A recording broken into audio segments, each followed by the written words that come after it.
Hello everybody, I am Grandmaster David Anton Guijarro. I'm Magnus. My name is Anish Giri. I am a top grandmaster. I'm Grandmaster Nils Grandelius from Sweden. I am Grandmaster Hari Krishna Pendala from India.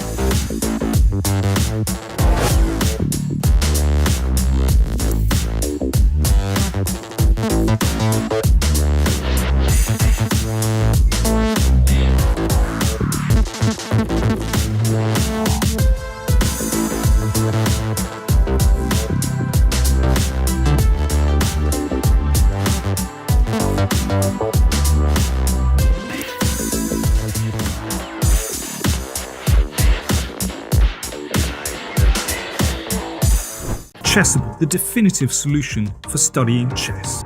Choose from one of the largest online chess libraries in the world, with hundreds of titles ranging from classic books through to our exclusive Chessable courses. Hello everyone. Hi everyone. Hi and welcome. Hello everyone.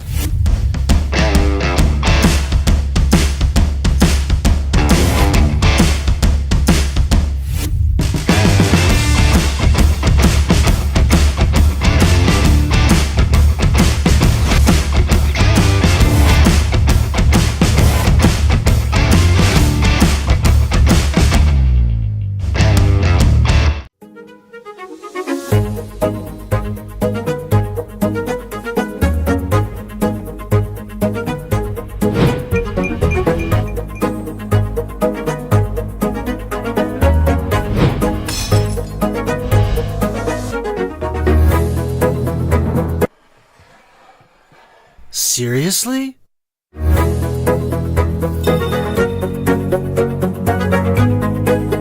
Checkmate! Aim Chess is an intelligent system that analyzes your game, prevents mistakes, and develops recommendations for improving your skill. Phew! Welcome everybody! My name is Jan Nepomniachtchi, former world chess champion. Are starting a new course here for Chessable. A very special Chessable course. Master your chess with Judith Bolgar. You know what? I learned a lot.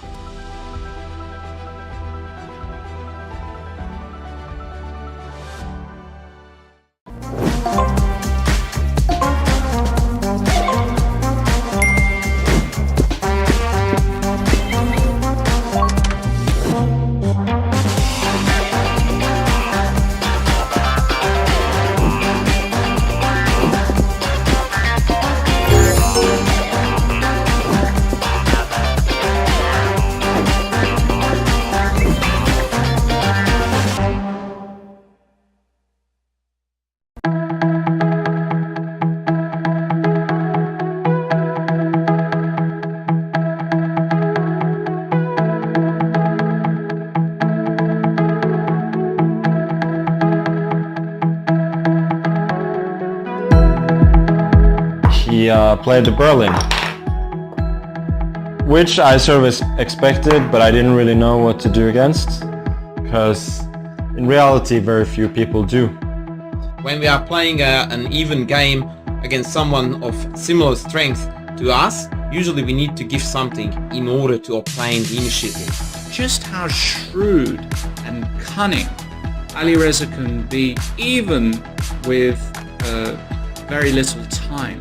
I want to show you a game just to prove that I play these lines that I played against former world number 2 and a bit of a superstar, Gata Kamsky.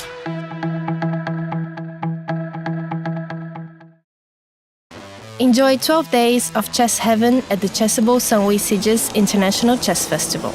Escape to the sun this December and take part in the spectacular Chessable Sunway Chess Festival situated in Sieges, near Barcelona. Play alongside top GMs including Ivanchuk, Isipenko, Ariban, and more. 10-round open tournaments with over 27,000 euros in prizes. Chess lectures from GMs most days, beer tasting plus sushi, pizza, paella, and cocktail masterclasses. World Cup watch parties, table tennis, table football, and blitz chess tournaments. Even better, Chessable Pro members play for free. You can find out more by going to Sunway Siege's website. Visit chessable.com/sunway.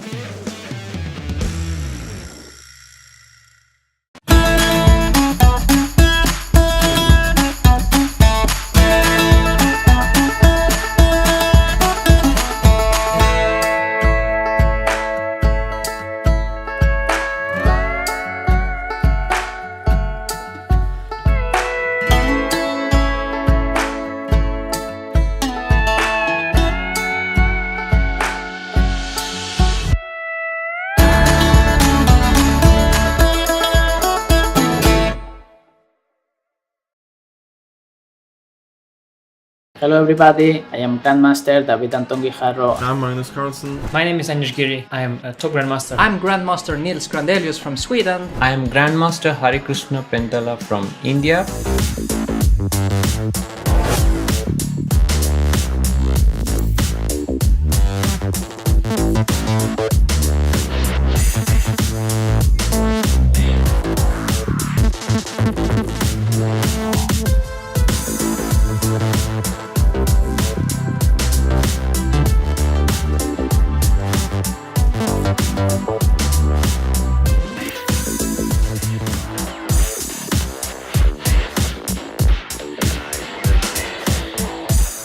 Chessable, the definitive solution for studying chess.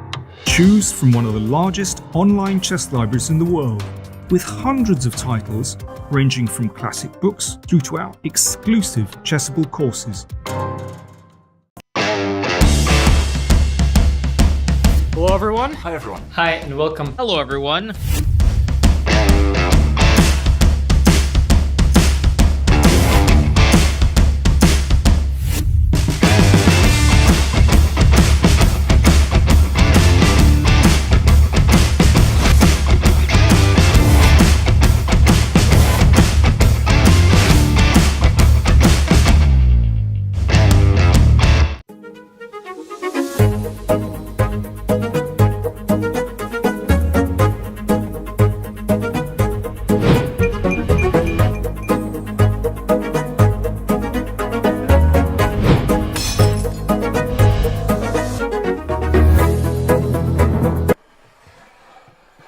Seriously?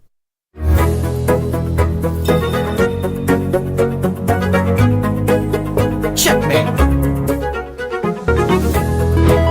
Aim Chess is an intelligent system that analyzes your game, prevents mistakes, and develops recommendations for improving your skill. Phew! Welcome everybody. My name is Jan Nepomniachtchi, former world chess champion. Are starting a new course here for Chessable. A very special Chessable course. Master your chess with Judith Polgar. You know what? I learned a lot.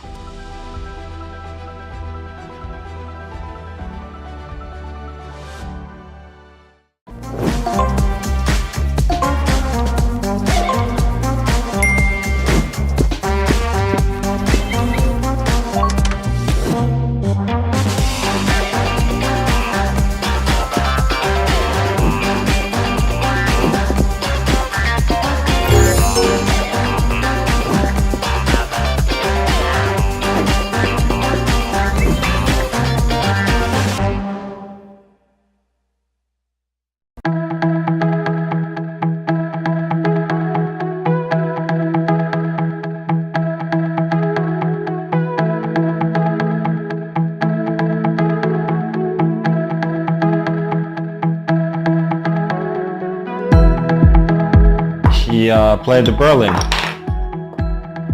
which I sort of expected, but I didn't really know what to do against, because in reality very few people do. When we are playing an even game against someone of similar strength to us, usually we need to give something in order to obtain the initiative. Just how shrewd and cunning Alireza can be, even with very little time. I want to show you a game just to prove that I play these lines that I played against former world number 2 and a bit of a superstar, Gustafsson.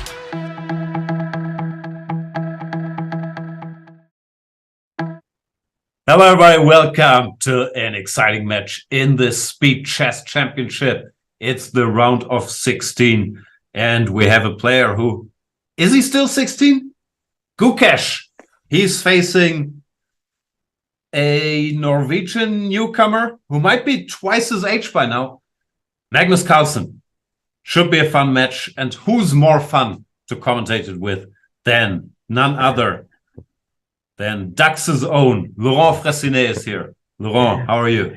I'm good. Hey Jan and hey everyone. Yeah, it will be an exciting match, I'm sure. This young prodigy, yeah, you're right. He's now Magnus is getting old. It's clear. He's 32 already, and yeah, he's much older, twice older. So, of course, he's as always, is a huge favorite. But it will be interesting because this guy Gukesh, I think, in my junior power ranking list, which you forced me to do because I didn't care before, is number one. Is number one because I don't Head get of Alireza. Big news. No, of course, Alireza, but Alireza is already an established world number 3, 4. I mean, top 5, let's say. And yeah, I'm very impressed by Gukesh because simply I don't understand his game. I cannot guess a single move when I watch his games.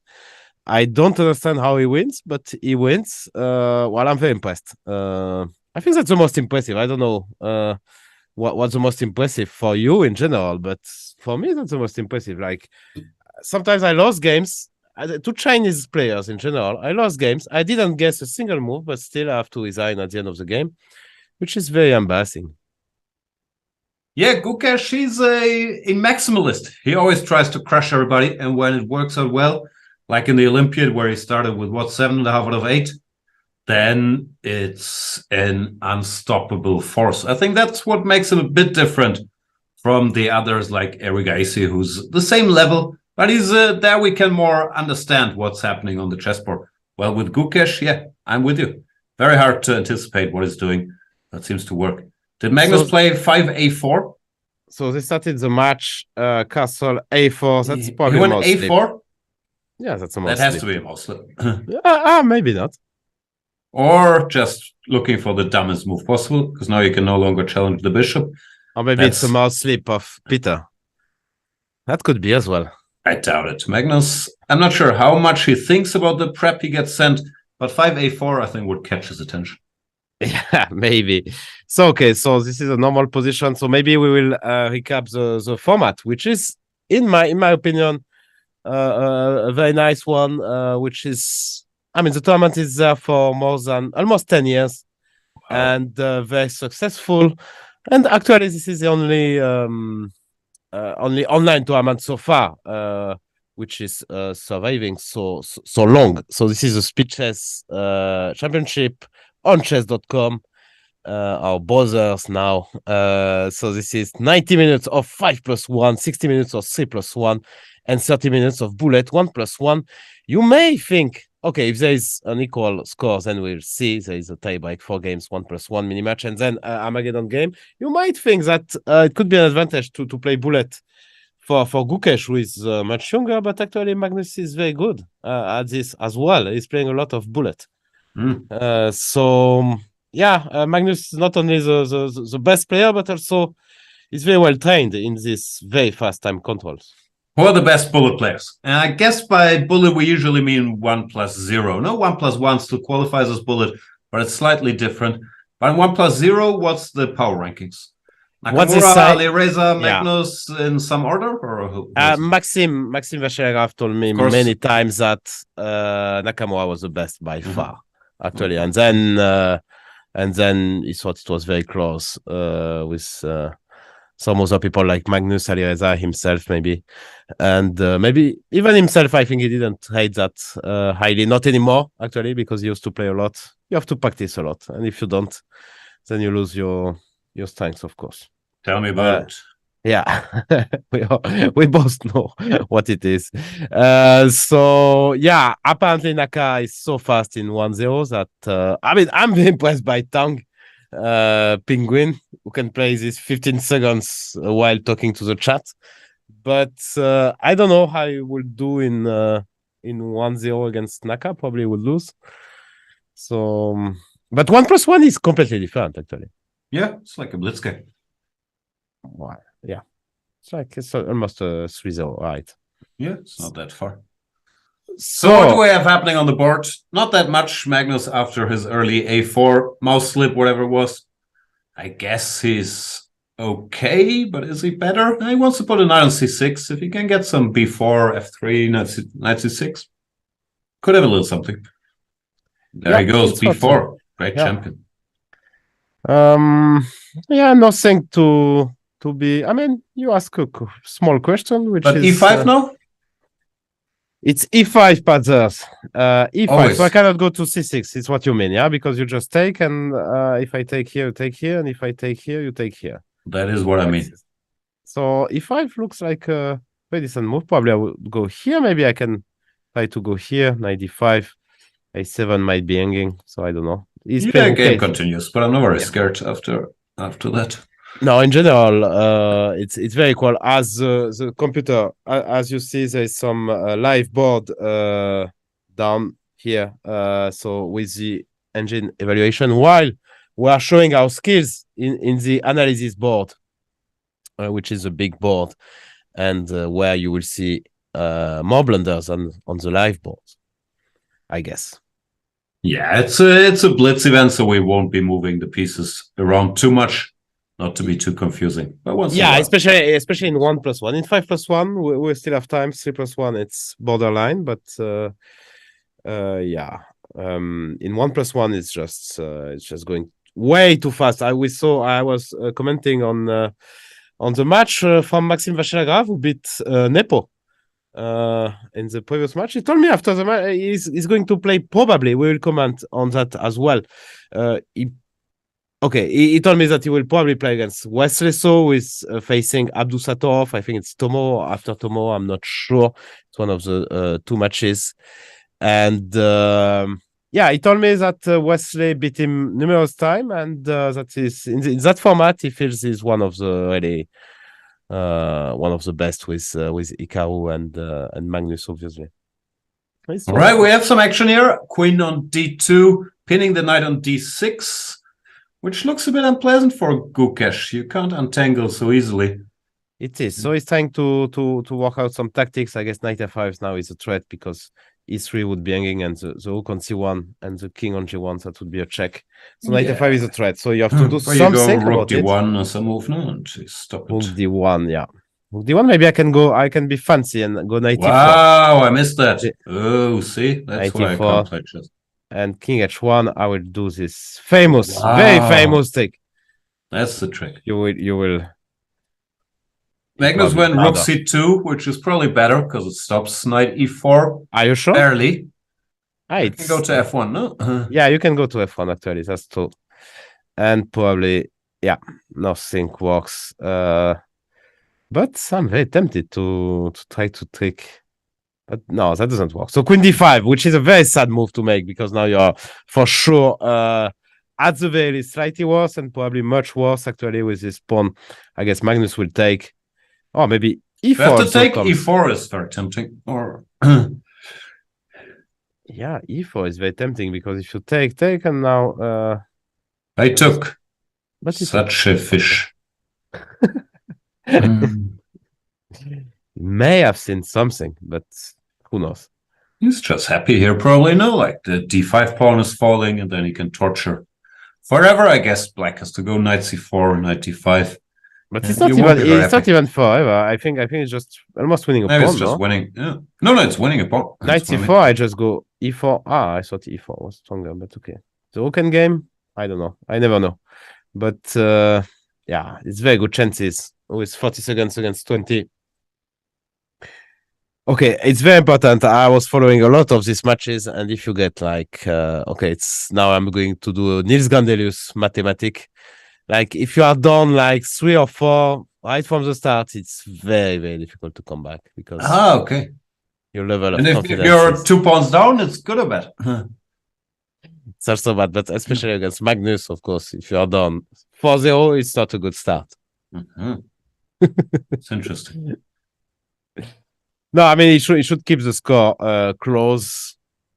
I guess that should be his strategy, and I guess would it also be a viable strategy to build a big lead, or is keeping it close better? I mean, it's priceless advice you're revealing. No, but to play for bullet, I mean, I can tell you, I mean, like you can try to play solid. Some people I saw they were clearly trying to play solid in the blitz.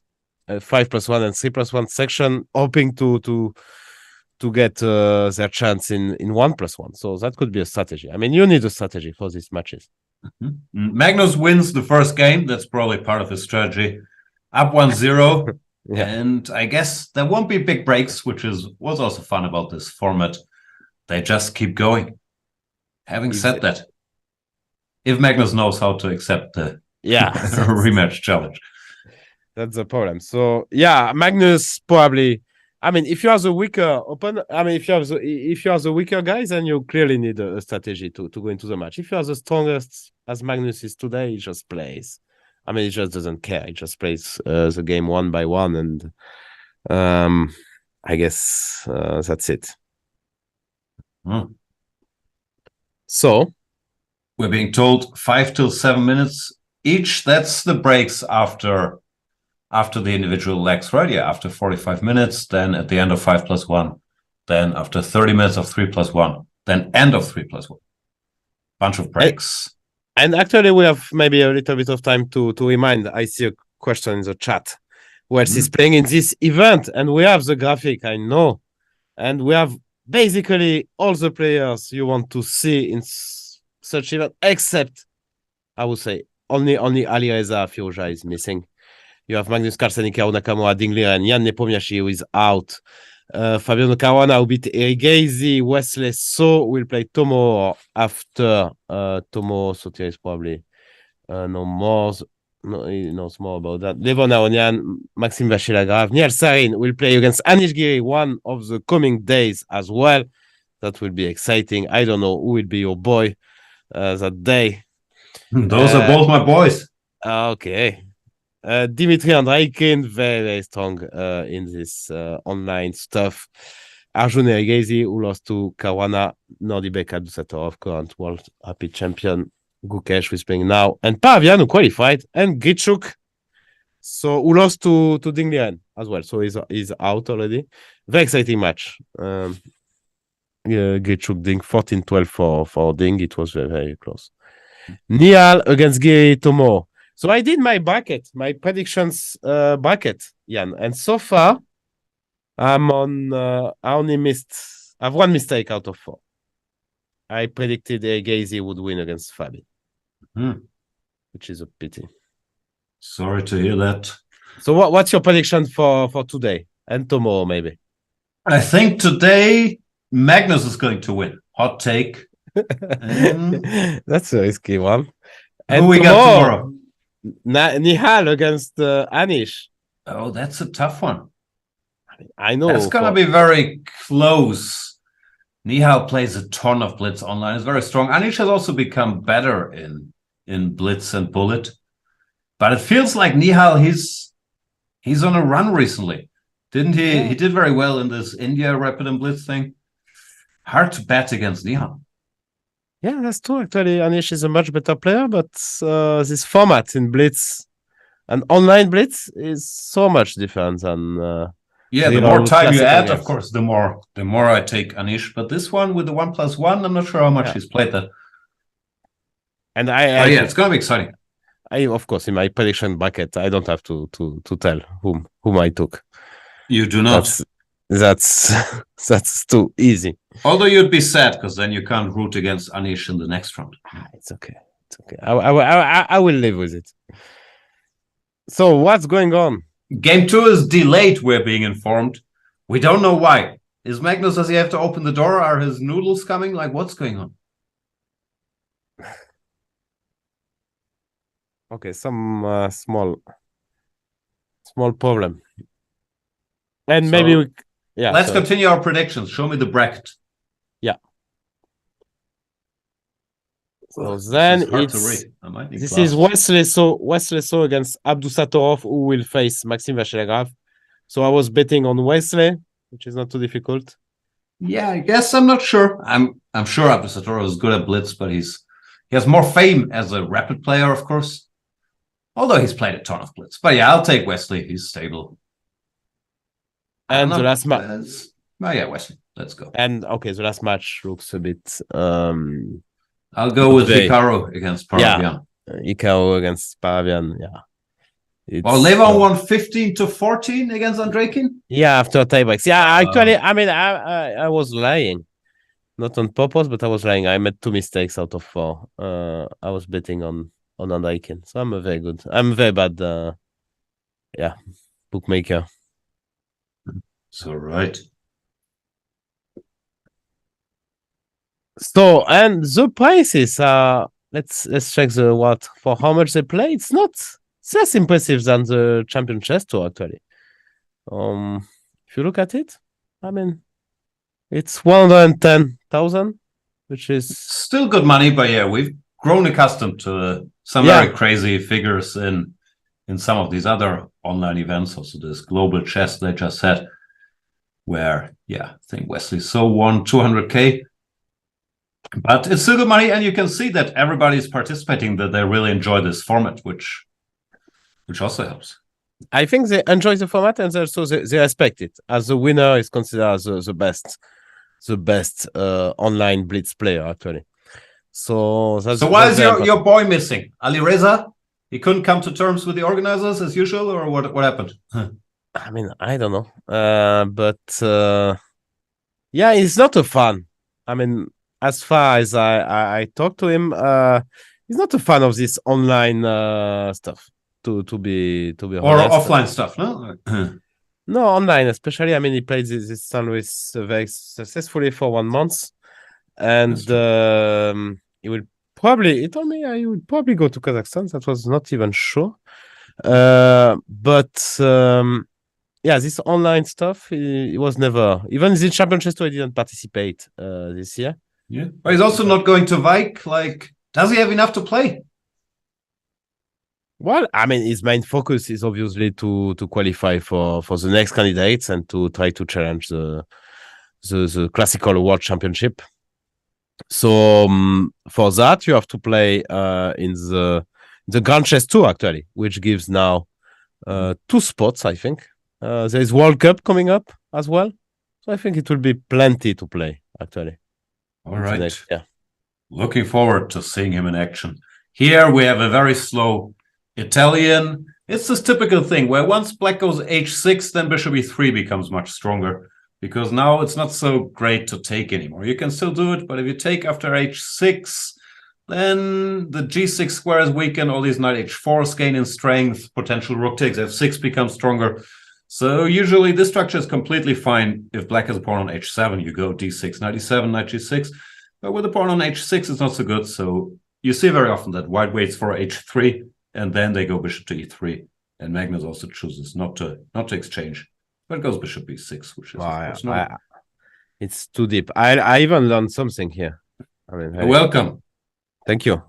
It's e5 patzes. Yeah, rook e8, knight d5. Yeah, you take. Well, why? Okay, of course, yeah. Otherwise, he would take your bishop, yeah? No, of course. You can play some other move like bishop e6, maybe intending bishop takes d5. But takes looks very normal to me. Yeah, but Magnus likes this. It's typical Magnus. This rook e8, h6, bishop e6. He knows his structures. He now he takes. Yeah. There you go. And bishop e6. That's his maneuver. Okay. Let's change everything. Okay, of course, now bishop e6 will be more or less equal. Of course, if you want to play for something, you have to take on c6, but also risky. And, yeah. BC, and after d4 you always have f6, and there's this eternal weakness on e4, so I'm not sure I'd do that with white. You can keep the structure, play some move like c4 or even c3, see where that goes. Yeah, c4 he played here. Okay, a little bit more space. Now I know my boy, he will go queen d7, knight d8. Nah, I don't think so. The knight doesn't really go anywhere from there. I think he's gonna a5. Wow, that's a much better move actually. Yeah, a5 is a very strong move. You are almost settling knight b4 actually already. Yeah, probably not quite, but it's looming. And even some slow move. Rook b8 is a bishop c6. So I'd be tempted to go rook b8 to get a knight b4, or maybe he's gonna do something deep. Queen b8. Nah, too far away from the king side. Queen c8 or queen d7, yeah, you're right. Yeah, you're always afraid of knight h5. Yeah, I don't like knight h4, knight f5, yeah? Yeah. Rook a6. Rook a6, always a fun little maneuver. He likes this. That's true. But yeah, it could be a bit too much here, but yeah. Looks a little artificial, but yeah. I'm not a big fan of the opening choice of Gukesh because in this e4, e5 positions, but you don't know what Magnus is going to do as well.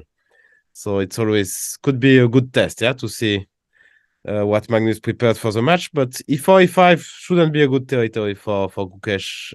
Magnus is so good and has so much experience in all those Italians that Gotta play something, but yeah, of course he's pretty good in these structures. And Might be 4 on the board. What's the point? Bishop b7, rook b8, bishop d5. He wants bishop d7. Nah, no, that's 95 or whatever. So what does he want? Actually, I have no clue. Me neither. Maybe bishop d7. Yeah, but there's 95 for bishop f7. It all looks very scary. Yeah, I mean, like that is okay, no? That I will survive. Yeah, this is fine, I guess. It's on the board. No, he just goes c6. He just wants calm. So he wants to double here and get back his pawn, yeah? Somehow. Something like that. Because b2 would be weak. Yeah, I guess he just feels it's good long-term compensation, even without doubling, going knight a6, knight c5, and there's some squares. Still, I'm not sure if he had to give that pawn. I'd never do it. Yeah, me too, actually. That's surprising, actually, because Magnus would never do it a few years ago. He doesn't like giving up material for no reason either. Yeah. It's possible he miscalculated that from afar. He wanted bishop d7, then he got scared of something, like, I don't know what, on f7. Because it's not so much in his style. Normally, he does like material. Of course, he'll sacrifice when it has to be done, but it's not something he does naturally. But we should do something here as white. So maybe it's time. The rook is on e7. Maybe it's time to go knight h4. Judge g6 will just kill the. But then you can. No, you cannot really go. G6 looks a bit weakening, but we don't have queen f2 yet. Yeah. Okay, rook c3 or whatever. Knight h4 is played. Yeah, it looks normal. I cannot imagine Magnus following a knight on f5, but he just did. So yeah, okay. Shouldn't make too many predictions, actually. Nah, it's fine. Keep doing it. Wow. h5, he wants to go g6, but he's playing with fire here. That's for sure. Rook f3, g6.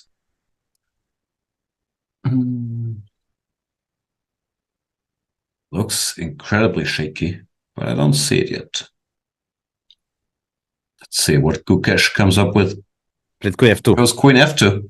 So okay, now here we go. Yeah, knight d3 wants obviously queen g3. Okay, he played g6 very fast. Also a bit puzzling, isn't there? Knight h6, knight f7. Then I hope you. I mean, I'm hoping to type your knight, which I think. But will you? I would. Maybe you will. Yeah, queen d2, rook f8. Yeah, and it's. Anyway, let's get to the position on the board. g6, queen g3 has been played. So he didn't go for the f7 pawn. And if knight takes d3, he just wants rook d1, yeah, and then take d6. Yeah.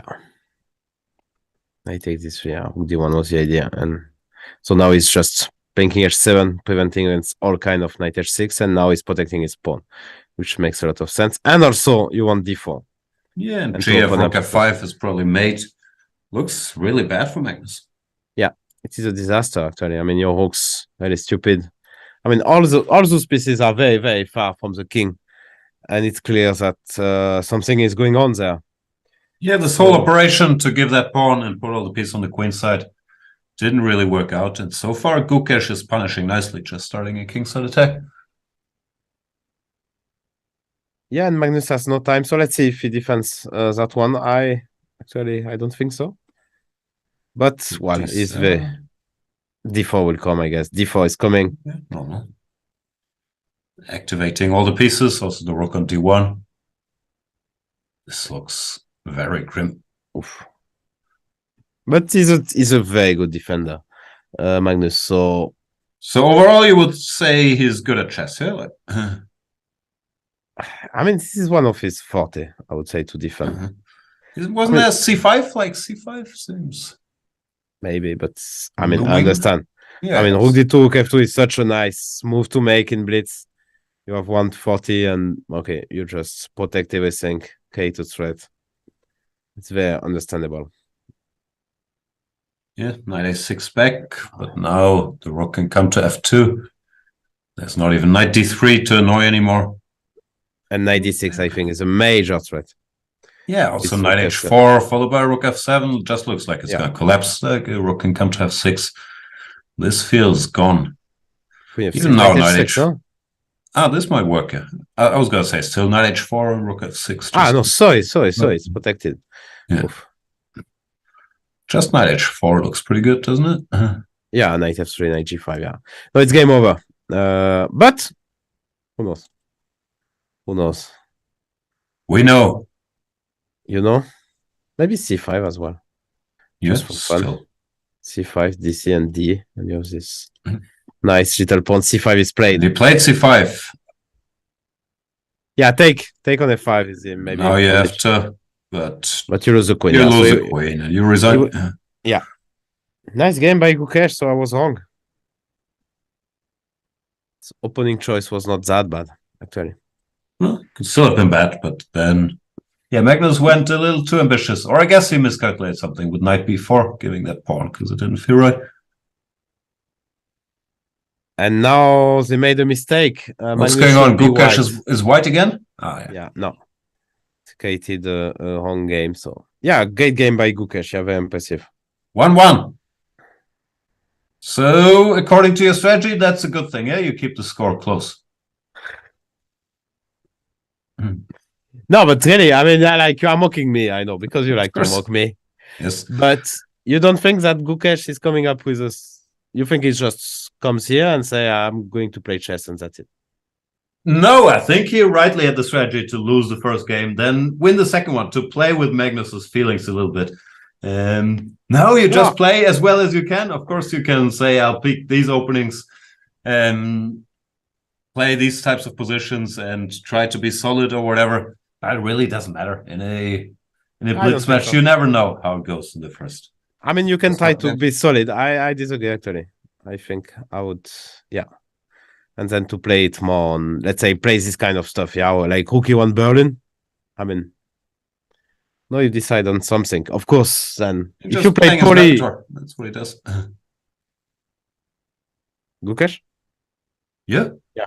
Yeah, no, of course. No, I don't know. I mean, I don't know what he is doing, but I think you need something. You need really to think about where you are better, where you are worse, and so on. But that applies to every chess game and every situation. Anyway, moving on. This is a theoretical line, which I think is usually supposed to be drawn if, like all theoretical lines, if black knows his stuff. But maybe Magnus has a little idea somewhere here up his sleeve. Bishop d6, cd, and now you can go knight c3 or pawn to c3. And black is a pawn up, but it's very hard for him to get the bishop on c8 out. So black needs some precision. It's known though, so I don't think Gukesh will be overly surprised. He will just probably spend some time to find the way here. Which I can't recall. Do you take and go d5, d6? Or maybe worse. I can't remember actually. Bishop f4. Yeah. Is it? I can't. It's knight c3. Yeah, what they do? I mean, the main line here is knight c3, knight e8. Yeah, usually you start with knight and c3. then it goes on. But taking is a bit rare. And knight c3, I'm sure I checked it, but and I'm pretty sure black is fine. But yeah. Well, over the board, actually, it doesn't look that funny. No, it looks even unpleasant if you don't know. I'm also sure I checked it and forgot as usual. You have some decisions to make, no? Maybe d5 immediately could be a move because you want to move these d pawns and get d6, bishop e6. So first take or d5? No, just d5 directly could also be no, like knight d5, d6. Yeah, but now your bishop is a bit weird, but could be some tactics. Slow. Because bishop b2, maybe, I don't know. So it took and played b6. Okay. Which also looks normal, yeah. Queen f3, gotta go rook b8. c4, Ooh. I guess queen f6, yeah, and then the end game. You take F6 rook d1. really, yeah? I would play queen f6. I know, I would, yeah. Not Gukesh. Yeah, I would definitely, yeah, queen f8 or queen e7, then bishop b7, you hope to, because queen f6 endgame looks, but that doesn't look very good as well, I agree. This looks a bit unpleasant. Once again, might all be equal and known, but it doesn't look so fun to play. It's very unpleasant. I mean, this bishop is just cemented here. You can go to b7. If you go to a6, then I will probably just try to go a4, c4, b4, and you can end up without any square for that poor bishop. So a lot of questions. It's a very good practical try, actually. Even if the engine is not impressed, it's engine enough. Yeah. Now it's getting more. A5 just to stop this queenside expansion for white. But a4, like what have you achieved? I mean, like I will play bishop a6 and Yeah, at least I'll you play want c4. I don't care. Because this bishop is buried forever, even if you go rook e8 and you get some counterplay and so on. This bishop finds it very hard to ever get it back into the game. Yeah, it's a disaster. Yeah. No, something went wrong, and yeah, I'm surprised we haven't seen this in your Bundesliga games yet. Looks like a nice try. It's probably equal if Black knows what he's doing. Do you think Peter Heine did homework? He found time after golf and Twitter to click on some Rookie 1 Berlin for 5 minutes. And podcast, come on, he's so busy. And he has holidays in Denmark. I mean, come on, he has no time. Yeah. No time for. No, I don't know. No, I mean, I can tell you that if every of my opponents would promise to play Berlin against me, I would be a very, very regular 1e4 player. But yeah, in general, you can play Rookie 1, make a quick draw. Yeah. You're back in Paris 2:30. What's not to like? I can come to Hamburg even. Yeah, anytime. It's lovely in December. So c4 on the board. Looks unpleasant.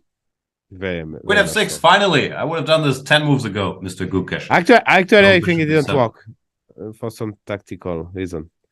But yeah, when it was like this, I saw that later. Queen f6, maybe I had rook e1 actually. And just setting mate. And that was actually King bishop f8. b7. Just take King f8, I didn't see. Maybe King f8. So maybe that was the solution. Because to do it now is a bit poor. Might still work, but it looks like a worse version with the bishop on a6 already. But I'm not sure how bad it is. King f8. The pawns are very ugly, of course, but how does white attack them? So you go King e7 and bishop b7, yeah? That's your plan. That's the plan. King e7, I will give a check. I understand. I'll go away. I'll go back. Yeah. And I don't know. Magnus just brings the king. He's very good at this conceptual. That's for sure. Thinking, not move by move, like the rest of us putzers. I probably already spotted. Okay, I don't know. My king goes to f4, my rook goes to b5, and I'll have some breakthrough. I don't know what. So you mean he's good at chess, yeah? No, that's a different point. My point is a little more subtle. He's good at conceptual thinking versus just calculating. Like if you give him an endgame, he has a very good feel for what pieces go where. But yeah, he is good at chess. Yeah. Rook d4, horrible move. What is he doing? Such an idiot. Now rook g5. I mean, you should have calculated. Yeah, that was not. He should have taken on b7 actually. Now it's a problem. This bishop on d5 is a problem. He messed up. Now he's a pawn down. Black pieces are coming out. He has to start thinking about a draw. Where did he go wrong? Yeah, I guess this. I mean, start thinking about a draw is a bit out of a statement. I think he's not too worried. I think so far, let's say. Yet, but I mean, yeah, I mean, you will go King f3. I mean, you cannot stay on the 5th rank actually, so you have to go back. Sadly, and then I will just come with a king. I mean, I don't see what. Oh, okay. So is it He's just provoking h4. Then he can go rook h6 or take. But rook h6 f5. Oh, am I locked up? No, not. Yeah, you are.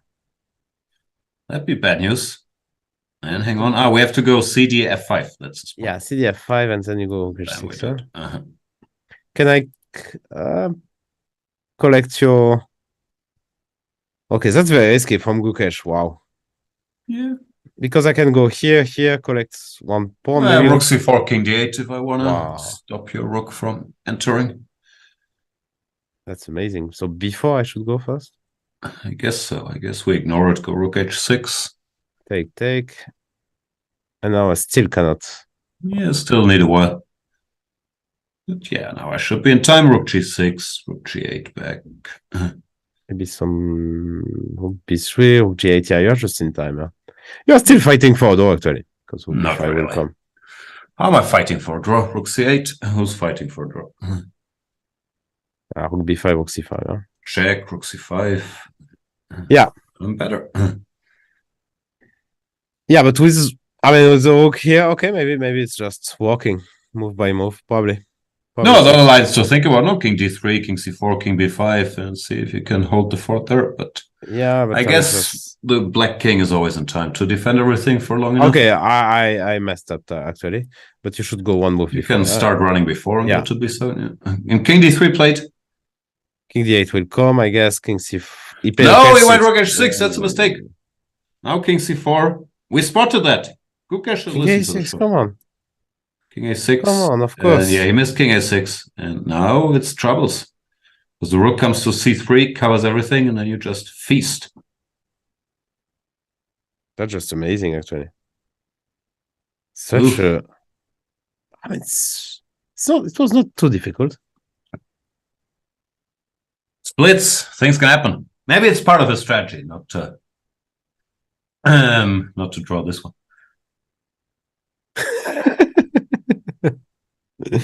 Yeah, okay. You're cynical. What can I say with a cynical?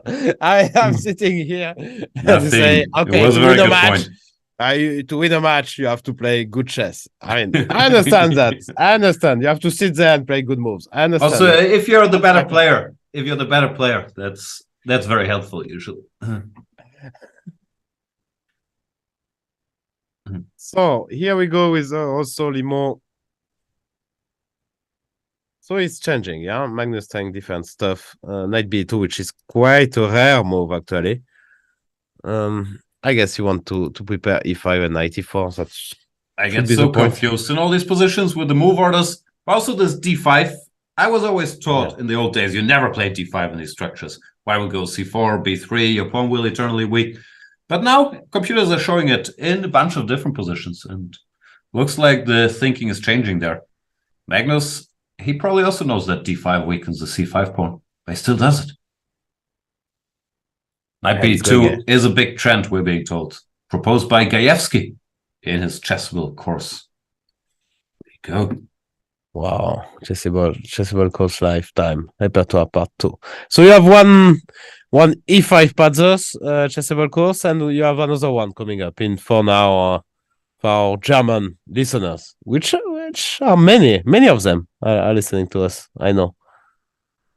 Yeah, no, I'm just doing this because I thought it would be useful for myself too. This classic book by De La Villa, 100 Endgames You Should Know, which I read back then.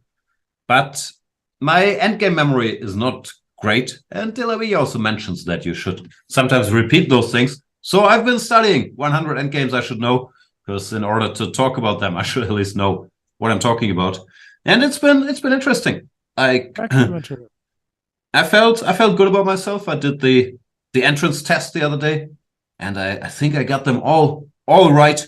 So I'm going to be an endgame beast in my 50s. That's wow.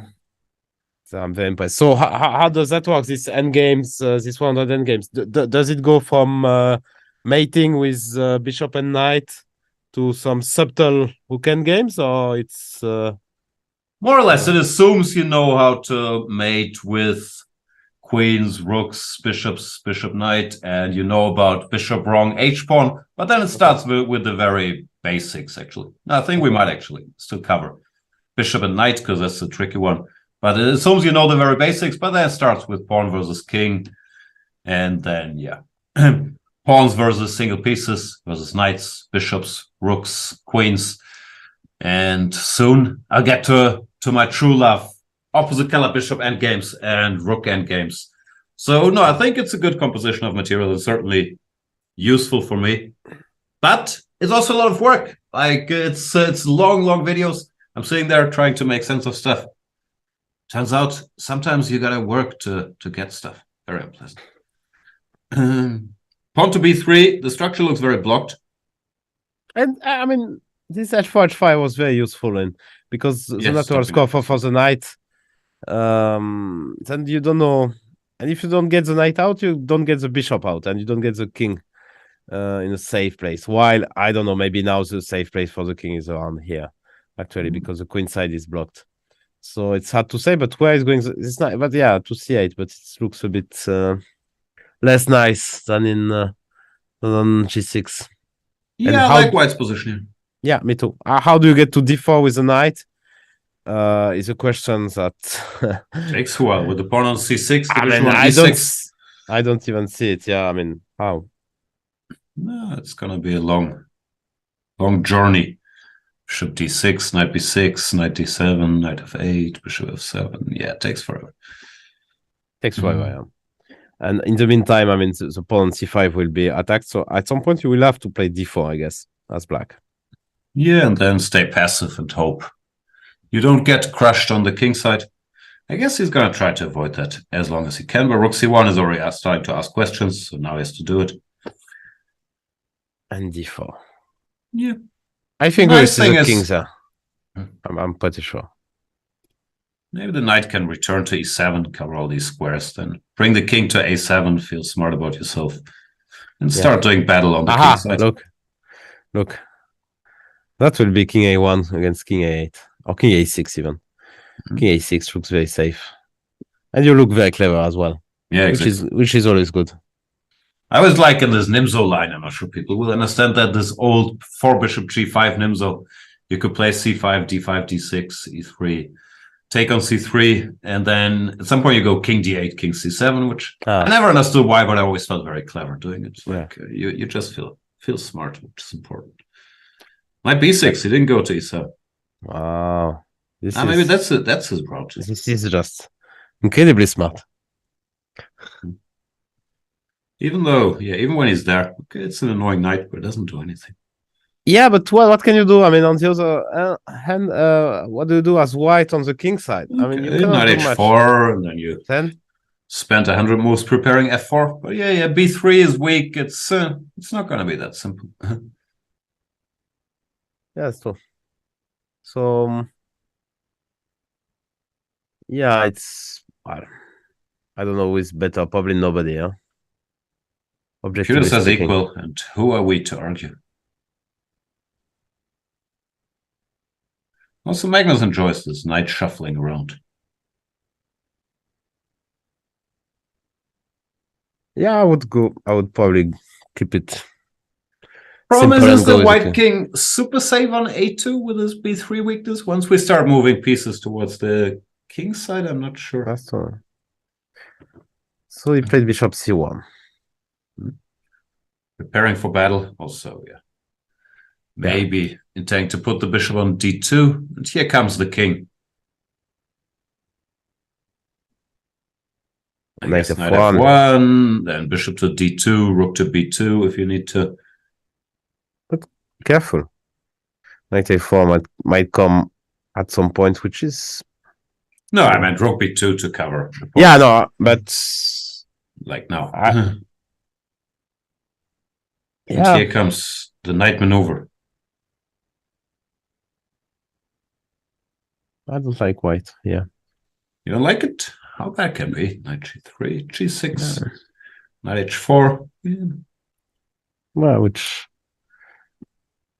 Yeah, but then just like this, I mean, how do you do it? I mean... put my Not pieces sure, here. Maybe but I maybe can I attack will some be, stuff now. Queen f3, queen f7, you're in time. Yeah. I think I will be the first one to go to f5. I mean to play Okay, f5. I can go to f5 right now. No, knight hf5. Wow. Not sure if it's good, but Tactics. Could be gf and bishop d5. And yeah, I'm could not be sure could be if a we funny achieved so position. much. Okay, let's see the live game. Bishop f7 played by current world champion Magnus Carlsen. He's not dropping g6. Barely. Queen g4. There's still a pin. Here. What do you mean? Here. Queen g4? Yeah. Maybe he's dropping g6. What's he doing? I don't know. It looks very... I don't know. Like something will go wrong for white here, but... Queen g8 is a move. I don't understand it. So he played queen g4. Okay, 96. And you can still... No, you cannot take... No, now you get pinned. Yeah. Knight e2. That looks like the wrong direction. Yeah, I don't like what Gukesh is doing. That's pretty clear from the last king c7. Yeah, that makes a lot of sense. Before starting some f5 business, or even can I take on h5? I don't know. Wow! Oh, Ale. That's way too risky. Is it? Oh, yes. Why? Just a feeling. You think I'm calculating? No. No, it looks I too agree early. with your feeling, but I don't see it yet. So black, you can go f5, try to open it, but then ef, I don't really see how it goes. And he played f5, trying to punish Gukesh. Yeah. That's very exciting. With 50 Computer seconds didn't each. love this f5. Yeah, I thought about this quite, but queen f3 I couldn't really see. The follow-up. It's on the board. Knight f4. I thought just knight takes, ef, bishop takes, but maybe he thinks it's fine. In the end, he gets rook e8. His king will hide somewhere on a7, and he thinks he has counterplay, but it's not obvious to me.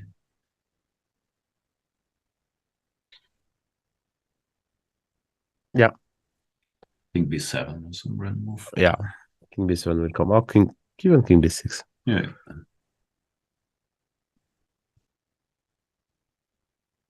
Yeah, what else really? Because I mean you have to get out of this.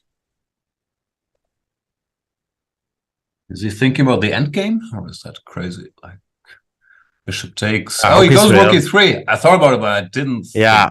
Yeah, me too. I that didn't was dare to serious. suggest it. Yeah, because takes and Also, then- it's not serious. Computer says it's just nonsense. Wow. That's okay. Queen f6, yeah. Queen f6, bishop e5, yeah. Okay. Yeah, but rook e2, you don't get there. Oh, okay, but I get bishop Rook c4 is e3, threatening. Knight f3. He goes queen e4. You can't bluff these kids, no? Like Yeah. they will take the material and say, boom. Queen Show g5 me. might come. I would be shit scared as white. Gukesh 3. Yeah, but it's holding. Yeah, they just calculate and yeah, takes and rook e3 now should be going in knight f3 even probably better. Okay, now. Still, the problem with Magnus is you have to beat him a couple times, no? Like even here. His bishops, he will give a check. He will be fast. Okay, it's mate now. And oh, he missed the mate. Rook b1, rook f1 was checkmate. b1, okay, fun was checkmate. Wow, which Now he might have mate spotted again, it. but Still not. but okay, it's mate next move. He's still winning. He's losing the rook. Okay, he's losing the rook. He's losing everything. Incredible. Wow. He looked like he was in full control, but actually, yeah, with little time, it's very, very difficult against Magnus, who is so full because he's so good at chess. So Very that fast makes too. him, yeah. And another game. Another Berlin. Maybe Magnus will play the same line again because Gukesh didn't seem to know what to do. So you might as well keep asking that question until it gets fixed. And of course, Gukesh is already thinking about, should I repeat or what am I going to do? yeah, of course, they don't have time to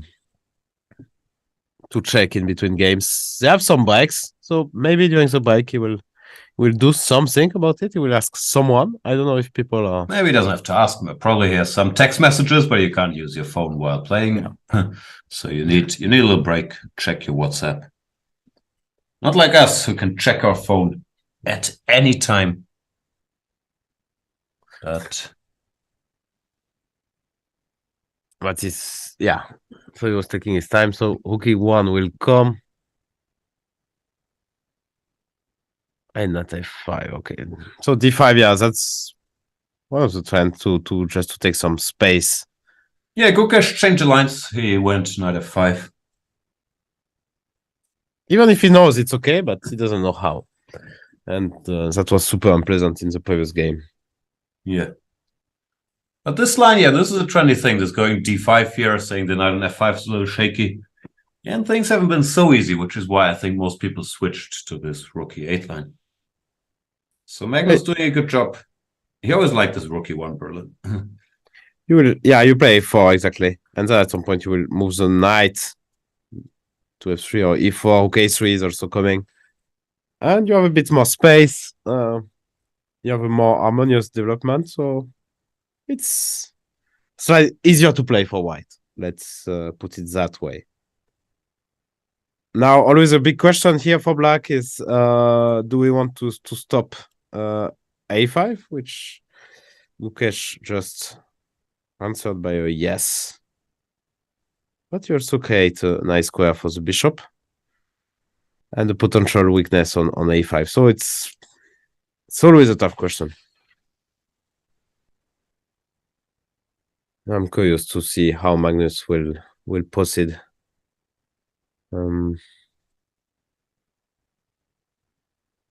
I would probably go knight F3 actually. Maybe I don't know. Knight F3 takes, and now queen takes. And he went bishop B5. Actually, he didn't like bishop B5. It's because of knight D4, but probably it's fine. Or even bishop D7. I didn't see what. Takes and bring on the pin, yeah? Yeah, Maybe. Still a little nuisance. Knight D4, I just come back, right?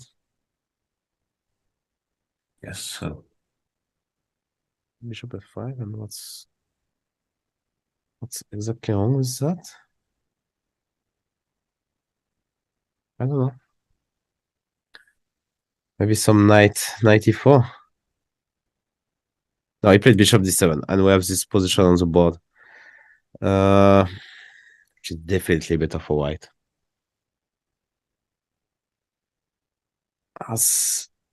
If you don't take on D2, then I will get knight E4. It looks very, very dubious for black here. Alrighty. Yeah, you have to calculate lines just to survive, while the white moves are very easy, which is normally going to take its toll on the clock. So yeah, Gukesh with some surprising opening prompts in the Rook E1 Berlin. All he needs really is probably 5 seconds to check his phone and be shown the equalizing line there. But as long as he doesn't have those, he's going to keep suffering here. Yeah, and now we can see after bishop D2, which looks like the most obvious move. Bishop D2 now, this is as well a weakness. Bishop C3 is coming. Poof. Maybe even bishop H6 is a threat. It's just a very unpleasant situation here for Gukesh. He took on D2. Magnus didn't pre-move. Bishop D2, okay.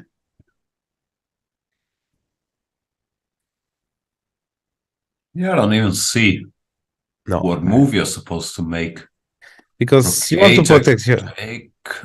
You can just take here. That's all. Yeah. Queen 8, Queen F5, and if Rook E8, pawn is hanging here. Yeah, maybe this line continues, but I guess not. No. Rook A8, Bishop C3, and white is just a pawn up. No. Yeah. So I wanted, my first instinct was to protect my queen, but then there's Bishop G5 is there, Bishop F6, yeah. Maybe I can do something like that, but I think Bishop G7. Yeah, maybe you have H5. H5 is a clever move, and probably Thank you. it's losing. Even. Okay.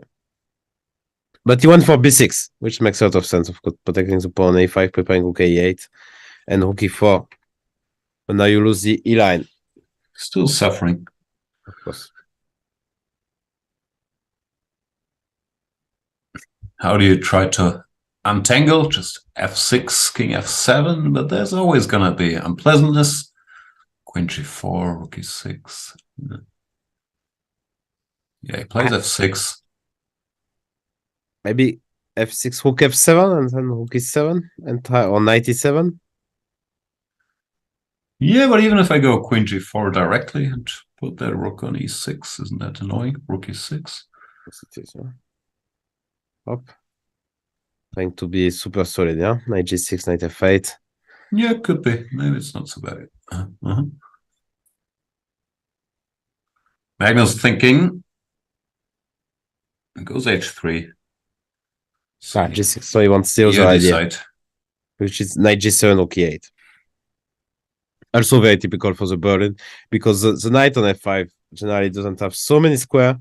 And here, well, we kind of beat your dark square, but you find a guide square for the knight, as it will protect the e8 square, and then you will be able to change the line. So, but probably we just go queen f3 or queen f4, preventing rook e8 because f6 would be hanging. Yeah, it's a nice little move. Queen f7, black still looks barely solid enough. Same thing, queen d4, queen f7. I will probably just go bishop c3, but then you can still go rook e8. Yeah, that's true. So I'm not 100% sure about such, but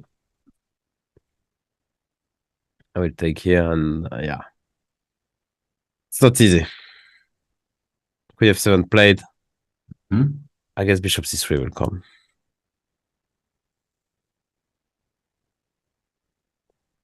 Or maybe it's too artificial.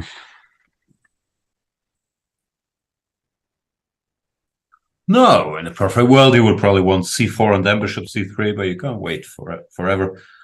He goes f4. It's not much. Gukesh has done well over the last couple moves to neutralize it, and now with the knight sitting on e8, I don't think it can be very much. You have this bishop c3, g5 plan, but it doesn't look devastating. It will come, because what else? Bishop c3, now he wants king f7. He wants king f7, g5, knight f5, or knight h5? Maybe knight h5. No. He thinks maybe it's too obvious. I don't know what he thinks, but I can also try some queenside plans with c3 before and try to create an outside passer. So many options for white. I wouldn't be. I don't know what you would think about. You would exchange queen here as black? Would be very. My gut feeling says no, go queen d7, but I'm not sure. Feels like it's good to have the queens on for a counterplay if white tries all this slow stuff. And he goes h5, which I like here, trying to create some weaknesses. Computer doesn't seem to be a big fan, though.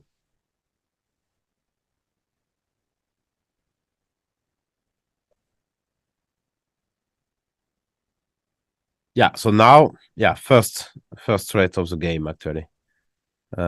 Which is not one, because c7 is hanging. But, yeah, I guess it will protect. If you can take on g4, you're not losing anymore. So you should cover it. With a king, I guess. No? No, he doesn't. Queen g4? No. Seriously? No, I go queen d6. Yeah, queen d6. Okay, not f5. Yeah, but I would take with check, maybe, no? Maybe not. But he decided not to. He thought about it? Yeah. Queen e4 now. King f7. Hang on, the bar is going crazy. What's wrong? f5, I guess. And queen e6. Whatever, actually. Oof. Queen e1 was not it.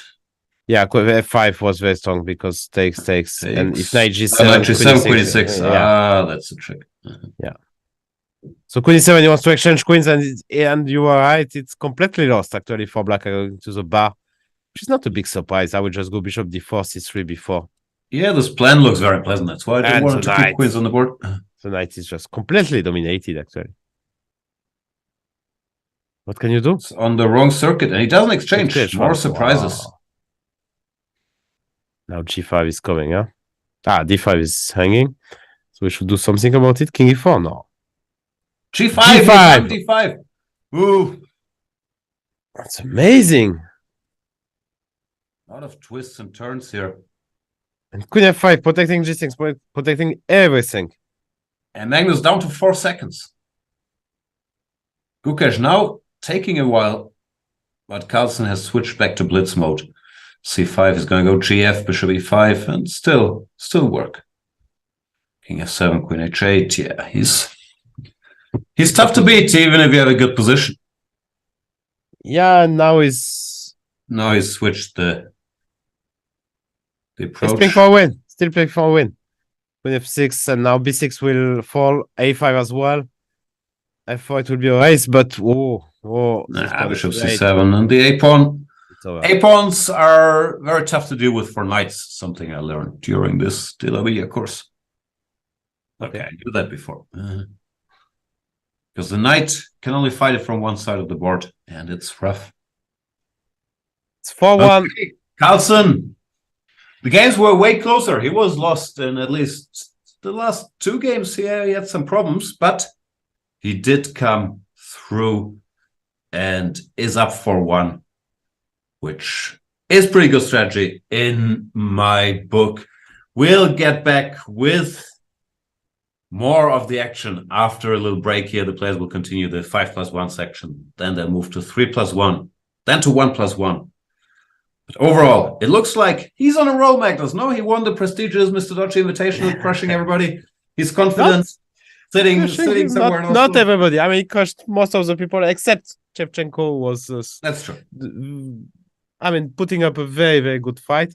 But yeah, well, I mean, in this Blitz event, in this Peace Championship, he won all his matches in 3 participation, except against Maxime Vacher-Lagrave 1 time. So, I mean, he's a big favorite, and it's 4-1 already. So, yeah, and most of the time when he's winning, it's a big margin because he doesn't stop. I mean, he always wants more. So, I mean, he won't try to make those or something. He will just try to keep on winning. Yes, no mercy. Hand. No retreat, no surrender. We'll be back in a couple minutes with more of the action. See you then. Hello everybody, I am Grandmaster David Anton Guijarro. I'm Magnus Carlsen. My name is Anish Giri. I am a top grandmaster. I'm Grandmaster Nils Grandelius from Sweden. I am Grandmaster Harikrishna Pendala from India.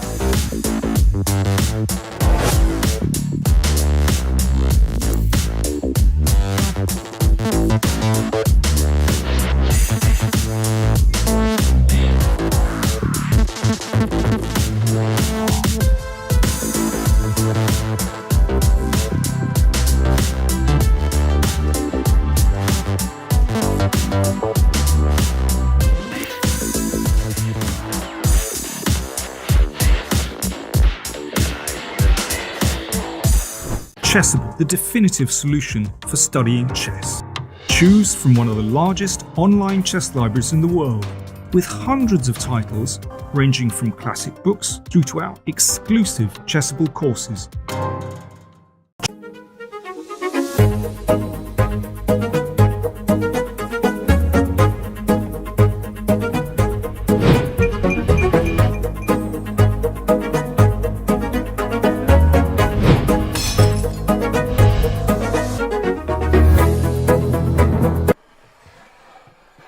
Seriously?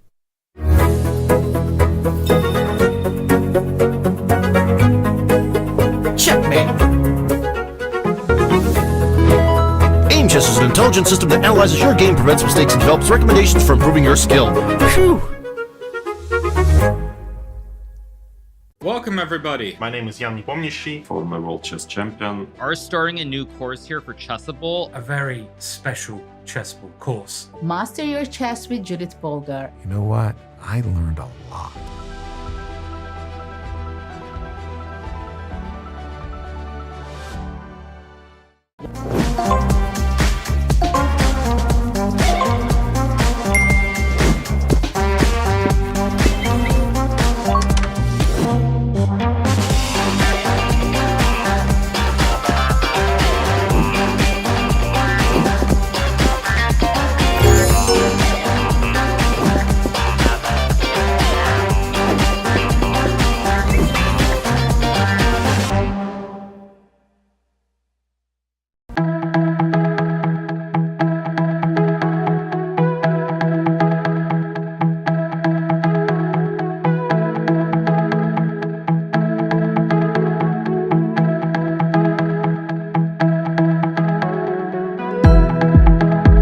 He played the Berlin, which I sort of expected, but I didn't really know what to do against, because in reality very few people do. When we are playing an even game against someone of similar strength to us, usually we need to give something in order to obtain the initiative. Just how shrewd and cunning Alireza can be, even with very little time. I want to show you a game just to prove that I play these lines that I played against former world number 2 and a bit of a superstar, Gustafsson.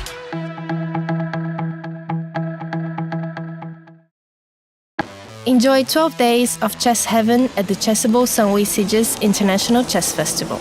Escape to the sun this December and take part in the spectacular Chessable Sunway Chess Festival situated in Sieges, near Barcelona.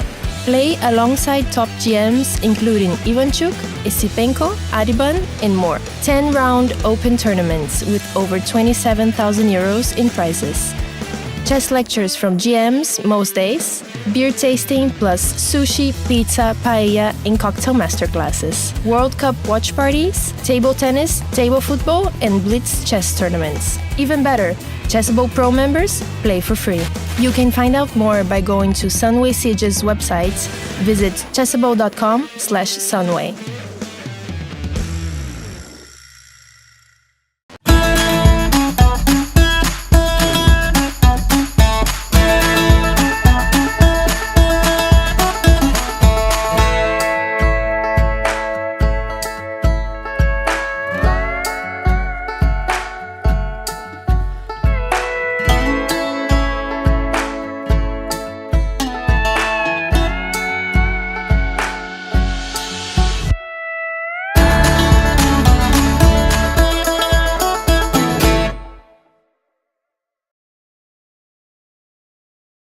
Hello everybody, I am Grandmaster David Anton Guijarro. I'm Magnus Carlsen. My name is Anish Giri. I am a top grandmaster. I'm Grandmaster Nils Grandelius from Sweden. I am Grandmaster Harikrishna Pendala from India.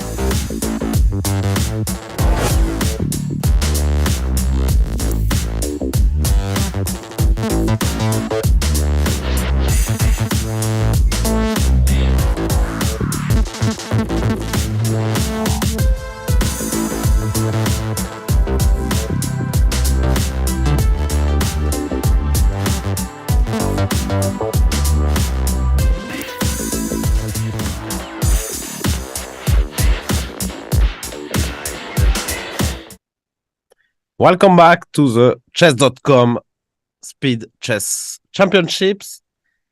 We are following the match between Magnus Carlsen, current world champion, and the young Indian hope, Gukesh. And Jan is back. He's very busy, man, but he found time for us. Thank you, Jan, for being here and commenting with me. So, always a great pleasure. So +3 is a good situation after 5 games. I would think so. And the format is they play till the bitter end, no? Or is there they play any number of points? No, they play it is a bitter end. So sometimes the end is really not really interesting from a sportive point of view. But let's see, 30 minutes to go in 5+1, 1 hour to go in 3+1, and 30 minutes in 1+1. So plenty of chess to be played, plenty of games, and of course, Gukesh has time to come back. But we could see that in time scramble, Magnus doesn't show any mercy. He's better than simply so far, at least. He's much better than Gukesh, because it was some swings in the games. But at the end, almost in all the games, Magnus prevailed. So that's not only the score, but that's a very bad sign for Gukesh. Yeah, well, what is there to say? Of course, the future belongs to Gukesh and his generation. But right now, Magnus is still very much showing that he's still boss no matter what the time control. And yeah, it's rough to play him, especially in this format. I'm curious if anybody can be a match for him. Like Hikaru should be an exciting matchup if we can get that. Who else do you think has a chance? Alireza is not playing. I mean, Maxim showed he has a chance because he beat him 3 years ago. So clearly, I was very surprised, to be honest. But yeah, I mean, I guess Wesley has a chance. Few guys have a chance. Yeah, it's hard to believe in, of course, that Gukesh or some guy like that can create real trouble for Magnus. But who knows? Also, I'm not that familiar with Gukesh's training, but from what I heard, he's not really a blitz addict like Nihal. No, I think he focuses a bit more on classical than some of the others, and maybe that's come to hurt him here. Of course, he's still an amazing blitz player, but I don't think he would be considered a specialist. And we see a Kaukan. So Magnus is changing opening. Is opening in every black game. Okay, this is very normal from both sides. In general, you just go knight bd2. You come to b3 sometimes, knight e1, bishop d3, you take some space. And generally, it's considered that white is doing well here. But let's see. Yeah, it's a good line to play for a win with black if you get this, because there are so many pieces, obviously. All the pawns still on the board. And your boy, Alireza, he's also played positions like that with black quite a bit to get a fighting position. But yeah, computers like the white space advantage. My boy, Alireza Mbappe, you mean? Alireza Mbappe. Alireza Mbappe. Yeah. Can you fit your busy football watching schedule around this commentary? Is it going to work out? I mean, it doesn't work out for the match which is taking place right now. But yeah, it's fine. I can miss a match from time to time. Of course, Saturday, 8 p.m. I'm super busy. I'm not answering any calls. I will be watching Mbappe. You should watch. I know you don't like soccer, but if there is one team you should watch, you will be very surprised. It's France. Why? Because there is Mbappe, and every time he touches the ball, there is something happening. This is just this is a show. This is very artistic. You will enjoy it. You should make me happy, and you will be happy. That's how life works. Sounds great. Can I text you with jokes about Giroud during the game? Sure. Amazing. Bishop h7, knight g6 looks dumb, but it's a common theme to try to get the other pieces out. No, bishop e7. You can castle, then you decide if you go f6 or c5. But h4, he's not leaving that knight.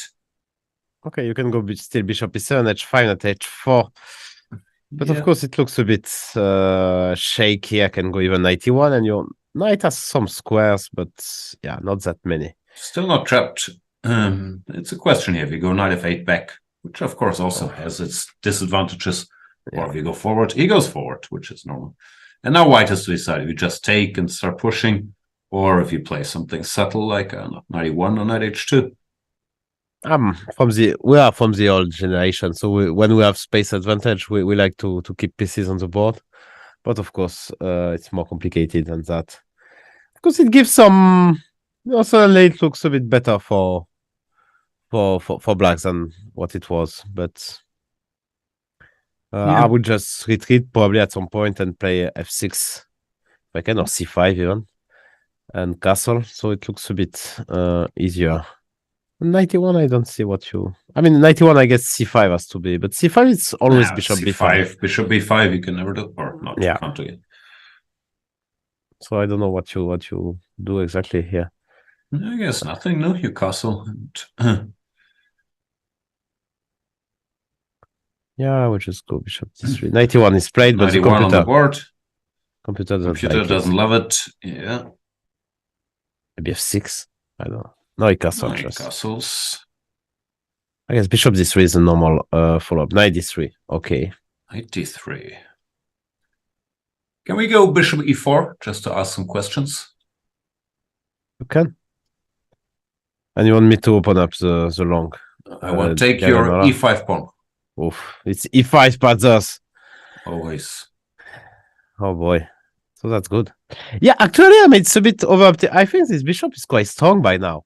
So it's a good operation to exchange it, actually. I agree, but Magnus played c5, which looks it's a little strange, because now you exchange everything, then you go bishop e3, and aren't you better? Take, bishop e3, then I retreat somewhere with a queen, maybe queen c6. Just to have some queen c7 to hit the pawn, but yeah, similar stuff. I'm playing for cheapos. I understand. Pawn e5, yeah, you're right. Actually, why is it slightly better for white here? Bishop d4, knight f5. Maybe you don't go bishop e3, maybe it loses time, although it looks completely normal. I can think about g3, knight f5, g4 maybe. Okay, cheapos, always. I thought about it, but I blundered this. And Gukesh goes bishop f4. Okay. Feels a bit random. Well, preventing some jumps. Bishop e4, then he wants g3, so he doesn't care. Yeah. Yeah, fair enough. Knight f5, and now your bishop is a bit weird, so I can maybe kill. So d4 could be a very tempting option here. Chess very difficult. g4, who knows what's gonna happen? d3. Sorry. No. Let's stick to the game. So bishop f4 is my endgame. Endgames could be nasty for black, actually, with bishops and more space. So queen d4 might be the point of all that. That's why I like your bishop e4, actually. I guess Magnus is considering that. I'm not sure. Yeah, it's very committal to. But here it comes. Bishop e4 on the board. Can I give a pawn? No. Please give me the pawn. I want to keep with my idea, but okay, it's a bit too much, huh? Yeah. Bishop G2, I'm tapping it, but yeah, bishop G2, f c1. I'm hoping to think bishop G3 as well, but probably it's not enough. Please, bishop e4 and back. look at that, G4. G4, whoa. Oh, bishop G3 is next. Trying to get that knight. If it works, it's brilliant. If it doesn't, it's a disaster. As always. It's often the problem with chess. Some rook to d8 and bishop g3, d4 is my first thought, but I'm not sure. My first thought is d4. I'm a d4 directly, guy. Yeah, maybe directly is better. And he goes f5. That's completely opposite direction. That's not our first thoughts. Wow, that's probably a better move. Yeah, bishop g3. So what's the deal here? Actually, I can even go g5 maybe. Knight g2. Knight g2. Wow.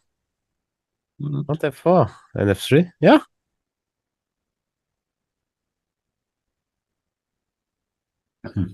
Not easy to handle as white. Actually, it became very, very scary with this king on g1. Yeah, that's why I was telling you before the match that I couldn't guess a single move from Gukesh. I mean, this bishop f4, g4, I would never even consider. To be fair, but generally wins. Okay, of course, now today the opposition is much stronger than ever, I would say. But Yeah, he has a surprising style, I would say, and at times it's very, very impressive. Very direct. Bishop e3 played, but now queen c7. How do you make sense of it? He wants f4, or what is it? Queen c7. Yeah. If I go f3, it's a disaster. Just take here, I guess. Yeah, that doesn't seem to work. Magnus goes d4. He's mixing your plan with his own. CD, queen d5, and it's just beautiful. F3 just takes. They're doing mate. They're doing the bishop. Just crushing. And I think our boy Gukesh is just... It's too many threats now. Just knight f3 check is also a threat. Bishop anywhere, g2, fg, f4. It's too much. Maybe you have to play f4. I don't know. At least you stop some. Bishop c2 is a threat as well. That's really a disaster. Maybe I have bishop f3 here, though. Barely. I don't know. I don't.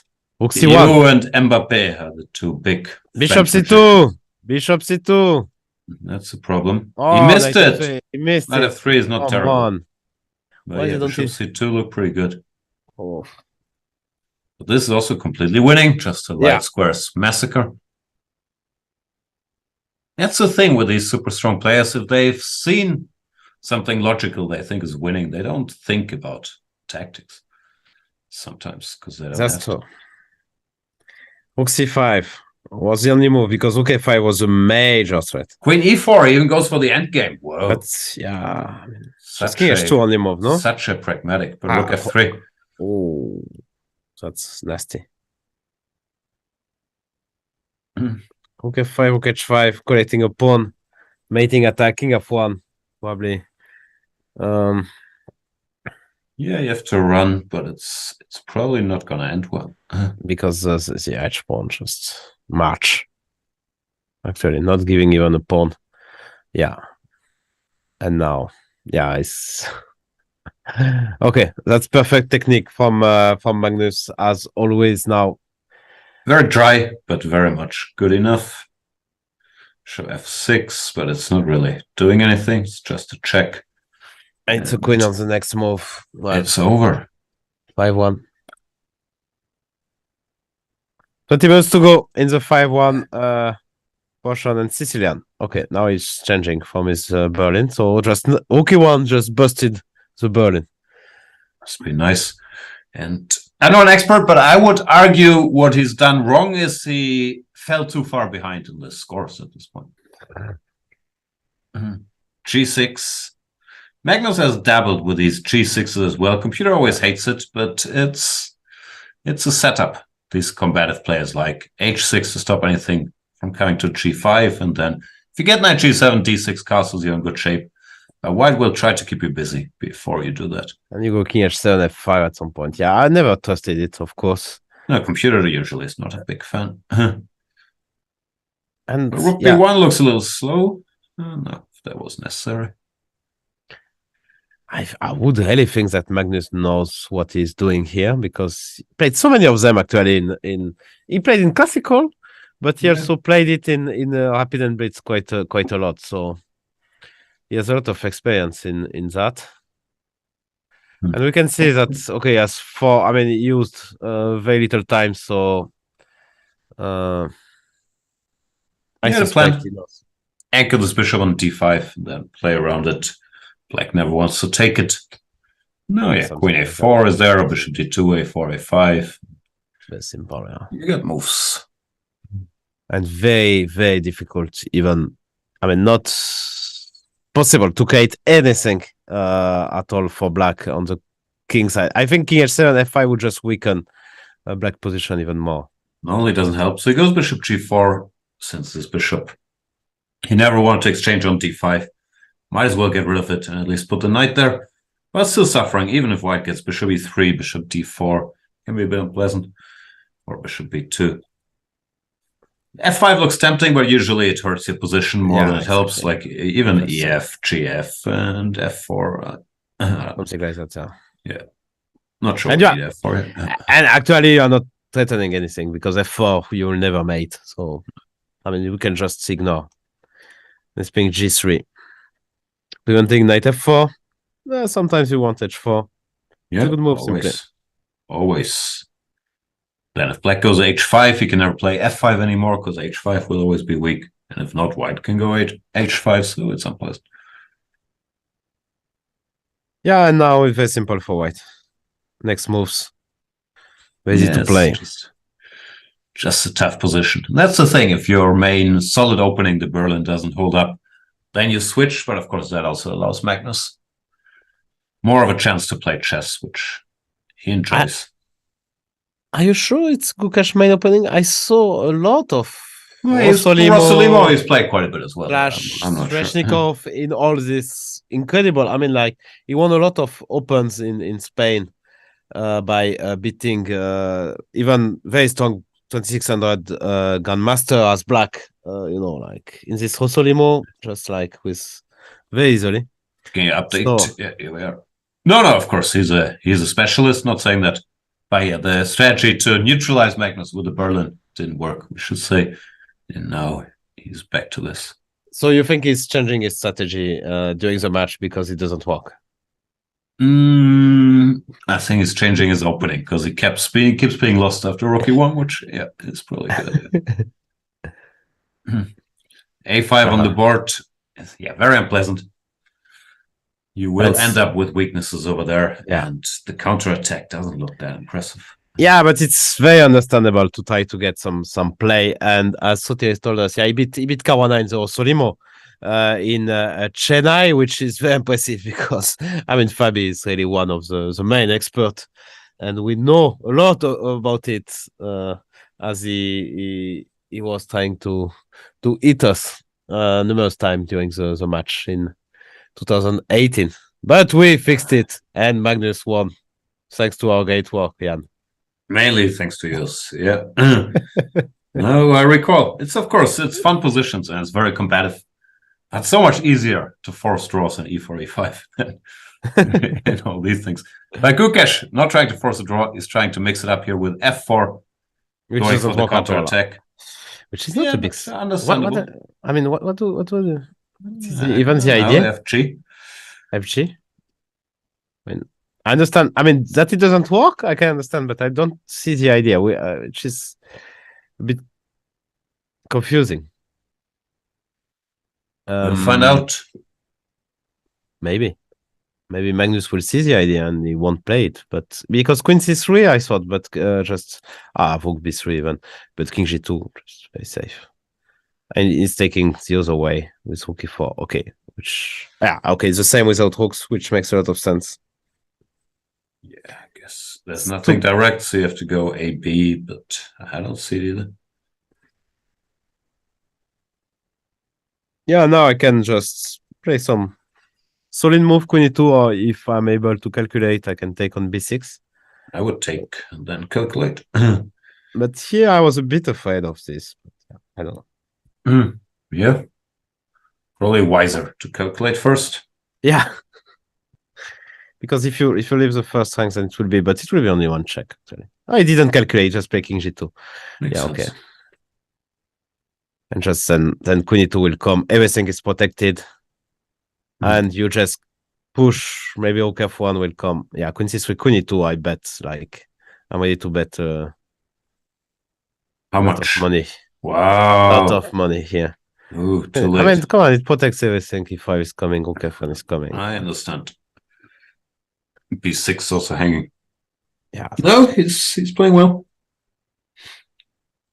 So what you would, if Gukesh would ask a timeout, and he would decide, I want to call a friend. I want to call my German friend, Jan Gustafsson. Yes. What would be your advice? Just keep being you. Enjoy yourself. You'll probably lose the match. Don't listen to any strategy advice. It's not going to help. Keep playing your main openings. Try to get some experience. See how Magnus handles those. And have fun. Don't we all think chess is great fun? And Gukesh just resigns here. And interesting as well. Always. Yeah, there's really very little hope in this position. B6 is hanging, E5 is a threat. Yeah. So Yeah, and now we see one d4 from Gukesh, which is listening to your advice, playing some different kind of positions. He started with one d4. And I'm curious if Magnus is prepared here, because he's been playing the Bogo, but usually after bishop d2, he just wants to take and play d5. And knight bd2, people haven't really called him out. And yeah, I was curious if what happens if someone did. And Gukesh does, which is nice to see. He doesn't play the main line, this, which is d5 instead of d6, but he goes for this d6 followed by e5. Which is very dangerous, yeah, because you can... Magnus, Yeah, this is a very tricky line. You know, e5 and all kinds of very nasty choice. What? This d65 is more in the style of Magnus. No contact yet in the early opening phase, and you don't get a free attack. If memory serves, bishop d3 wasn't the main move. I thought you go bishop e2, queen c2, whatever. But it's also fairly logical. Knight fd7. Very subtle. Yeah, you want to keep your options with knight c6. Yeah. But of course, it Looks fails shady. to equalize. Yeah, no, it is. I Just think Magnus already b4, played grab some space. b4 ed is the point, yeah? Yeah, Knight sometimes. d4, bishop f6. Show it quickly. Yeah, actually, that would be a very, very bad news with c5 coming up. I'm not sure how bad it is, but yeah, no need to gamble. Of course, one logical plan for white is to reroute that knight, which prevents the bishop to develop. It's not so well placed. It would be better on c3. You lose Even a bit knight of time. b1 here, sometimes you see this move in these positions. Yeah, knight b1 here, and that's a very, very normal plan, actually. Bishop c2 looks very deep, but he's telling Magnus, okay, make a move, sir. Knight c6, d5, he's happy with. Now he will recapture. Put the other knight on f3. Yeah, that will come. I guess knight c6 will be on the board. And okay, it's a bit better for white, but no disaster. Is my guess. No, and a defined structure, Magnus will know what to play for, and he can also easily be better. Knight c5, pawn to a4, like these things can get out of control. Knight f1. Gukesh plays knight f1, which is maybe a better move. Yeah. Because now you can just go here. Oh, sorry. Bishop e3, knight g3 could come, and the knight could come around the king. No, bishop e3, computer's not a big fan of that move. Can I change everything and play queen f6? Sure, but then you're not better. It says black is much better already. Maybe I can go a4, knight c5, no? But I'm not better either way. Knight d5, yeah. I mean, the only thing I can see is that you have a problem on c4. Let's say b3, I go a4, which is... or knight g4, some annoyance. Yeah, that's true. Rook e8 played. Magnus doesn't have a computer, so cannot... He should get a computer. Yeah. How does he access the internet? He has a phone. We know he has a phone. Yeah, that d5 was the move. f4. Which is now being stopped. It's weakening, no? For that pawn, but it's protected by the c2 bishop, so maybe I'm too scared. And knight c5 is not possible, yeah? Just take and can even take or play e5, and it's a disaster. Yeah, that's not great. No, I guess you take everything and then maybe play knight c5, but it looks slightly unpleasant.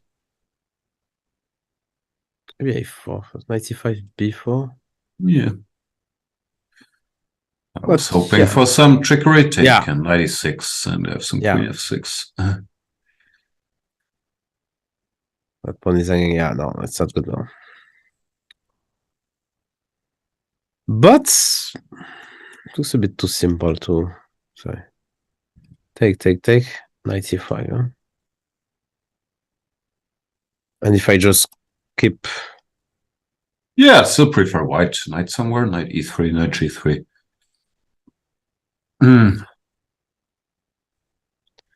But life goes on. I don't know. Queen h4, random moves. And it took some time, but yeah, I decided to take everything and play queen f6. Okay. Yeah. Now it's clearly white who's better. I guess I have to I don't have to. Queen d2 is also. Take b2 instantly. I go e5, you go queen b6. Queen b6, 2 pawns up already. Ale. Yeah. Now he goes for the endgame. You want to play knight e3. Yeah. Knight takes e4, knight e5. But maybe c6, he thought, okay, doesn't help. He goes a4, which I don't really like. Just weakening some squares. Was maybe afraid of a4, k5, which also sometimes comes. But I see your point. I understand, but I would still play b3 or b4 before I had to play a4. But here we are. Magnus gonna be happy. Bishop to c6, king on f8, then maybe some rook a6, rook b6, or shuffle the knight over to c5. Looks fairly comfortable. Yeah, I don't think. Yeah, white is not even better actually. No. If you go a4, you can no longer play on the queen side. Without queens, you can't really checkmate. He goes rook e7, also nice to go rook a8. Keeping enough pressure. Knight g3, g6, bishop to c6. He loves. Knight d2 will come. What else? Knight g3. Oh yeah, g6. Oof, sorry. That's a bit too far. Too g4! aggressive. Oh boy. I was thinking about this, but can we take on e4 or can we not? I think I'm just pinning you. I mean, like you take here and I'm pinning you, and I don't see any good solutions. Or solution, even.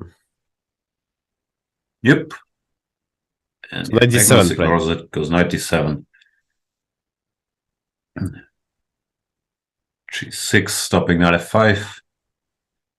So what's next for white? To go g5, h4, h5?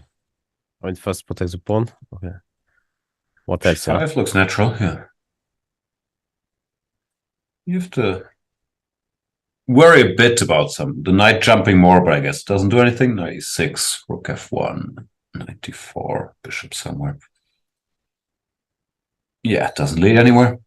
I'm not sure, actually. And pawn was hanging as well. Oh, you have to be careful. You have to be careful about all this jumping business. He goes h4.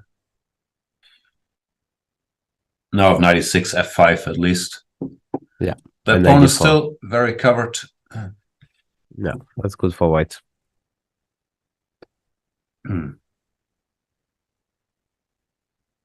So, what's next, Mr. Carlson? Bishop d7. He doesn't want to change the structure. Just targets the pawn quietly. Seems to me that he wants to force Gukesh to play g5, which I don't really understand why. He managed g5, h6. Wow.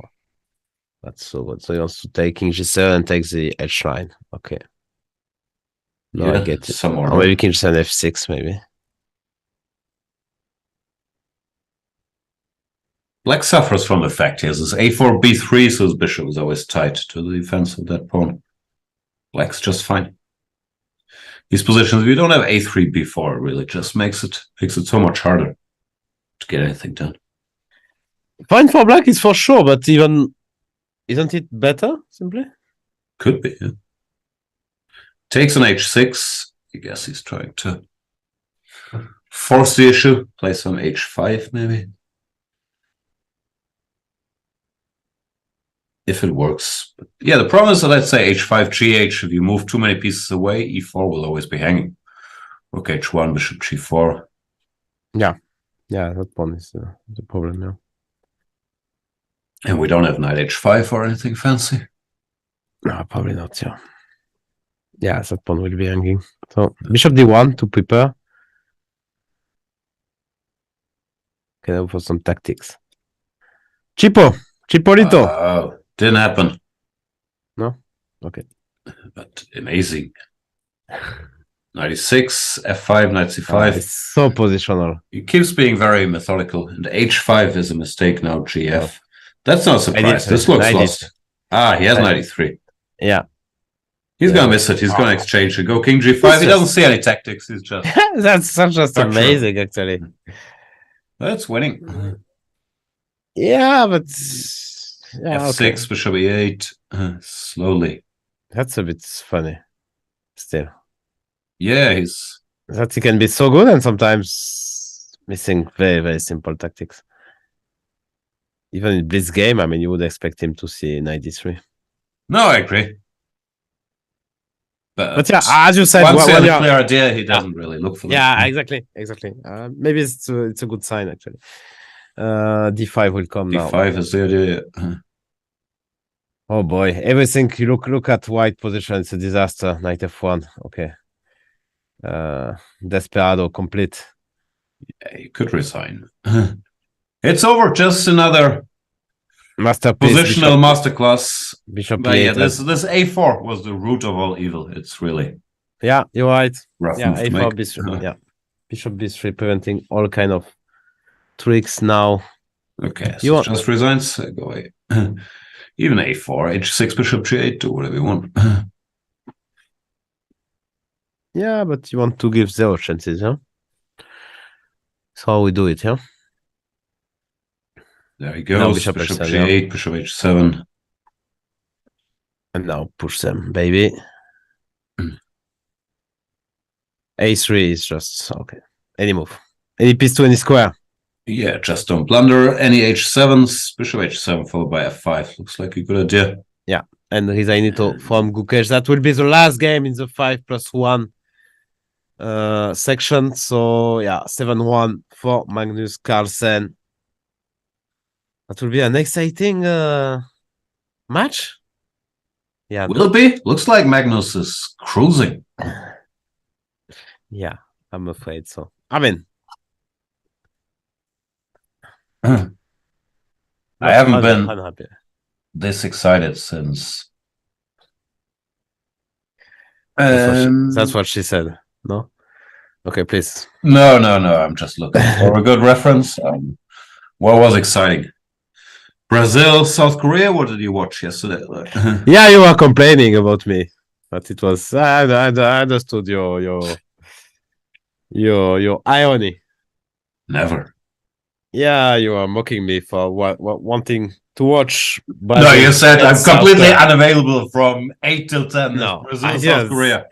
First, I didn't say anything. I just heard something, and I didn't say that. I say preferably not during the match, while saying that I was available all day long. So let's look it up. The good thing is we can document your lies easily. Preferably not during the match. While I expressly, I mean, like, because we were recording for some insights for the viewers, we're recording our great podcast. Go and check Chicken Chess Club podcast with 45 minutes of FIDE chess. It was very exciting. No, we read the whole Kobalia roast of Peter Heine. That was funny. So please go and check tomorrow. It will be out tomorrow. So we have to record that. And so it's always a mess because actually Peter Heine is very busy. He has a very busy life. Playing golf, 10 hours a day, Twitter, kids. 5 hours a day. It's good that he doesn't sleep much because otherwise it would be impossible to find the time. He also has a full-time job working for Magnus, of course, which is not easy to combine with 5 hours of golf and Twitter per day. But here you see Magnus, well prepared, in the footsteps of Ivanchuk, who beat Giri with his move order. Wow, you know your references. And it's very challenging for Peter Heine because he knows that if Magnus doesn't receive any prep, Magnus is probably going to lose. He has to save him all the time. Of course. So that's amazing work by Peter Heine. No, also Magnus is, I think, very demanding. He wants the preparation at least the night before, so he has time to get up in the morning, go over it, have a good look, memorize the lines. Yeah. It's not like you can get away with some last-minute nonsense. Exactly. Did you check the messages? Because you changed the topic, but I was right, of course. You are right. That's why I didn't.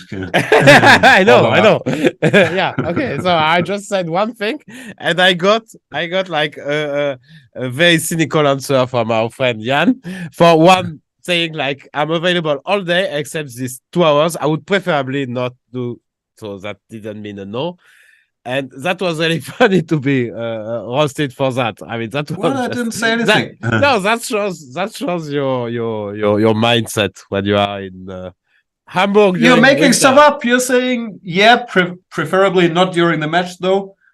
Yeah. And I'm saying, then you're saying or before, not during. And I'm saying I can't do before. I'm still in the train. Yeah. And I said it's a big game, of course. Yeah, okay, that was I guess irony, but come on. You guess? I thought I was thinking about it like for 2 seconds, and I thought, yeah, it's irony. So you're not the type of person one can ironic. yeah, exactly. What is Gukesh doing? Isn't he in trouble? Like, this looks strange. Knight b7, you're not exchanging anything. It's mate, yeah. Bishop d3, e5, mate, no? Bishop d3, e5 maybe? c5 princess, you know. I'll take everything, f4, it's mate. Yeah, but that's it. I don't know. Be my guest. You are playing, you played this great Bundesliga game, yeah? Where you mated the guy, yeah? Bishop b2, allez. Against my club, Werder Bremen, I was sad. Yeah? Yeah, sure. I was sad. You didn't come to a beautiful Bremen on that nice weekend. But then you rested Yesipenko against us to confuse us. Yeah. Yesipenko is not playing for Bremen. Sorry, not Yesipenko, Yefimenko. My bad, Yefimenko, of course. Okay. No, I didn't come because I was supposed to become world champion in Jerusalem. That was the plan, but we got kicked out, and then it was a bit late to come. I understand. Magnus, he's going for broke here. E5, knight g5. Looks pretty dangerous. If h6, I'm not sure if you have anything tactical, but just knight e4. Cover c3, eyes d6, and then queen g4 next. What are you going to do? Knight c3 is hard to believe. Queen h5. Just a very bad position. Or queen d3 wins directly. Let me check. This in the chat that I see in the chat that Morocco beat Spain. Update for Soccer Lover, which is a pretty big upset, actually. They beat Spain, or Spain is down 1-0 in penalties? I don't know. 3-0. Final. Whoa. Final. 3-0. Oof. Okay, so who am I going to root for? Germany's out now. My Spanish friends are out. You have an easy pick. Yeah. You can root for the best. Let's go, Messinho. Messinho. Yeah. 94. Oof, that looks so scary. 96, maybe. Sometimes, at times, there is some bishop h6, queen g4. Queen g4 just plays itself. Bishop d3. Yeah, that's really bad. I mean, here as black, I would just play bishop b7 and close my eyes, because if I don't go bishop b7, what I'm going to do? I mean, but if you go bishop b7, you are also not happy. Queen g4. Yeah, but I'm closing my eyes at least. Okay, f6. F6, come on. Gotta do that, no? Maybe. Well, gotta do something. Of course, everything looks very tempting for white, but at least you make Magnus calculate. Queen g4, f5, queen g6. Might just win. Who knows? And maybe that was, think about it. Actually, that was maybe the only thing that Magnus didn't do that well in the first part of this match, calculating. So could be. I mean, he missed some very simple. I think it was also a bit on purpose. No, he decided not to get into any calculating debates. Just let his hand play the game, play very strategically, very positional. I think when he laid out the strategy for this match, that was a big part of it. Yeah, but he missed mate in two, so I guess that was not part. You think that was part of the strategy, yeah? Yeah. Don't think about any tactics. Just keep making some. Bishop h6, boom. Allez. See, he doesn't want to get involved with any tactics. Yeah. Takes. It's on the board. Queen g4. Looks crushing. Okay, king f7 is gone because bishop d5 and e6, and you just can resign at the very least. So you have to go king, let's say, one of the two, king h8. You just queen e6. You can't cover everything, can you? That's maybe simple. I'm wrong. I'm not sure, actually. It looks like there could be some tactic here. 95, bishop b7. Yeah, this is not it. Yeah. Maybe we're still winning, better queen d6. Yeah. Yeah. We don't want I'm not even sure. Yeah, I mean, queen g7. I mean, okay, yeah, it's sharp. It's too sharp. But So what how else? do you win? Queen G6? Queen g6, yeah. Yeah, Queen G6 played. Ooh, Queen g6, yeah. That's good. And you have at least a draw. Wow. So that's what we like, yeah. Free roll. But you probably have just a win. No? What does black even do? Like, you want to prepare Queen G7 or something, but knight B8 is too sad, so you go knight takes E5, maybe. Takes, and you go... I don't know what you do. Queen G7, maybe? Yeah, white could also start with Queen H6. Yeah, yeah. Because that hook is hanging, so takes and takes. Yeah, it's over. Already over for Gukesh. Wow. He plays bishop B7. So you take, give a check, and then you think. First you take the pawn. And repeat, and now you think. Then you repeat, because you thought for too long.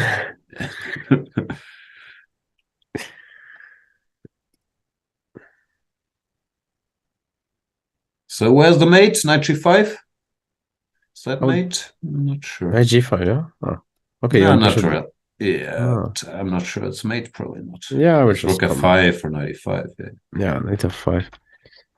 No, Knight D6 looks very tempting to me, but I don't see Knight D6. Why not?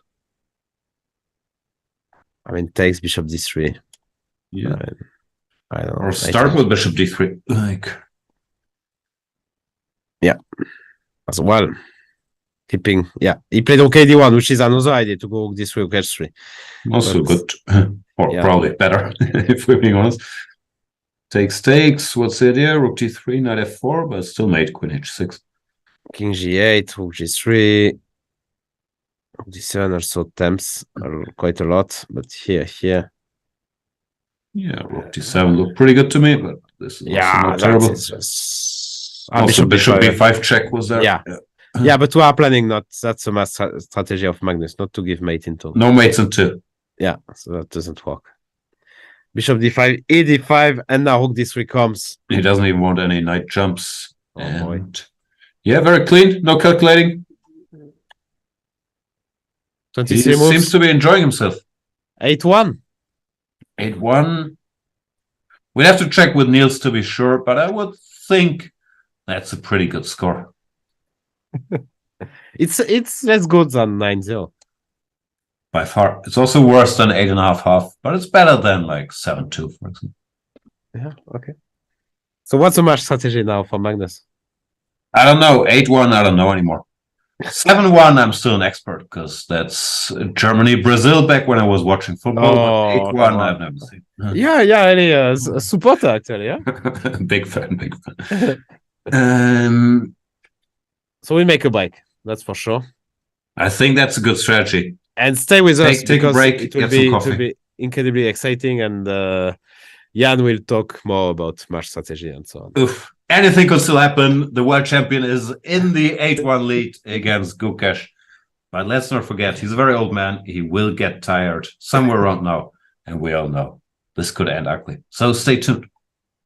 Hello everybody, I am Grandmaster David Anton Guijarro. I'm Magnus Carlsen. My name is Anish Giri. I am a top Grandmaster. I'm Grandmaster Nils Grandelius from Sweden. I am Grandmaster Hari Krishna Pentala from India.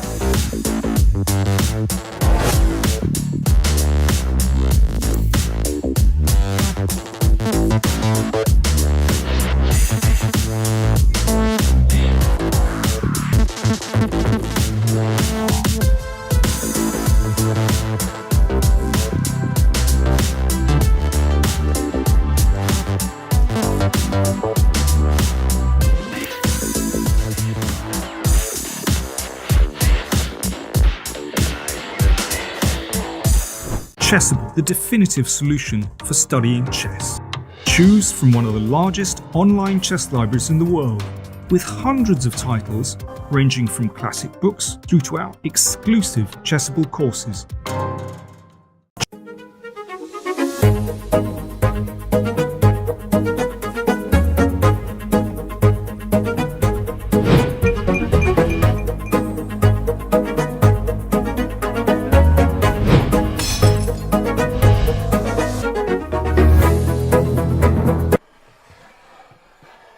Seriously?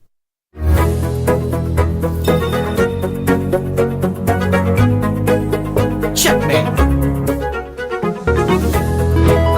Aim Chess is an intelligent system that analyzes your game, prevents mistakes, and develops recommendations for improving your skill. Phew!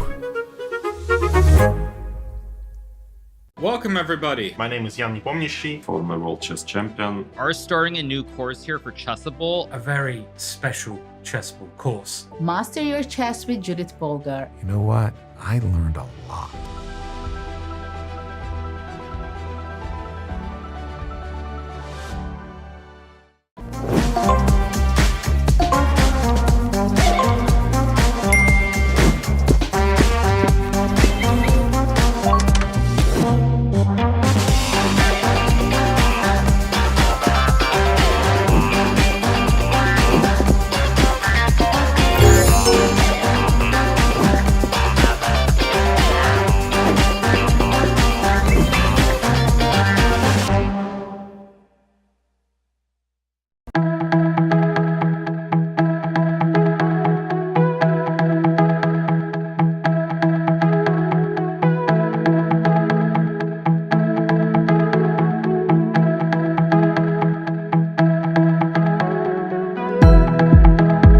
He played the Berlin,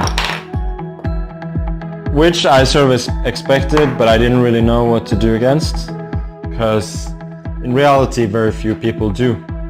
When we are playing an even game against someone of similar strength to us, usually we need to give something in order to obtain the initiative.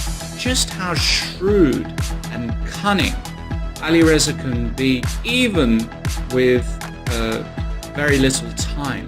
I want to show you a game just to prove that I play these lines that I played against former world number 2 and a bit of a superstar, Gustafsson.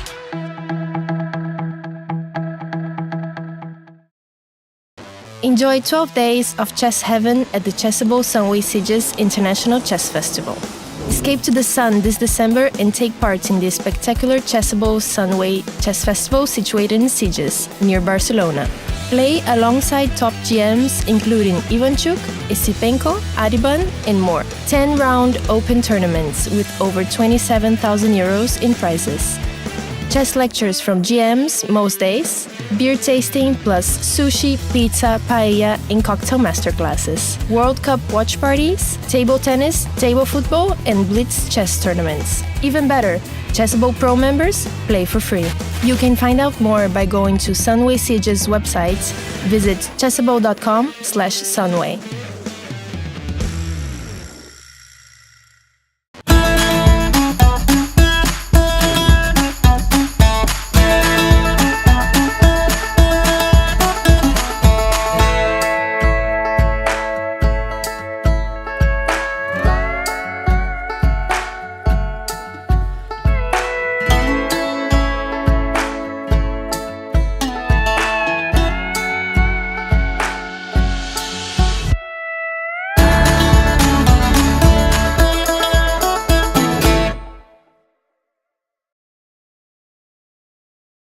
Hello everybody, I am Grandmaster David Anton Guijarro. I'm Magnus. My name is Giri. I am a top grandmaster. I'm Grandmaster Nils Grandelius from Sweden. I am Grandmaster Harikrishna Pentala from India.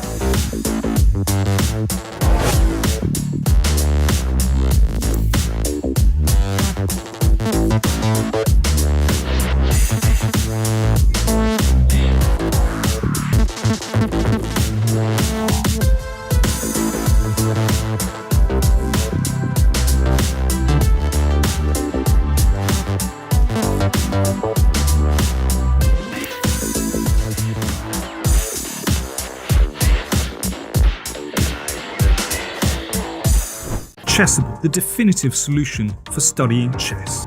Choose from one of the largest online chess libraries in the world, with hundreds of titles ranging from classic books through to our exclusive Chessable courses. And welcome back to the chess.com Speed Chess Championship with Magnus Carlsen against Gukesh, and it's 8-1 already for the world champion. 1.5 hours more to play chess with a very fast time control. So as Jan, specialist of match strategy, told us there's all to play for in that match. A lot of we don't know what's going to happen, but we know that you are going to see Jess very soon, Jan. Yeah, looking forward to it. I keep checking the weather. It's not great right now, so I hope for a little improvement there. You're going to play? No, of course not. I'm gonna do a commentary with Peter Svidler. And Mr. Dodgy will be there. I think those are the big stars, Svidler and Mr. Dodgy. But some pretty good players in the field as well, including our dear friend, Jorn van Forest. Wow, Jordan is playing. CJS, Jules Moussa as well playing. So very exciting. Strong field and very exciting evenings for you guys. Yeah, Jordan will have a lot of fun in CJS. From what I heard, it's gonna be great for him. Yeah. So it's pity I cannot join actually. But yeah, maybe next time. I know you're a very busy man. You have to. Yeah, I am. I know what you have to do. Yeah, Saturday is a big game, so you have to watch football. Yeah. No televisions in Spain. And now that Spain is out, they won't cover it. Yeah, that's for sure. So so CJ is coming up with our dear friends commentating, so you can follow it, of course. No, you should come. Not only you, but also our dear viewers. I mean, if you can't come, watch it, but you should come. What's not to like? Weather will be good. It's going to improve. I saw there's a day with 20 degrees. What's the point of sitting? I'm assuming everyone's just miserable like me, sitting in some basement in Northern Europe. So, but disclaimer, if you live in Thailand, don't go to CJS. Just stay in Thailand. That's an important disclaimer for our Thai viewers. Don't leave Chiang Mai. It's much better there. Trust me. That's so, yeah. So, if you are in some random country in Europe, go ahead and go to CJS.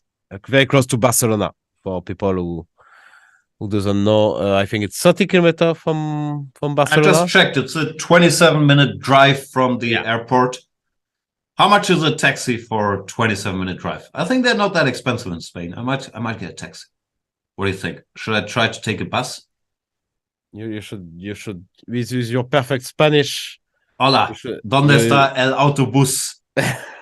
No, you should get a taxi. You would get a very reasonable price. Yeah, I think you won't get tricked. In Paris, it's a bit more tricky for you because you think you speak French, but actually with your Bonjour, accent, je m'appelle Yann. Yeah, so they just triple the price. Un taxi, s'il vous plaît. They just triple the price, and I think it's. I'm not against it. Oh, Champs-Élysées.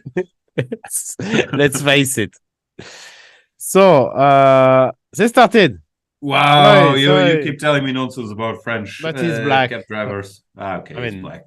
Magnus is black. Okay, so it's Reti and some random line. Some freestyling. Yeah. Okay, let's see if Gukesh can. Doesn't look great for Gukesh. Usually in these structures, at least you want your pawn on f4 already, so you can go f5 and start pushing. He needs to move the knight first. That's going to cost quite a bit of time. So what do you do here as black? a4, a3 or a4, b3? I guess white goes a3. That's what they typically do now, because they all learned from Bobby. Yeah, because a3 is quite a big threat in a3 is general. unpleasant, so they go a3, and then you take and try to open the queen side. Yeah. It's just so easy to play for black. That's c4, anything. Knight c5 might come, queen a5 might come, rook b8 will come. Definitely at some point. Knight d5 maybe. This pawn, this is weak.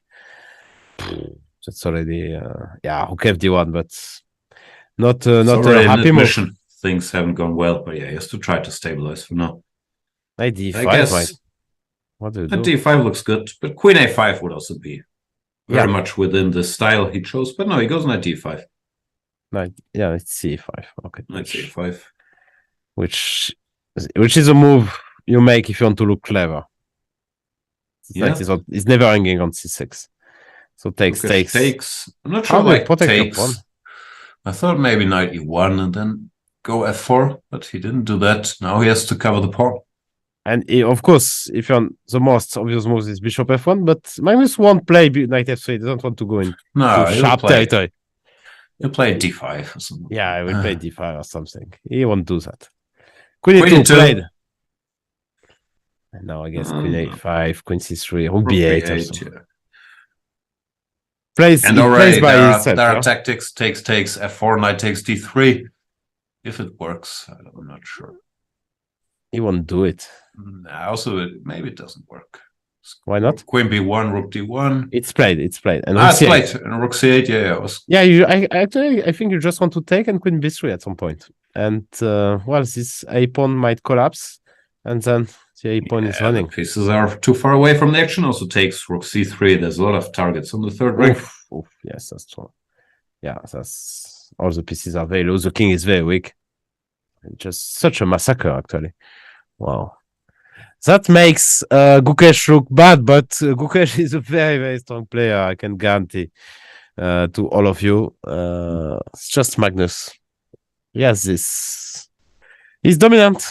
Till what do you think? What is your prediction there? Till what age we'll see such dominant performance from Magnus? What's 35, 40, 50? I don't know, queen b1, bishop f1. Also, it depends how long he wants to play, and I guess he will want to play as long as he's dominant. I can't picture him being like the 5th best player in such a tournament and still enjoying it, because I guess he also get used to crushing. Very hard to say, I would say. 5 more years, but who knows? Most of the greats, they kept their level until their early 40s. No Kasparov. I'm really not sure. He's still only 32. He's been around forever, but it's not that old. Yeah, no. It's very young.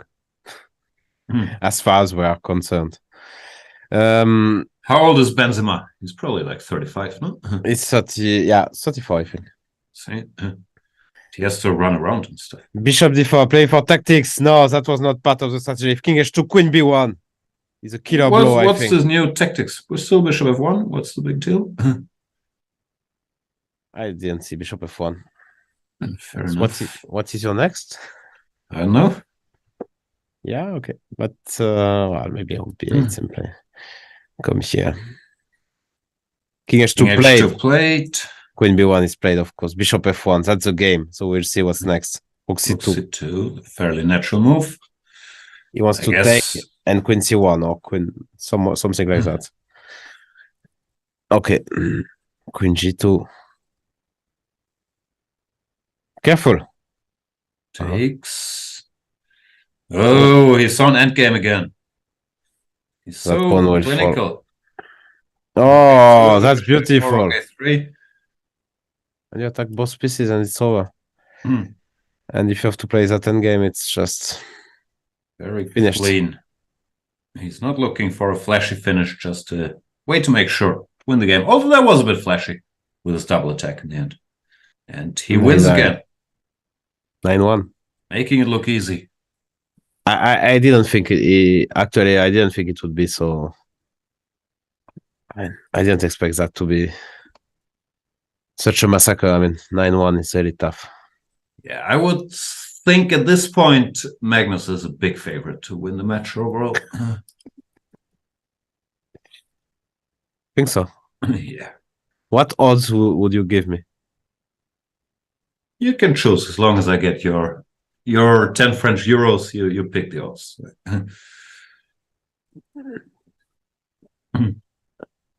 1,000 to 1? Oof, I'd have to give you a lot of money if you were right. I don't like it. I can choose. I don't know. I can choose the 10 euros. He might, withdraw from the match, have internet troubles. Like, no, probably 1,000 to 1 is too much. What's fair? 100 to 1. It feels very unfair. Because what can happen, really?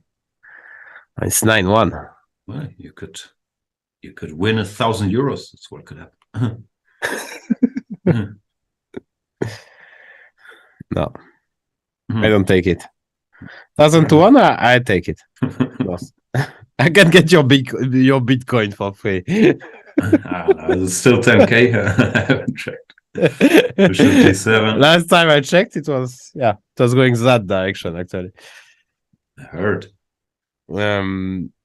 Okay, so Magnus, but he's taking that still very seriously. I mean, he's playing normal openings. Okay, he just plays a3, a4. Yeah, but still, I mean, it makes some sense.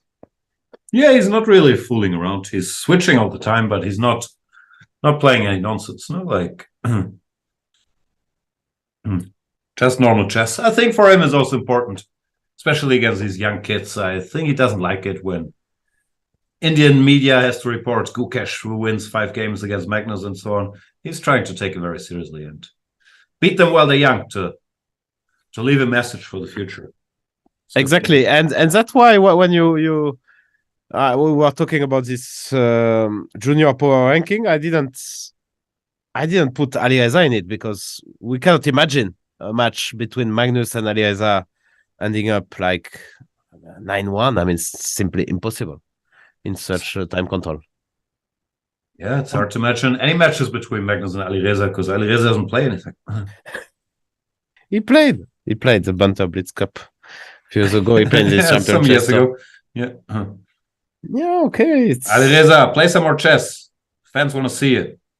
I mean, he's want to be 3. He has some goals. He had and 6 months of rest before the candidates. So he should also play once in a while. He played in Salwis for 1 month non-stop. I'm defending my boy, whatever. I understand. No, but I feel he has some goals and he's not interested in this online chess. He wants to become world champion. And yeah, has he even ever played online blitz? I'm not sure he has. Yeah, you're so full of it when you're defending your boy. Okay, but he doesn't want to play one tournament. It's his right, no? Of course, he he can do whatever he wants.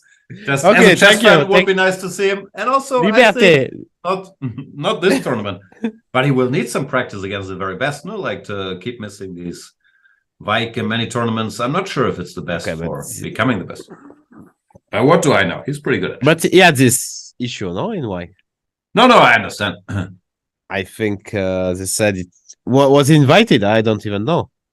I think he asked for compensation for how he was treated the year before, and they couldn't come to terms with the organizers. Okay, it was only 2 million euro, so it was fair. No. Hans would ask for more. Are we allowed to make such jokes? I mean, we'll find out. We'll find out. What's the position? Magnus is doing well. He has bishops. And the knight on c5 isn't that stable. There's always e5 or f4, e5. King h2. A lot of potential plans for it. If Niemann is listening, if he's asking us 100 million, he will be, even if he wins the case, he will be very disappointed when he wants to cash in. That's the problem. So don't do that, please. He might come to sieges as well. More excitement. Okay. Why did Magnus go c3? Just hung a pawn? What's he doing? No tactics today. Was it a mouse slip? Did he want to play c4? Or he just made a one-move blunder? That's very possible that he wanted to play c4, actually. c4 looks very logical to me. But, yeah. Okay. Now it changed a bit.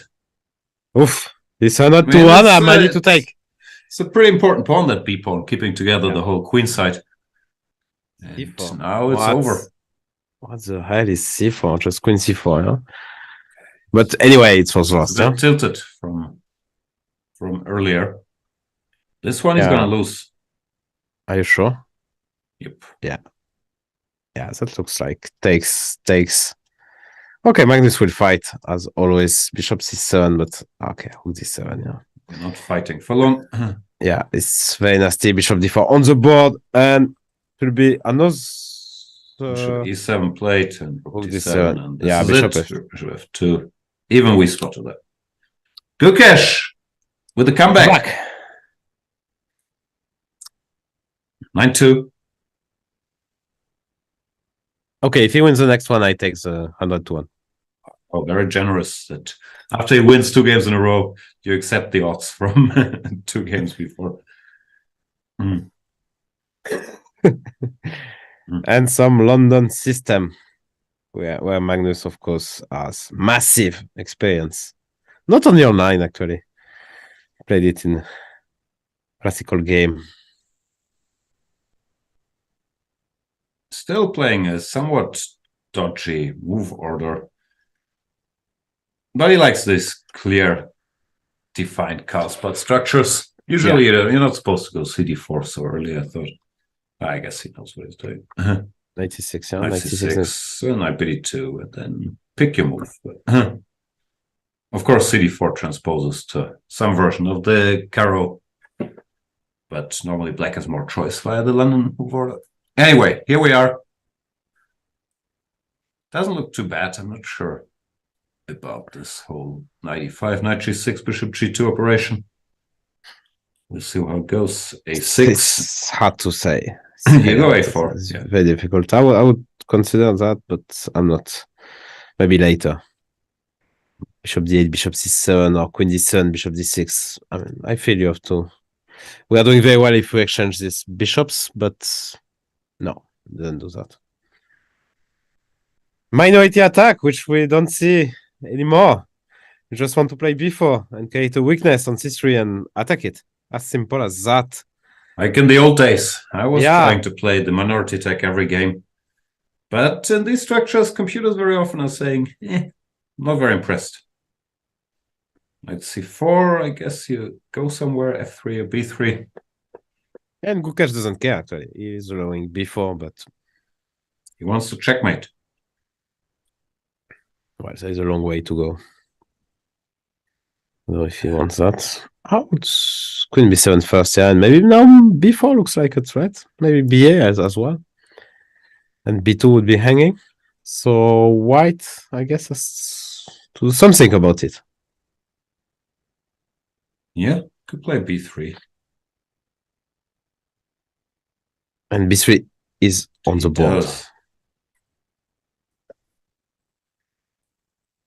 Probably go back to d6. Knight a5 looks a little far from the action.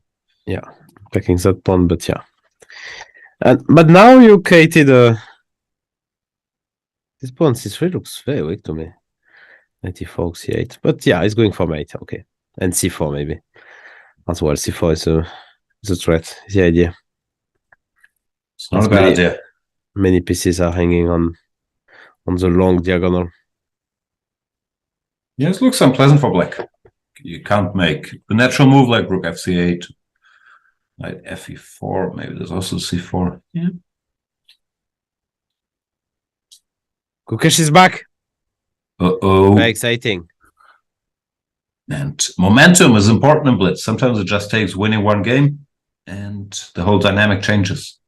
Magnus has a bit of a cushion, but he's got to be careful. Also against Shevchenko, there he lost 3 in a row, and all of a sudden was a close match. Score was 4-4. Can happen. As long as you're crushing, you keep crushing, then you lose one, and all of a sudden the dynamic changes. But he's the world champion. He's been in more tense situations than this one, up to 9-2. c4. It's c4, Padzers. Come on. What's the point? He has to do it. Knight takes. Knight takes? Yeah, it's on the board too. It's not so much, yeah? It's what you mean. Yeah, maybe right. Actually. Stable for black now. Queen d8, 95. Yeah. Space. Maybe rook d7. Yeah, actually. It was a bit over-optimistic from me. Yeah, because the white king is still weakened long-term for opening the queen side there. I like black's position here, actually. Yeah. No, I need to do something about that pawn, actually. But that's not easy. Simply. You can play bishop d6 here, which is very solid, maybe too solid, I don't know. No, I just play. Doesn't want it yet. Queen d7. No, I still like black's chances. Rook b7, and it looks much easier to play for black. Still rook b7. Unless I'm blundering, takes and rook c7, but no, I'm not. Yeah, rook b7 played. So yeah, it's very now it's very stable for black, and thanks to that knight, and very difficult to make something happen as white, and even I would start to worry here as white. Just he can lose his position so easily with a slightly weakened king, pawns on d4 and a5. I like what he's doing. He's trying to stabilize, takes on rook c1. Bishop f6 maybe. Okay, queen c4, d8. Okay, king h2, that's a good move. And g5, yeah. Also good move. They're both making good moves. Queen b2. He could have gone g6, king g7. But he's going after some pawns. Yeah, and how to protect it is a tough question, actually. I don't see it. If you go d1, you will have some issue, no? Yeah. So what do you do here? I don't know. Yeah, just give the pawn in some clever way and play rook c6 and get some play, maybe. Bishop d5. He went rook c2, and now he's trying to get the a6 pawn, which also makes sense. Hard to believe white is better with the king, but maybe it's not worse. The a pawn is fast enough. Queen e4, queen a4. Okay, trying to get the pawn as soon as possible, so it will be some check and push. Goes rook c8. Didn't like queen c8, rook d8. How do you keep the pawn now? But is there a mate? It's only a check. Takes a5. Magnus goes bishop e5. Doesn't want to do anything too crazy. Maybe. I don't know. Maybe this rook h6, you know? Dreaming of some rook h6. No, I can hear it. Yeah. It's not working yet. No. Reminding, of course, of the end of Carlsen Kayakin epic match in 2016. h4. Queen e2. h5, king f6 was just a check, so Carlsen can keep attacking. Very impressive. Cold-blooded stuff. He's calculated everything, and it's over. Amazing. 10-2 for Magnus Carlsen. 40 minutes to go in the 3+1, and we'll have, after that, 1+1 portion, which will last half an hour. That was a big win, stopping any momentum, getting the lead back up to whatever it is. And they keep debating this line, but Gukesh by now, he's fixed it, or he's played the main move at least, c5, instead of d takes c4, which didn't work very well last game. Queen c2, they try all kinds of moves here, followed by bishop b2. It's a very modern line. I don't think it's too scary for black, but at least it's slightly fresh. But what black is doing now looks very sensible. Carlsen is trying to secure the two bishops long term. I think I looked at this position. The computer wants something else, not bishop g4. Maybe 95, no? Here. I don't know. Yeah, if it works, it's very tempting. He goes cd. And I guess bishop c4, queen h5. Now you need a good move. There comes 95. Looks pretty decent. Rook c8, that feels slow. Feels very dubious, but maybe actually at some point, yeah. Takes the bishop. I guess he wants b5, queen g2 long castles. Something like that, yeah. That's way too dangerous, of course, for black, so he's not going to take on g2. d5 played. Computer doesn't like it. Knight a5. Yeah, that's why computer doesn't like it, I guess. It still looks dangerous. Queen g2 long castles, I still wouldn't dare. So you probably play some other move. Maybe queen f2 is kind of, but yeah. Yeah, king b1. I don't know. It looks. Yeah, no, it's very. Yeah. But on the other hand, you have to find a. Ooh, endgame. It queen g6. Very. Bishops. Choice for Carlsen. Also, bishop d3 is there. It's not like it's forced to take. Queen g2. We still castle. Yeah, he plays bishop d3. Yeah, this looks unpleasant. Maybe he missed bishop d3. But why not this and c4? Okay, bishop f5 or maybe bishop h7. Yeah, Yeah, let's not waste any way, time. Yeah, no, bishop h7 looks better. But he didn't take. He didn't dare to take. He played queen h6. So yeah, bishop h7 was very, very dangerous. To say the least. I mean, not exchanging queens was really surprising to me. And thinking, goes bishop f5. Attacking the rook. I guess he wants to prepare e4. The bishop could be a little offside, no? Like rook d8, e4, g6. And not sure what his point was there. I think e4 is good. You just want to allow c4, c3? Yeah, bishop h3. Knight e4? I didn't see that. Ah, g6, f6 was hanging. Oh, yes. So Gukesh goes knight b7. Turning knight d6. Okay. It's messy. f3 would be the most ambitious. Try to keep everything. I can't do that. Maybe. Probably. Actually, because this is only one check, yeah? Or even g3, actually. Knight d6, bishop h3. Now queen h4, you have to go queen f2, but you are happy to go queen f2, actually. Still feels very shaky here. You have to go knight d5 or knight e4. Looks very dangerous. Let's see what Magnus concludes. Because he just castles knight d6, then he can't really cover everything. Yes, that's the problem, yeah. If we move the bishop now, the pawn is hanging. That's why we were trying to go with. Yeah, and he played f3. And the computer doesn't like it. So something, I think you're right, actually. Knight fe4. Has to be something direct. If white gets the castle, yeah, he's much better. Does that's a more. Now it looks incredibly dangerous.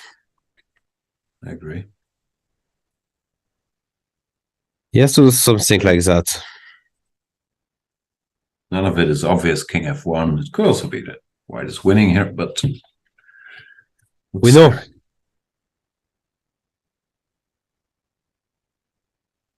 Yeah.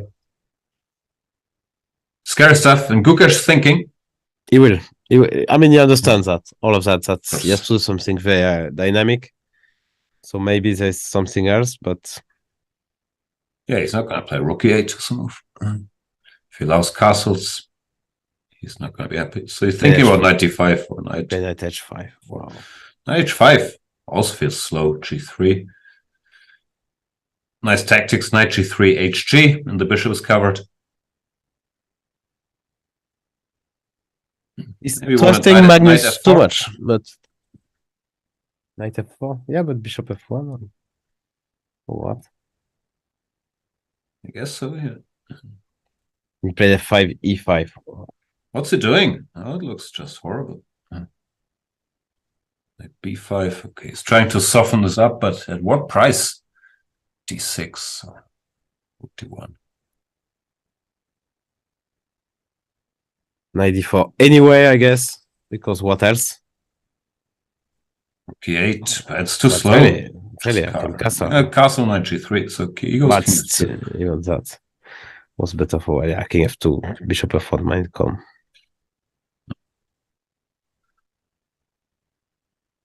Now, how do you wrap it up? I don't know. Take a pawn? No. No, I don't. That was a mistake. He wanted clearly to keep the rook here, not to get into some queen to check, but that's a mistake according to the computer. And rook c8 as well. 5 seconds for each player. Anyway. Couldn't he take on d5? Okay, it's time trouble. Let's see what happens. Yeah. Castle winning. completely winning. It's game over actually. King G2 is a blunder. King G2, there was... Why was that a blunder? We'll find out. Maybe Rook C2. Okay, we'll see. Let's see. Yeah, wow. Now it's a bit of a time scramble. Wow. It's a massive time scramble. Knight G3 is coming now. Uh-oh, he missed it. And he has to go back. 2 seconds. And he's lost again. And he won on time. time. Whoa. So let's see the replay. So here. When did it show that he missed a win? King G2, there must have been something. Oh, let me put so King G2, Queen D2. And Rook C2 is there. Yeah. If Rook F2, Queen takes C1. Yeah. Exactly. And now after D2, oh sorry.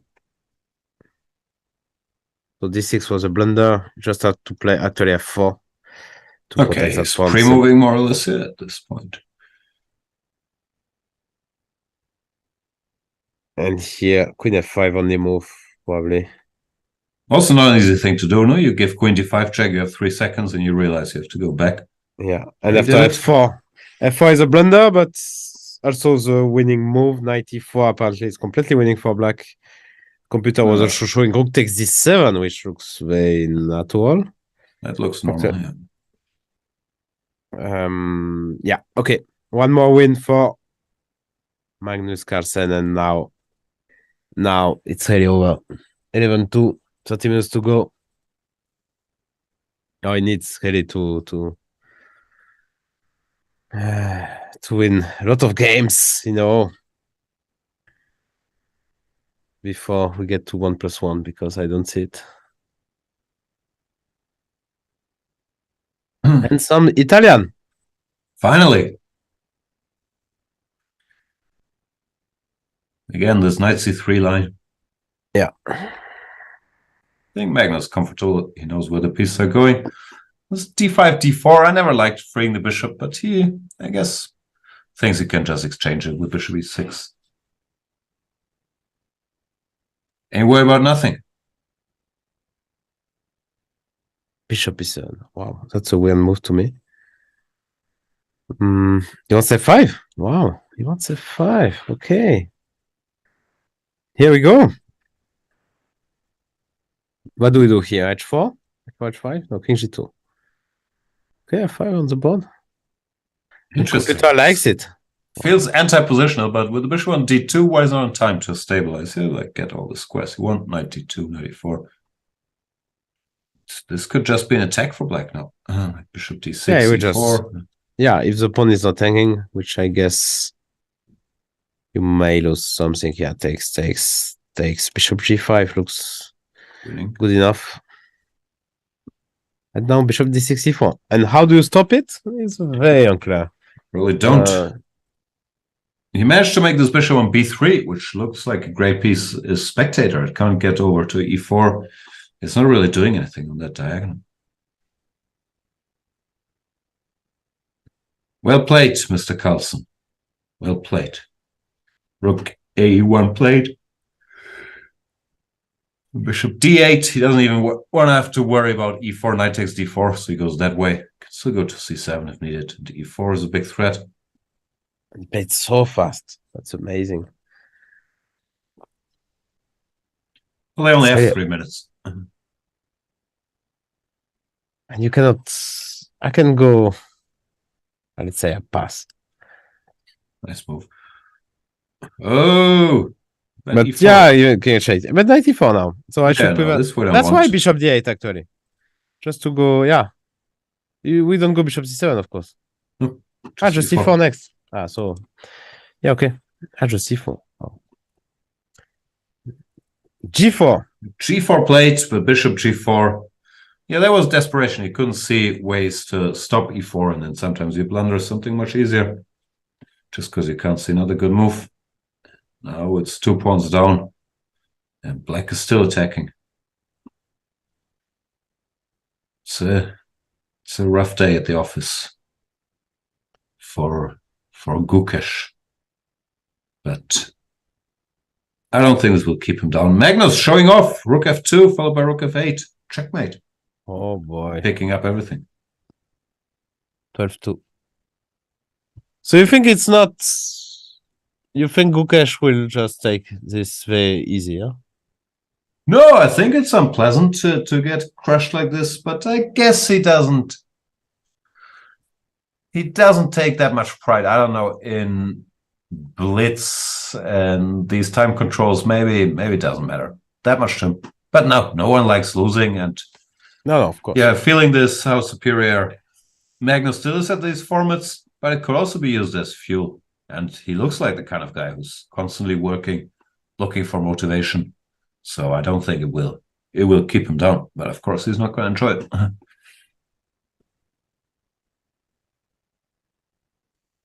Yeah, there's a small break, I think.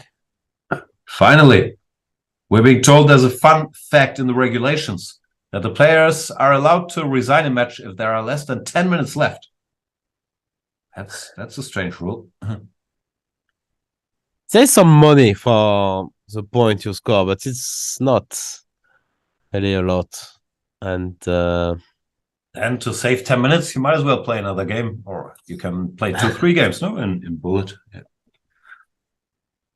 Anyway, another break. We'll show you another clip, probably that you should come to Sieges, to the lovely Sunway Sieges Chessable Tournament, where you can hang out with all of us. By hang out, I mean talk to Sidler. He enjoys talking to people. It's going to be great fun. See you there. Hello everybody, I am Grandmaster David Anton Guijarro. I'm Magnus Carlsen. My name is Anish Giri. I am a top Grandmaster. I'm Grandmaster Nils Grandelius from Sweden. I am Grandmaster Harikrishna Pentala from India.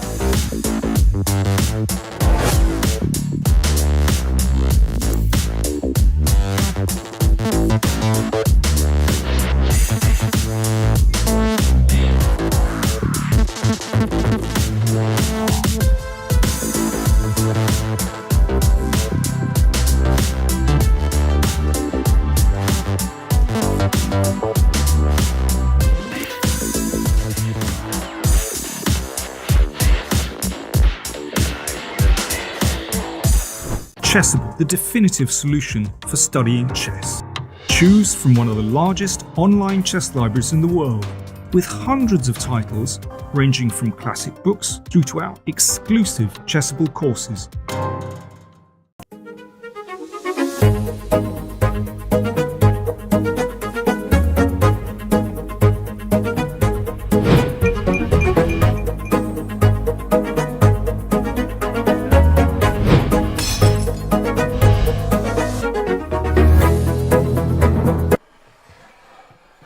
Seriously?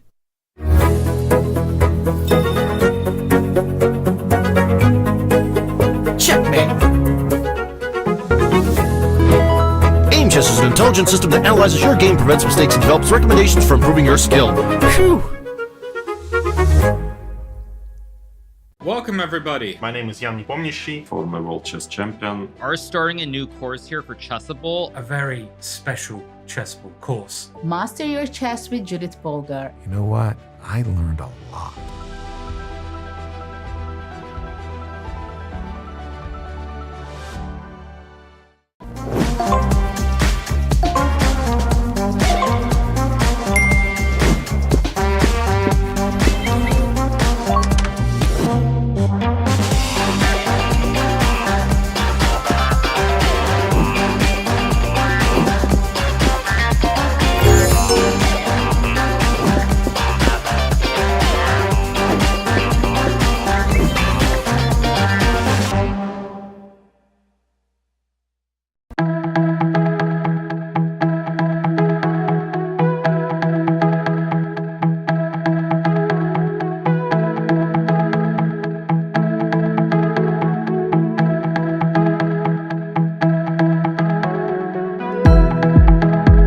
He played the Berlin, which I sort of expected, but I didn't really know what to do against, because in reality very few people do. When we are playing an even game against someone of similar strength to us, Usually we need to give something in order to obtain the initiative. Just how shrewd and cunning Alireza can be, even with very little time. I want to show you a game just to prove that I play these lines that I played against former world number 2 and a bit of a superstar, Gustafsson.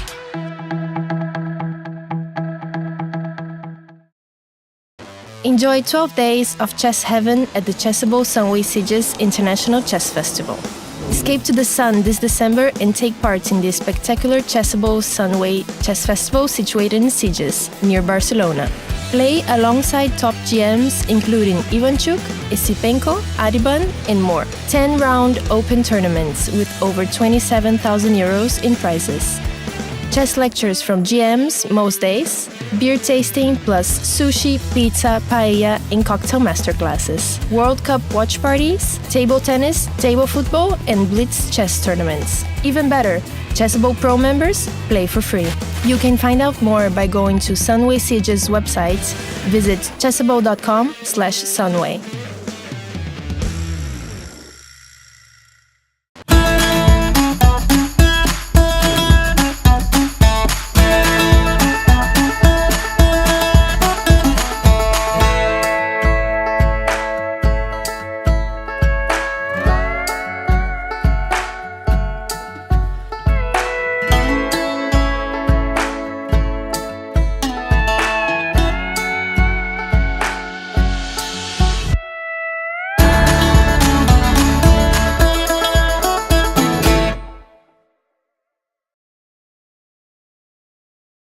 Hello everybody, I am Grandmaster David Anton Guijarro. I'm Magnus Carlsen. My name is Anish Giri. I am a top grandmaster. I'm Grandmaster Nils Grandelius from Sweden. I am Grandmaster Harikrishna Pentala from India.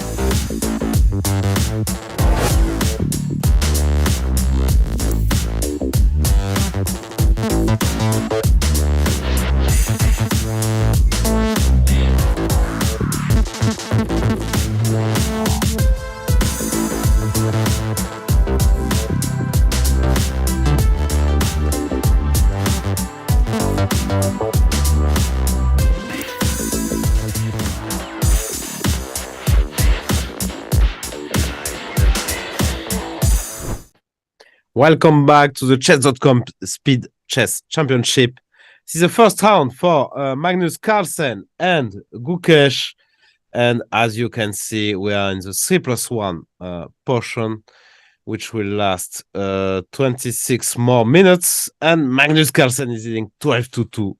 Yeah, that's an amazing result. So let's see if Magnus can keep the track and, well, can extend his lead. I guess the match is already basically over. Very difficult to imagine Gukesh coming back, but who knows? And Jan Gustafsson will join me in a few minutes, but he's a busy guy, so he will come back in a minute.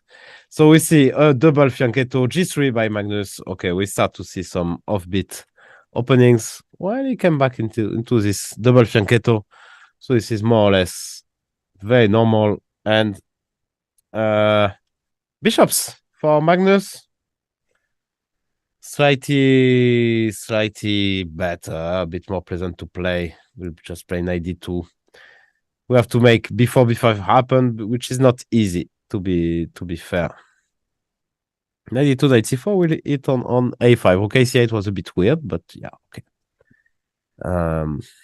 So just a choice. Ooh, b5.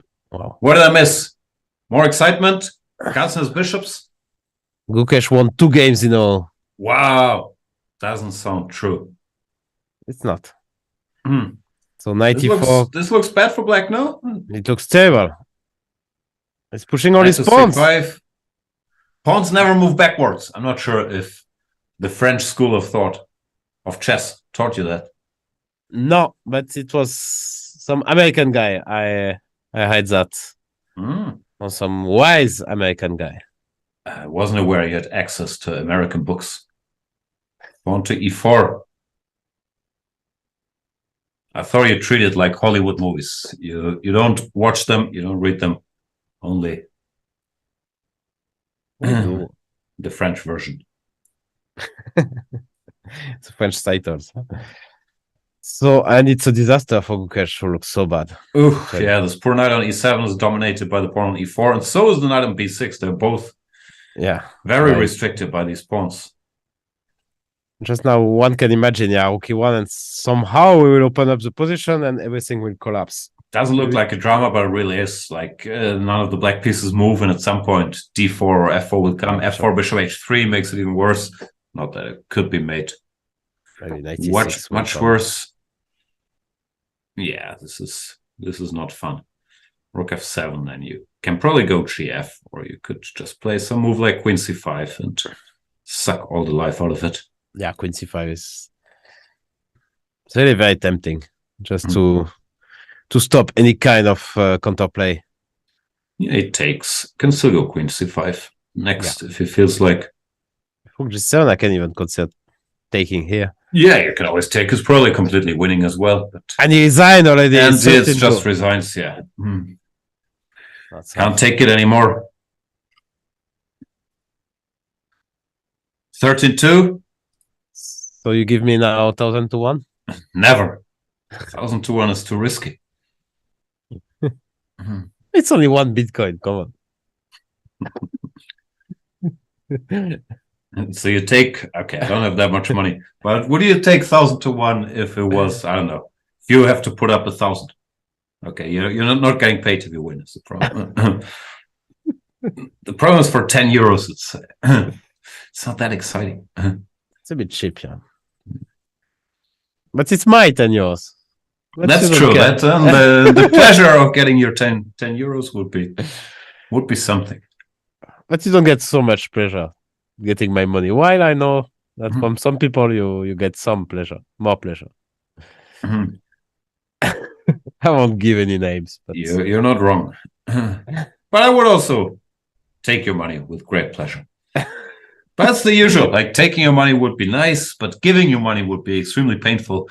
So it's there's no free meal, as they say. Queen a8. Carlsen. Yeah, this is pretty standard stuff. Yeah. If you get this rook to c5, you're supposed to be okay, which is why in the main lines the bishop often goes to e3 to stop this very maneuver. And here, black is already quite comfortable, I would say. Knight e1, and he goes rook h5. That's a provocation. Yeah, this is a bit too much, but Provoking g4, but he's feeling himself now. Yeah, of course. So he wants to take and take here. So this is search for bishop h6. Yeah, g4. Go yeah, for you it. have to. You have to. But yeah, poor Gukesh. G4, maybe, I don't know. Maybe now he must be afraid of ghost already. F4, K5, I don't know. A G4 played. Let's see what's the idea of Magnus. I have no idea. Probably he's just screwing around. He's going to go back. Yeah. Rook e5 first. Yeah. And now what do we go? Just 22. Yeah. Could also go to g3. Yeah, goes to g3. Yeah, this rook h5, rook e5 doesn't look It was funny. like the most subtle maneuver. Now you might have to suffer a little. Wow. Yeah, hand games in general, you just take here knight e3, you put a knight to d5, and it's considered to be Always unpleasant. to be better for white. So it was a bit too fancy, but who cares really? When there's 20 minutes to go, yeah, time is ticking, clock is ticking, and it's soon will be impossible. Maybe it's mathematically. I mean, like if Magnus, but Magnus won't play for the clock, of course. Never. He did it against Nakamura actually, but Nakamura kept on doing it on the previous matches. So, what do you mean by playing for the clock? You mean like slowing the match down and not resigning exactly, in one position because so that you keep your lead here? Exactly. In this 3+1, 1+1, when there's increment, you can just play forever. Some down position, and I saw Sounds Naka like good doing match it. strategy. No, if you have a lead, why not? Yeah, but feels a bit weak. Yeah. Whatever wins the match. let's say when France is doing it in the Soccer World Cup, I think it's brilliant strategy. I'm aware. But when Nakamura is doing it, I think it's no fair play. See. What do we think about this rook on a6? He looks a little stuck, but apparently he has a plan. No, he's attacking g5 and threatening bishop c3, rook a2. So a3 he is knew very what he was tempting. doing. a3, knight g5. How do you? I want knight punish? b5. I don't know. Yeah, Your look okay, is really stuck here. No, it's a little stuck. But he's But taking even on this rook c8. But he gives the a2 pawn. Yeah, but Magnus not giving it back. No, rook a8. I guess you try b5. But no, black has an extra pawn. Knight h of 8. Exactly. Nice move to make. He's calculating knight h of 8, c5, but doesn't look too scary. No, he goes a5, trying to clarify. f4 is really not helping. Now the knight comes here. More weaknesses. And knight c7, yeah, simply protecting the rook, and now really asking a question to white. So I'm surprised he didn't take with the rook, but okay, this also looks good. He's also way up on the clock. Yeah, he's just cruising. Yeah. Rook is behind the pawn, which always is a very good news, as you will teach your Germans brother in your course. Yeah, I heard that. Rook behind the pawn, pass pawn, generally. It's very rare, actually. There is no... I mean, it's very difficult to find... I cannot think about a counter example where the rook is misplaced behind his own pawn. I'm not sure. There are some examples where you have to transfer it from behind to the side and so on, but as a rule of thumb, it's always very well placed. Behind the pawn, covering it and supporting it on its march forward. What's not to like? Gukesh is trying to create some counterplay here. But I think it doesn't look very promising. Yeah, takes. The king comes out, just to be sure. Now he can start gobbling up more pawns. Guess just rook h4 is the pragmatic choice. No, he goes knight f5. Oh, d4. Yeah. The problem is with the king so far away, white can never exchange anything because all his pawns on the king side would be lost. So Carlsen once again finds a very clean way. He doesn't even play knight d4. Just takes the pawn, yeah? Yeah, no mate in twos that we've established. Take the pawn. And it's 14-2 for the reigning world champion. Amazing shape before the Kazakhstan, actually, which is the next big event of Magnus Carlsen, World Rapid and Blitz in Kazakhstan from 26th of December till 30th of December, which of course will be extensive. Are you going? This seems like the kind of event you would go for, thinking, I'll crush them all. I'm in good shape. I will be commenting in French. Yeah, it's true. So, yeah, no, it's a bit. If it would be, let's say, a 2 hours flight, I would definitely go. It's a bit far. Let's face it. So, how much of a flight is it? It's like 6 hour flight? No, it's more because you have to. It's not direct. No direct flights? Paris Almaty? No. Oh. There are from Frankfurt. I then have to go to Frankfurt or to start living in Frankfurt. Which is not the plan. If you started living in Frankfurt. You'd have a good time. Are you sure? No.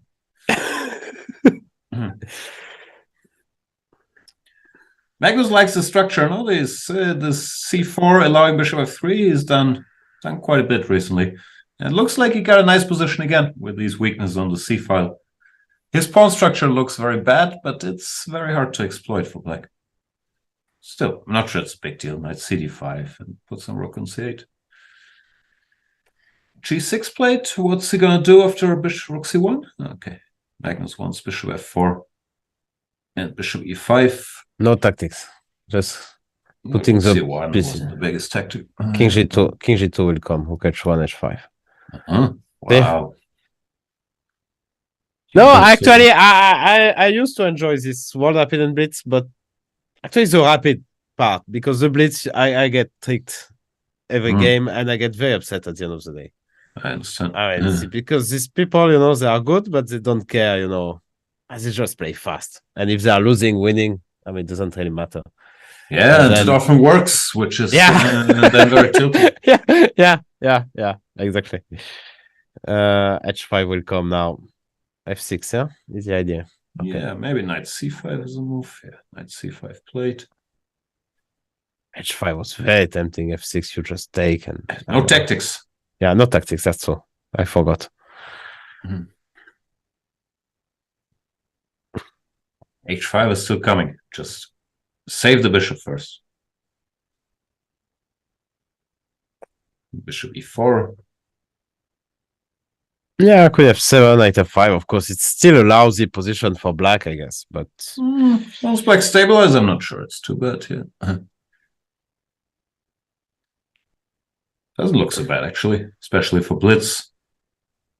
Should be 4 played. Queen f7 will also be played.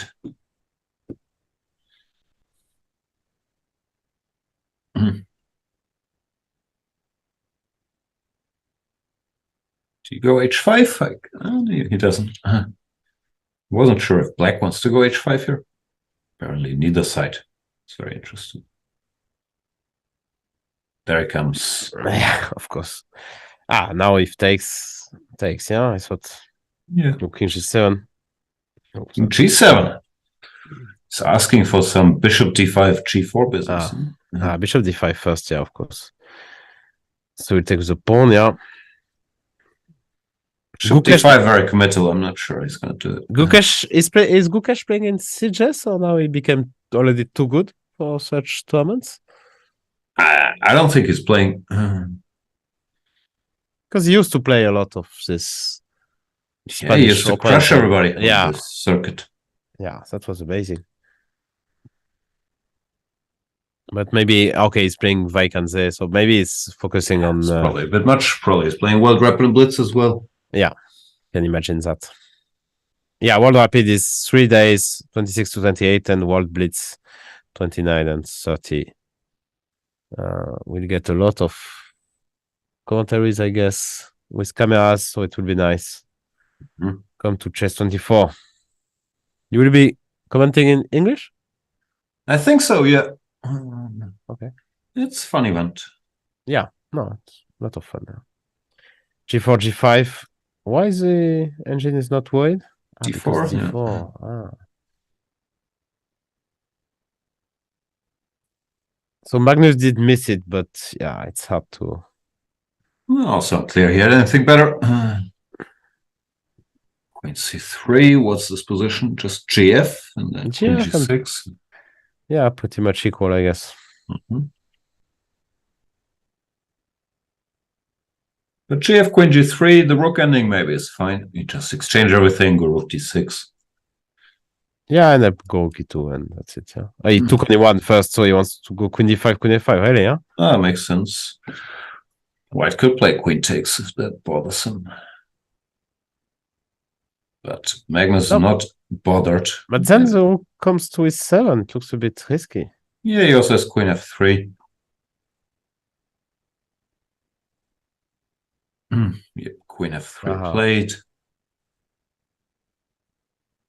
Now does black equalize? Takes and gf, is that equal? He thinks he's in time with rook d8. But says rook 7, rook e6, and you lose. Bunch of pawns hanging here. Yeah. Another... I think it will be another loss for Gukesh. Down to 9 seconds. And yeah, he paid a big price for this rook d2. He's been working towards... How do we clinch it? It's not so easy, yeah? Not for me. Rook f7, maybe. Rook f7 could be nasty. Actually, you're right. Rook f7 collecting on f6. Collecting that pawn, so... That will be too many pawns. Okay, let's see what he does. 30 seconds, and also he's very fast.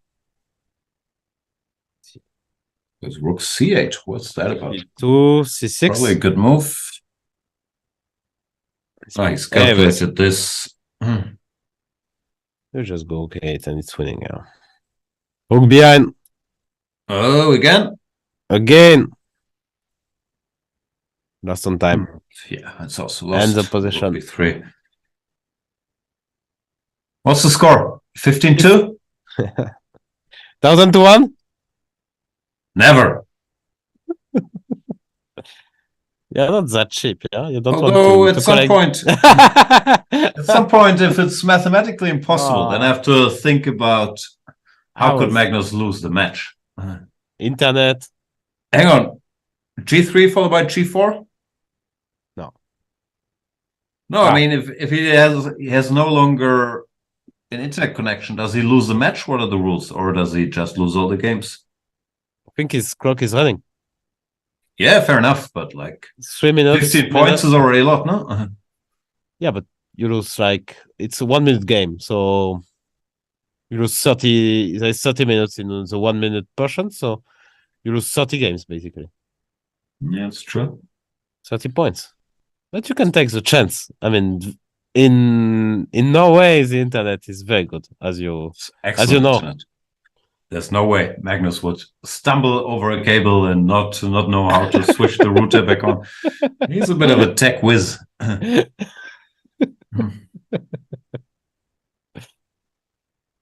But you could ask Magnus. Maybe he would pay for that bet. Not sure. I'm not sure as well, but I'm trying to tempt you. Stand. So G1 is winning in 11 moves by playing G3 and then G4. Apparently, he's crushing him. Oh, come on. Now it's really too much. Yeah, that's the only... but Magnus black. Ah! He's black. Wow. He's black. It's in big trouble. Wow.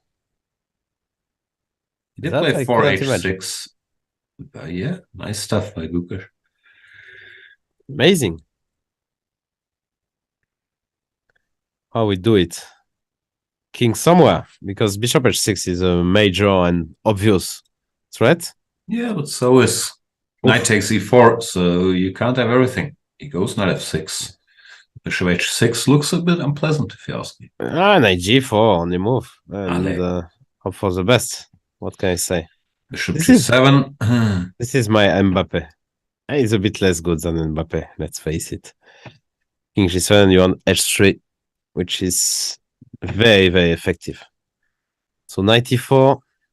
Oh, he took on e4 first. Yeah, it's not a great position. I guess you try fe. But now you kind of survive. Kind of. If knight e5, then you play some move here. King h7 looks tough as well. Yeah, there's a problem. Can I play that? But I don't believe in it. 1 second. Again, it looks tough as well, but maybe. Trying to get some counterplay, but maybe queen e4 simply. Yeah. Hard to believe. Let's see what happens. Why he doesn't do 95 in like... What else is Probably there? thinking about bishop h6.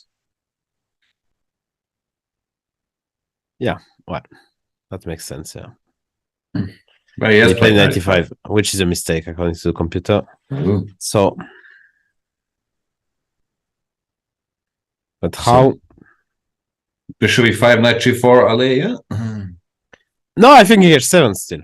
Bishop g2, bishop f5, and f3, I don't know. I will figure something out, maybe. Yeah. I believe in you. Okay, I'm not looks a bit messier. Yeah. Yeah, I have some ideas connected with queen h4 check, so here's 7 King played. h7 on the board.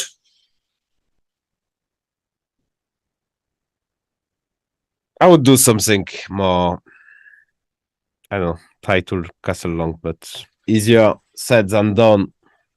No, now it's a messy position. Simply.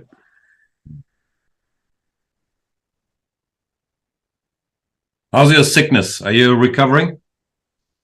Yeah. Now that's a 1.5 day. I feel better actually, and better and better. Nice. So I was Bishop sleeping. D2 plate. Update us. Castle. Thanks for asking. After 3 hours we are spending together, that's It was such a tense match. This was the first quiet moment where I could inquire about your health. No. So bishop c4. Okay. Now Yeah, it's Gukesh. unpleasant because you can't take Yeah. on e5, so you're in some trouble. We'll show why. This is just losing. Okay, g7 check was also very good. Okay, fd8. That's a blunder according to the machine. Oof. But not so easy to find. F3. Okay. Want to take here simply. And if queen e5 now? I don't know. And you still have trickery. Probably bishop d5. Bishop d5. Yeah. Gukesh in his element here. You shouldn't give him such an attacking position. No tactics, we said. The biggest skill in chess is not allowing your opponent to show what he can do. Takes bishop e6 is funny. Now you have these stupid pawns. It is funny.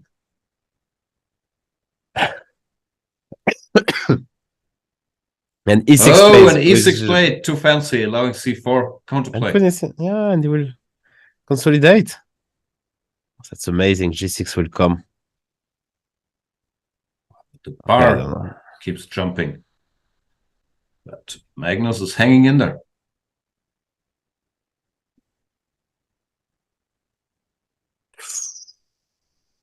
G5.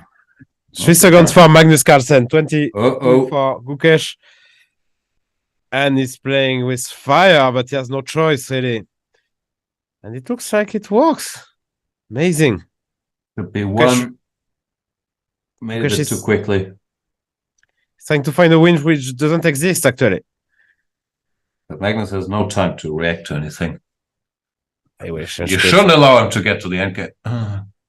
Yeah, but No, he it's can. so difficult. Become very fast. But he has no time. You can see even Magnus with no time. He has to have pre-move. He's allowing some things. Yeah, now he will. Yeah, but he's doing well again. No, not really, according to the machine, but okay. Bishop c5. That's painful. 97. How is Oh, his no. endgame? We don't know. We don't know how to say. Apparently, it's equal, but it's very sharp. Anything can happen. And he blundered, apparently. Really looks like the wrong way, but he goes back. Yeah. It's okay. It's passer. Ooh, bishop e6 is painful. So much pain. H3, what's going on? Bishop h3 and probably though. Okay. He's trying to create another passer. Whoa. So fancy. But Gukesh And now has it's all winning figured for out, white. and Gukesh is winning. Ooh. Oh! Ooh. So yeah, That's a tough one. Just when Ma- you got a winning position. it was King clear that D6. Magnus overpressed in that game, and here Gukesh was completely winning and did very, very well. I could give some checks and push the pawn, I guess. Anything was winning at this point. But played King D6 and looks like there's no check for. Or there's one. Well, Ooh. probably it was that check, Queen F6, and that's game over, actually, completely right. But missed another check, which is more painful. Queen C6, checkmate. Oh, that's so painful. Not that the match wasn't lost anyway, but you get one winning position. And that happens. And that's the last game of the 3+1, luckily for Gukesh, because it's too much for him. No, I guess he had understood Magnus doesn't give mates in 2, so he was thinking he was also not going to give mate in 1, but he was wrong. It's just mates in 2. Such a luck. Yeah. Wow. No, I mean, okay, got. No, of course, it's not just luck, but it's, yeah, he deserved to get that one. Yeah, no, that's for sure. But the previous one just did the job actually. Yeah. So yeah, 16-2, and tomorrow it's not over. With a 1+1, but tomorrow we will be again here, Jan. What time? I can't wait. I have no idea. I'll show up anytime, 1 minute before. It's I'll be 5. there. I 5 think it's the same p.m. time. 5 I was p.m. doing a test, and it will be Nihal against Giri. Oh, that's a big one, and I don't want to come up with too hard a take, but I don't think the score will be 16-2 for either side. We hope it will be 16-2, but yeah, for one side. You hope, but it's unlikely. Nihal is pretty good. And after tomorrow, we have Wesley. Your boy, your Wesley against Abdusatov. Wow. Young generation will be very, very interesting. And it will be at 3 p.m. See, I'm 3 just p.m. pretending. I know the schedule. I have kids to pick up from schools and so on. Wow, amazing. And such. And such. Do you play golf? Yeah, I need my 6 hours of golf in the morning. Some Twitter time, so it's very hard to schedule. Bishop c6. I don't know what this game is. Looks like Magnus, he's loosened up a little in the openings, to put it mildly. Playing some chunk. But he is up 16-2. He has some margin for error. Yeah, actually, you can just. Also, fun observation. 16 is Gukesh's age, and 16 times 2 is Magnus's age. The score is 16-2. Coincidence? I do not think so. No, chat. This is very sus. Very sus. Something going on. No, I'm not saying anything, chat, but it's very sus. I'm just saying. Rook f3. What's Magnus doing? He's just hanging all his pawns. What is never saw that in my life, chat. But yeah, no, he's missing some pawns. But yeah, after the previous game, it's hard to focus. To be fair, but yeah, maybe he's trying to give it back. I don't think so. Like when he resigned against Niemann because he felt bad that he cost Niemann the point and sink fit.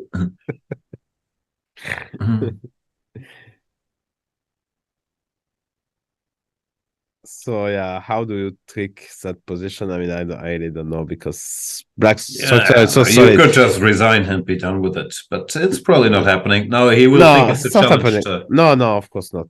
I mean, to make something happen.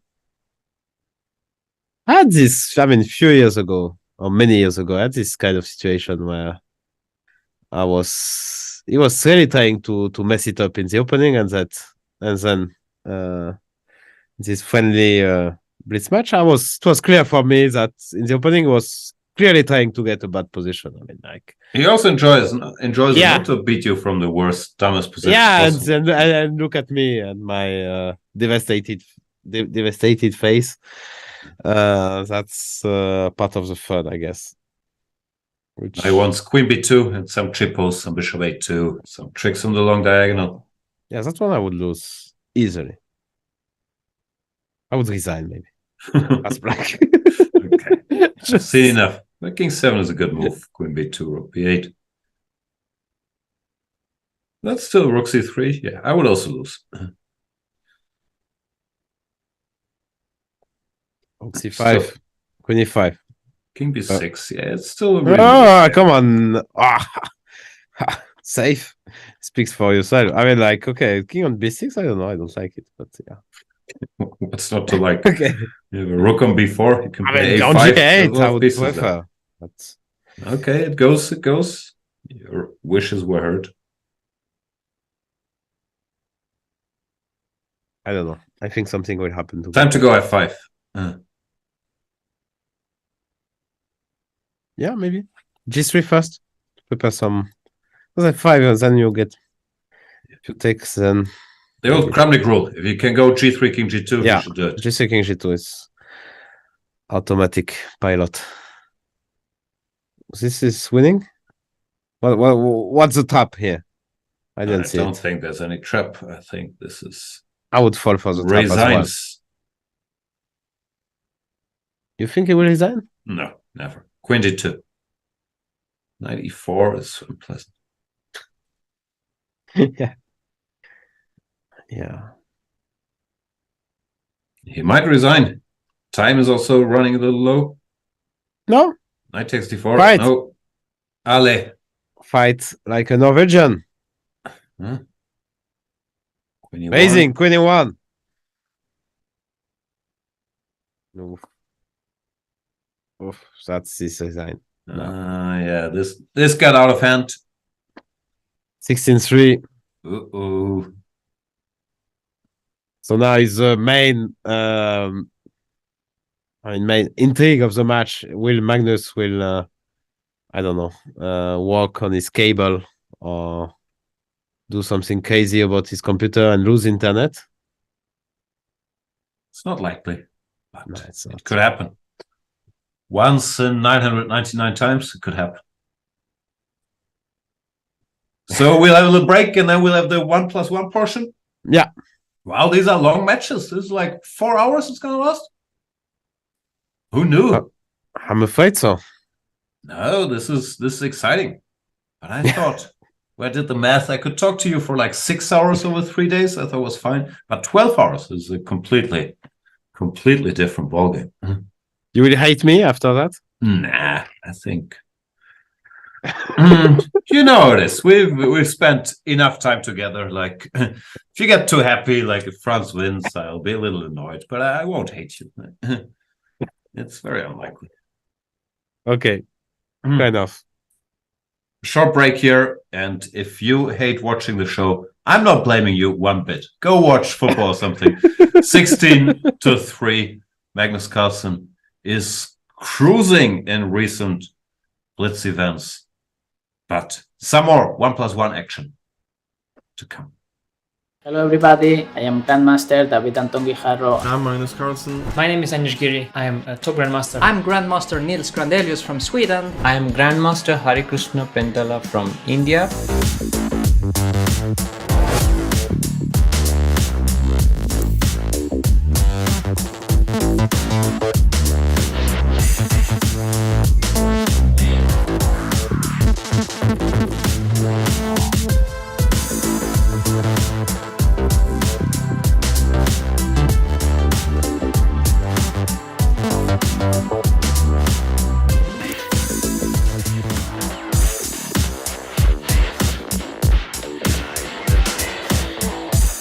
Chessable, the definitive solution for studying chess.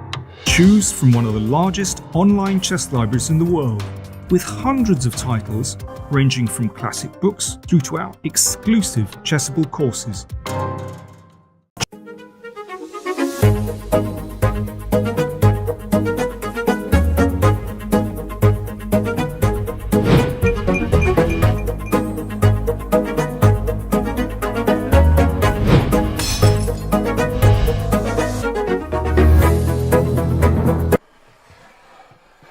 Seriously?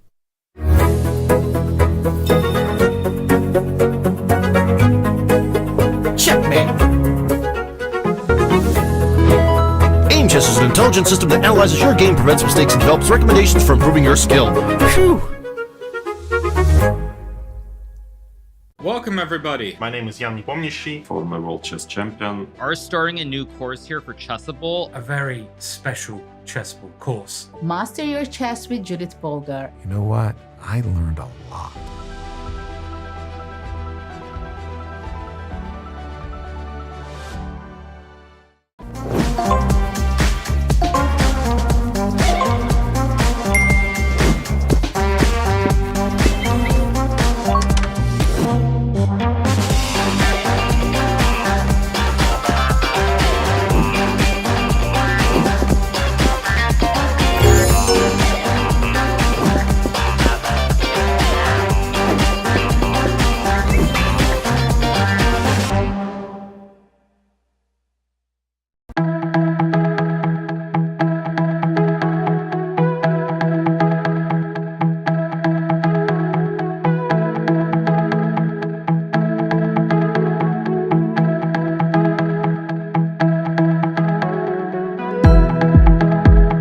he played the Berlin, which I sort of expected, but I didn't really know what to do against, because in reality very few people do. When we are playing an even game against someone of similar strength to us, usually we need to give something in order to obtain the initiative. Just how shrewd and cunning Alireza can be, even with very little time. I want to show you a game just to prove that I play these lines that I played against former world number 2 and a bit of a superstar, Gustafsson.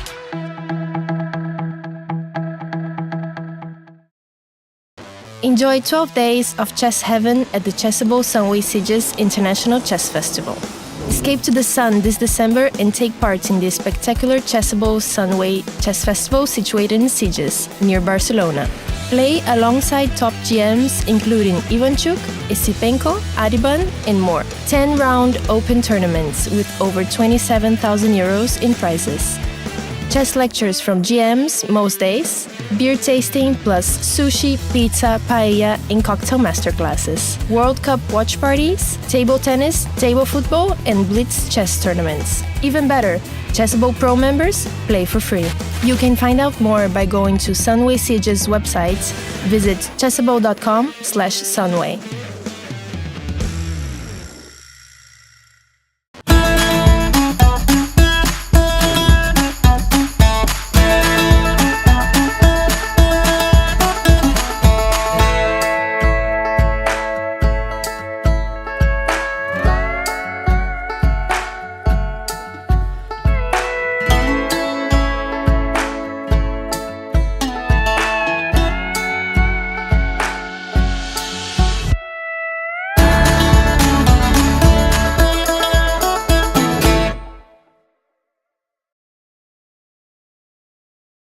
Hello everybody, I am Grandmaster David Anton Guijarro. I'm Magnus Carlsen. My name is Anish Giri. I am a top Grandmaster. I'm Grandmaster Nils Grandelius from Sweden. I am Grandmaster Harikrishna Pentala from India.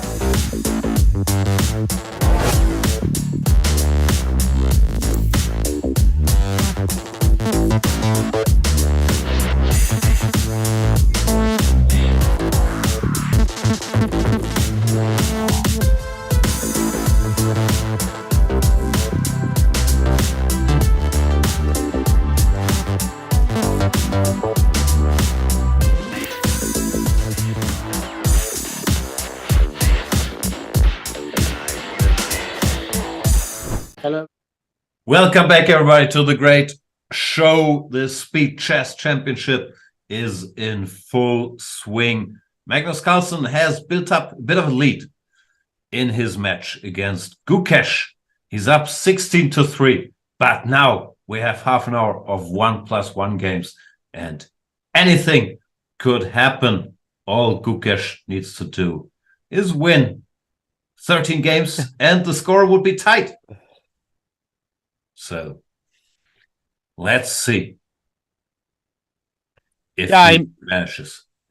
Impressive performance from Magnus. Of course, a bit of luck. I don't know if we can call it luck, but yeah, at times it's clear that in time scramble he did just much better than Gukesh, and well, in general he played better. But time scramble explains the difference, the big difference in the score board. So yeah, that Gukesh could win 3-4 games that he lost, and that would be a bit more tight. But yeah, that was not to be. We have liftoff. Here we are. Carlsen switching to the modern for the bullet portion. An opening he's played quite a bit recently. Normally gets terrible positions. White just goes bishop e3, queen d2, knight f3, bishop d3. But here we go again. h4 by Gukesh. And there's h4 f3 plan. I never liked it as much. It seems riskier than putting the knight there. Yeah, it is indeed, but that's a way to punish for good blacks. So in general, yeah, he just takes here and play h5. Yeah. Yeah, but now he's much happier. Yeah, but doesn't necessarily mean that this position is very good. But No, fair enough. It's not so clear to me how white breaks through. At least to play with little time, this seems like an easier version. I used to play the modern when I was younger. Wow. Much younger. Sounds I had unlikely, the book but... Winning with the Modern from David Norwood, and I followed it. And you fall for the trap. I didn't always win. Okay, now it's very sharp and very interesting position. I don't know. Who's Taking better? on e5. I'm just watching the little engine bar. Yeah. It says white is better. Yeah, opening up the position. Didn't look too good, but okay. It's bullet. So it's 1+1. It's not real bullet. Pure bullet, but still. It's you don't have time to... Correspondence bullet. Oh, it's mate. 6. Oh! So let's show. Gukesh about to win 2 in a row here. OG8. Magnus is... And it's mate, so he's just losing a piece. And the game, I guess. Slowing down a little here. Setting that not even. Yeah, that A3 will probably be stopped. Now he really wants to make a comeback here, but it's not likely. Fighting so hard. It's a tough end game. Piece down. That is a problem. Usually, if you have more pieces, you can also attack stuff more easily. So it's not getting better. But Yeah, he's fighting. Magnus is not designing, which is a bit... Yeah, he's trying to milk the clock to make sure he wins the match. That's a This good is storyline. France-Croatia all over again. France-Croatia was 4-1. It was against Belgium that we were milking the clock. Ah, sorry. Oh, he lost a piece. Okay. See? But already... It's only pawn up now.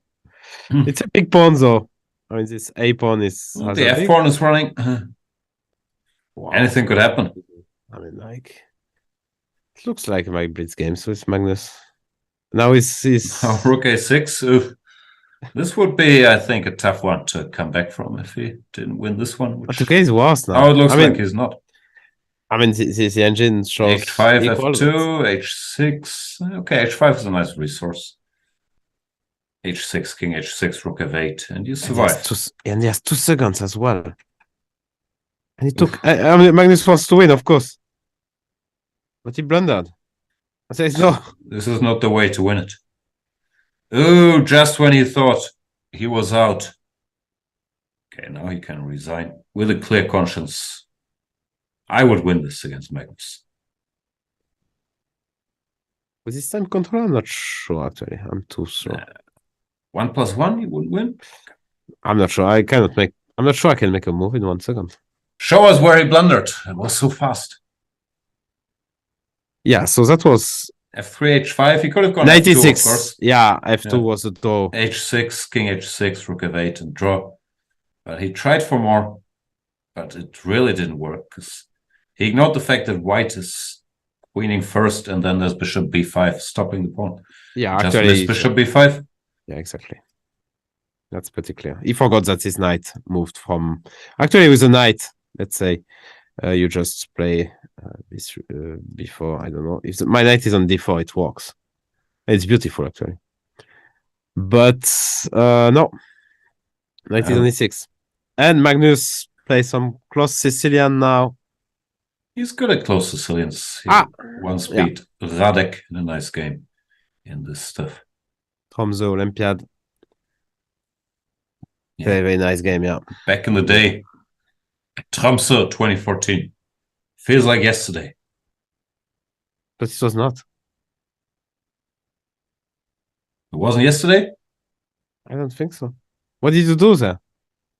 I was doing commentary with Trenty. I've been doing this for a long time. You've done everything, yeah, in the Olympiad. Like, what is missing? I mean, in your career. I mean, you've been a player, obviously. First, I think you know the answer. What's missing? It's the best, most important, and toughest job one could have at the Olympiad. Appeals committee. Appeals committee is missing. Video official as well is missing, but that could come. Delegate. Because you have a friendly relationship with FIDE guys. For sure. So, yeah, so you've been commentator, player, captain. For various teams. What did you enjoy the most? Which Olympiad did you enjoy the most? I'm trying to think if I ever played well. I don't think I ever had a great Olympiad. I enjoyed, when was it, 2010, Khanty-Mansijsk. That was a nice Olympiad. I was Danish captain. Stakes were mediocre. I only had to deal with Peter Heine, like trying to keep track of every beer that was being drunk, or if players went to the gym, there would be protests by Peter Heine. I'm going to against their routines. To correct you and say that you still have to deal with Peter Heine about that Olympiad. This 12 years later. will never end, for sure. Yeah. Queen H8, is Queen H8 a good move? Yeah, it doesn't was. do it. Thank you. So Khanty-Mansijsk, yeah? Because it was no stress, yeah? And you could enjoy fully the process. Oh, I was still stressed. Magnus, not stressed, wins again. I'm trying to think. I didn't play that many. Mallorca was a bit weird. 2006, because everybody was so far away. 2004.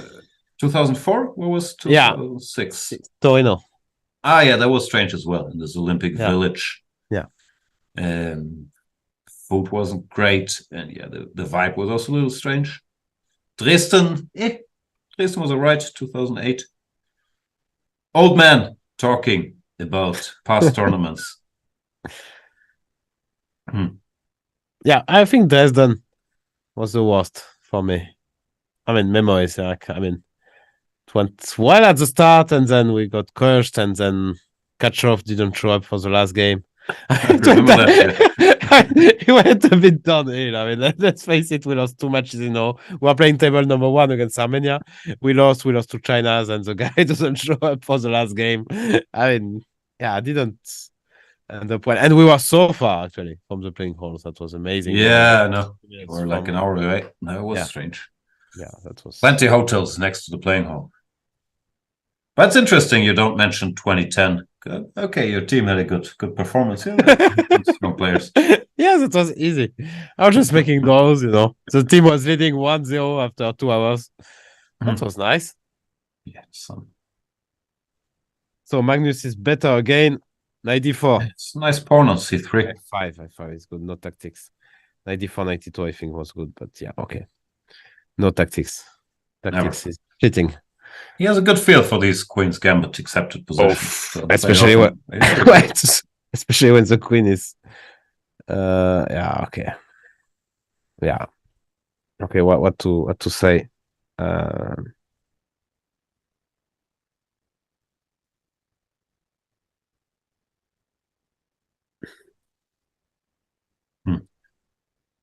Yeah, we should get we should get a job for appeals committee at least once.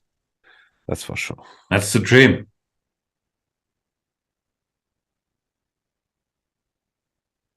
Yeah, arbiter, you still have to show up every day, yeah? Yeah, arbiter seems annoying. Yeah. Okay, and now this pass will just prevail. Rook a1. He doesn't go rook a1. He goes rook d7, but now the pawn just queens. It's a piece, and it's a win. 18-4. 20 minutes to go. It's time to take your bet, Jan. I don't know. I'm still not sure. This could go either way. Magnus is starting to play the modern with both colors now. Seems like he's not taking it seriously anymore. Yeah, he might do that. It's a bold strategy. Yeah. You think he planned it before the match? I would think so, yeah. It's all part of the strategy. Can't be easy to keep track, I'm sure. It changes if it's 18-4 or 17-5. He has a completely different plan. Gukesh goes h5. Also looks risky, but computer is with him. Yeah, we have to... Yeah, computer doesn't mind leaving the king in the center. Yeah. I thought knight h7 looked normal too. Yeah, me too. Actually. But let's do to f4. That's a good position actually for black. Now you have a full control of dark square, while this light square bishop is miserable on g2. It's very nice. Bishop can come to c5, and one knight on f5 alone should not be too careful, too much of an issue. But he's starting to ask questions before a nice move. No, bishop f8. Start to look wrong. Yeah, instantly gives the knight. But I think, yeah, taking That's a knight. Be, I guess, on castle long. Yeah. But yeah, at this point, just he's enjoying himself, but he's not going to manage to adopt Gukesh if he keeps playing that way. Take his out? b5 maybe? No, he takes. Still a mess. a6 is coming. I will still lose this every time. By far. a6, not even a question. a6 might not even be so bad. Okay. He wants to take, I guess. Knight g5, a7, come on. What are you doing? Oh, come on. King d7, just rook d1. Like, this looks dangerous. More than dangerous. It looks busted, actually. It's a bit like Tal against, who was it, Portish? I'm sure you know your classics. No. Okay. Probably saw it, but can't. Very bad memory for such. King f1. Satiris surely knows. Yeah.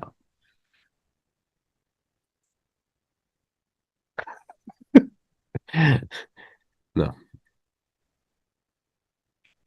I would think it was Portish or Pologaevsky, but I could be wrong. And it got back his piece. Oh, I had to take on f2.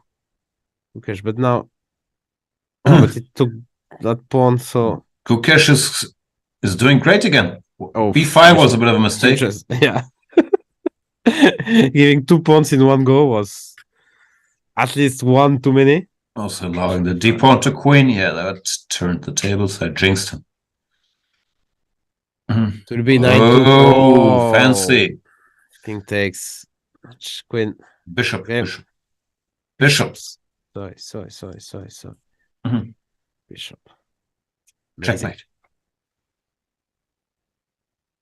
Okay, so that's one more oof, and finally! I thought he would save this one for a more important game, but he does play the Alekhine with g5 final. 19-4 with 16 minutes to go. Jan can almost take his bet. No, still don't trust it. 60 minutes, you can play a lot of games. No, it already looks very good already. Yeah, that's amazing. Knight b5 and e6. Yeah. Maybe 5 just castle, who cares? Ale. That stupid pawn on c7. No, he cares. What stupid pawns? Now castle. Now that he made sure that everything is open up, yeah, that makes a lot of sense. Very clever play by Magnus Carlsen, as always. Take c5 will come. Oof. Bishop c2, probably winning some material. No, I don't know. Yeah, rook d2 still hanging in there. Yeah, maybe a6 first was winning because the bar was showing. No tactics. Still a nice position. a6 is coming. Yeah. a6, knight d4 maybe. Or e5, e4 as well. Oof. So many options.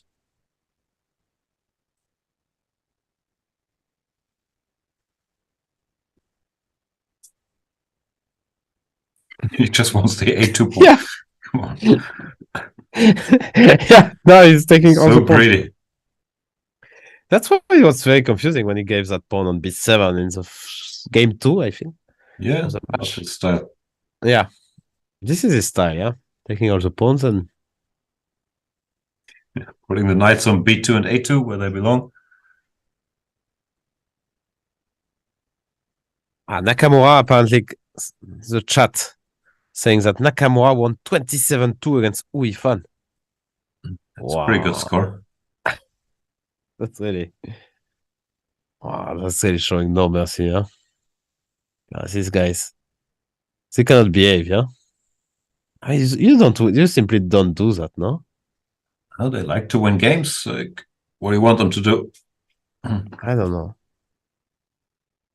I would play some copy lines at some point. I mean, I don't know how I would feel. 27-2, I mean, what's this? Speaking of crappy lines, so this Magnus has actually played against Corona. It's not as crappy as it looks. This e5, bishop d6. Yeah, it's...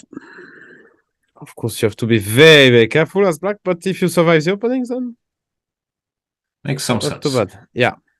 Your pieces are on good spots. Let's say... he's taking here, huh? Okay. What is he planning after? Okay.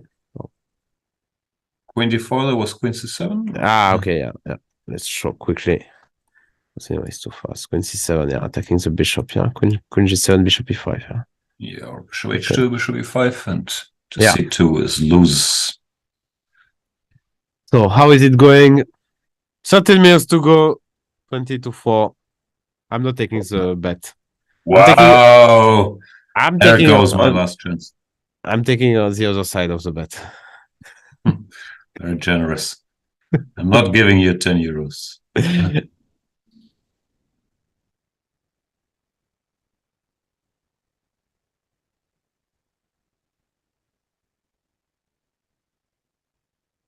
Hey. That was also, strangely enough, that was also the problem in the last speed match I was commenting with Mr. Trent.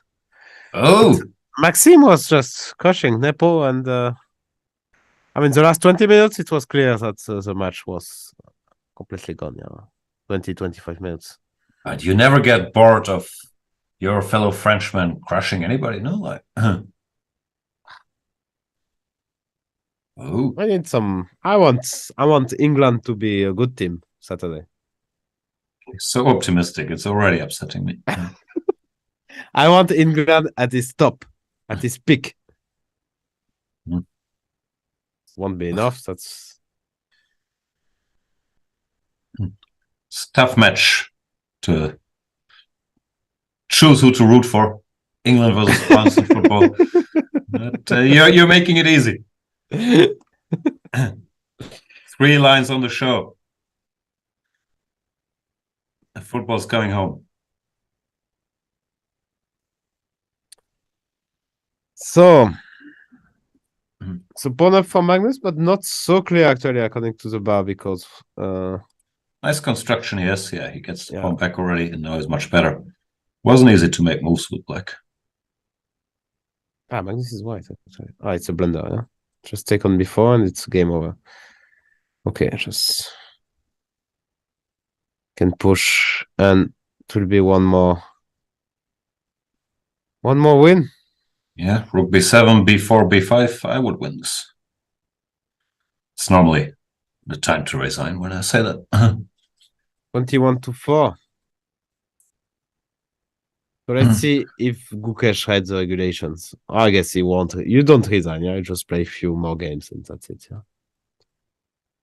I'm not sure if they're aware of it, and also if what's the difference, really? Yeah, this is another half-crappy system Magnus has used recently. When I was a young man, because I read it in Winning with the Modern, I would go c5, d5, bishop c3, bc, f5, which is a fun little line. It doesn't quite work, but I always enjoy playing it. But this is sort of modernized version of that. Yeah. Yeah, me too. I liked it. The concept. Yeah, me too. It was a nice concept. concept. Doesn't really work, yeah? That's a problem. Also, the guy can be a bit clever and go e4, which is painful. Yeah, I of course never allowed this. I would go knight f3, d6, knight c3 or something more.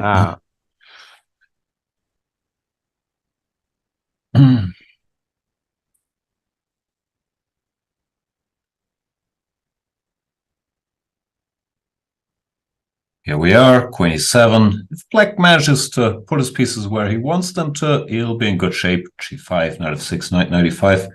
But will he get there without accidents? Because white has some activity. Check on h5, e5 looming. Oof, and 14 seconds only for Magnus.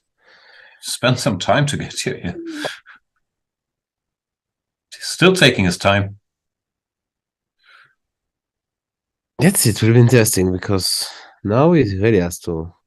Is he eating? What's he doing? Knight d4. Let's go. Wow. Knight e3. Knight queen. My, h5. Wow, 2 seconds Yeah, for knight Magnus d5. Carlsen. 1 second. 0. What's he doing? Lost some time. Maybe he heard your words and wants to bring some decency into it by losing some games. This isn't his style. Or maybe he feels he's done enough. But it's still confusing. Or maybe Feels Gukesh like is something distracted him. maybe the cable, the famous cable. Famous cable. The cablemans. Will the match continue? Did Gukesh win? Magnus Carlsen resigns the match because you can resign the last 10 minutes. So he's allowed to do that. Yeah. That game looked very much like it. Did he bring in David Howell to play? What's going on?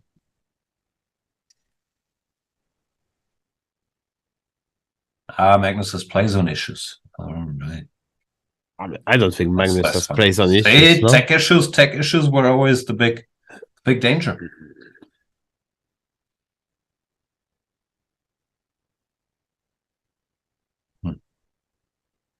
Yeah. So I don't know. It's not really interesting, no? It's the end of the match. You don't think so? This is the most drama we've had all match. Like, will the world champion manage to come back? Is like a 5-minute clock? Okay, but if he can't make moves, he's losing, yeah? Yeah, but still, if his clock is running, actually, to lose the match, he has to resign every game after 2 moves, yeah? I don't know. If you don't show up for a game, you don't lose the match. Ooh, should have taken that 1,000 to 1 bet. Okay, take it.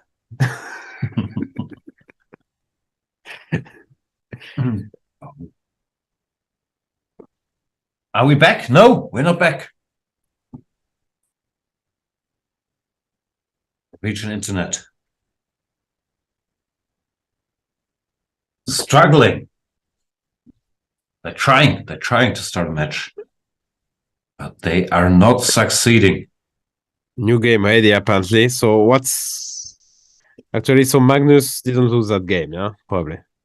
It was some... Come on. You can't afford to lose that one, Magnus.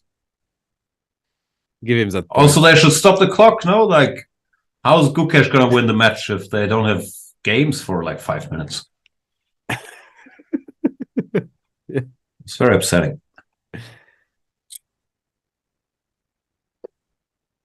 Ugh, I have a long night of recording endgame videos ahead of me. Clock reset be fun. at 8 minutes and 3 seconds, to be fair. Oof, that's fortunate. That's towards Gukesh. Stop the clocks.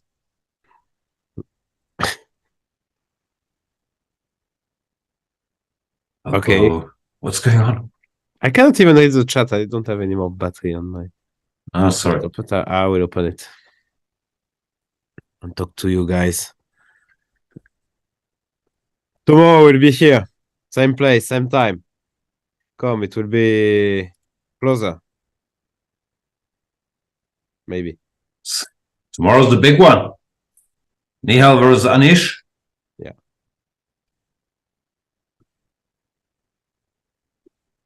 Who will Magnus meet in the, what is it, quarterfinals? Yeah, let's have a look. I think, yeah, still.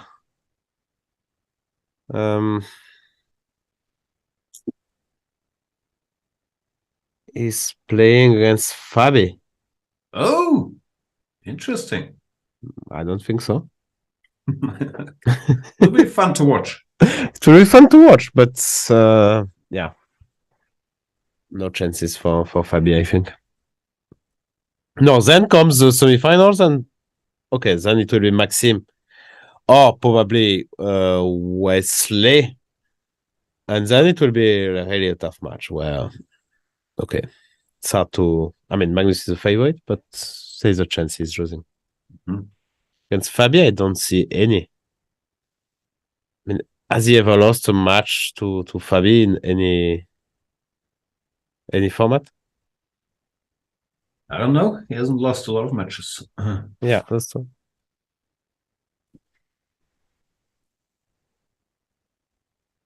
Yes, Fabi against Magnus, Wesley or Abdusattorov against Maxime Vachier-Lagrave, and Dingley Ren will face the winner of Sarin Giri, while Levon Aronian will face the winner of Nakamura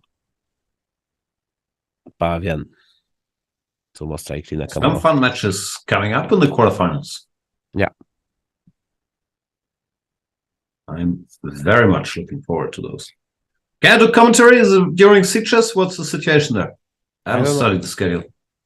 Actually, there's no clear schedule. They are discussing with the players. Okay. And I guess they are trying to make it happen as soon as possible. Fair enough. But I don't exactly know what deadline is.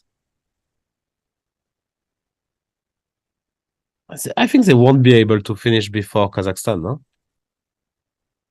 I'm not sure.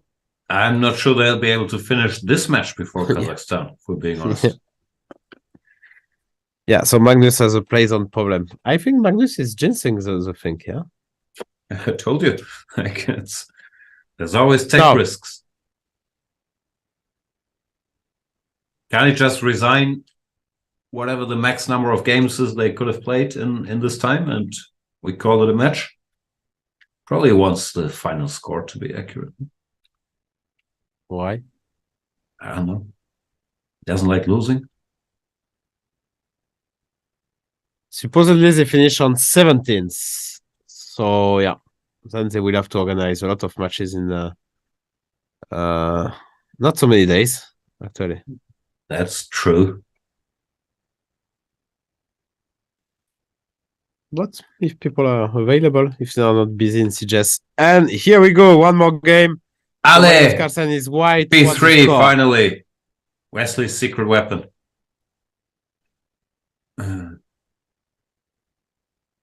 Magnus probably studied the whole Adiban course, as you do, to be able to use this at a crucial moment. What's the score? Did he... Ah, no, it's still 21-5, and we reset at 8 minutes. But Magnus was black, so the game as black didn't count. Counted. He lost, now he's white. Ah, okay. So he gave the point to Gukesh, yeah? What do you mean gave the point? He lost some time. Why can we blame Gukesh? If you have play zone issues, you lose on time, you claim it didn't count? Like, I thought it came from chess.com. He lost. We saw he lost. It's always a danger when you play online, no? I'm not sure on which end it was, but it would be very strange to haggle over that point when you're up 21-4. No, of course. Here, he's being, I don't know, he's being in some trouble maybe. I think there was Queen F7, Bishop C4, maybe not. He might just get checkmated. Gukesh. He's a proud guy. He's not just gonna,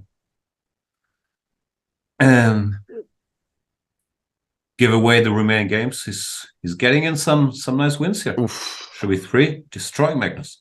Yeah. That's a massacre, yeah. But he keeps playing those terrible positions, actually. Yeah, I mean, he didn't resign terrible here. positions face. Yeah. A bit late, but so what is he doing now? He's thinking. It's losing. That's what he's doing. Queen f3 doesn't. Queen's a piece, no? E3 also possible. Okay, rook d5, c6. Okay. This is just Zainito. Ah, Never. no. Miss that. Okay, you have c6.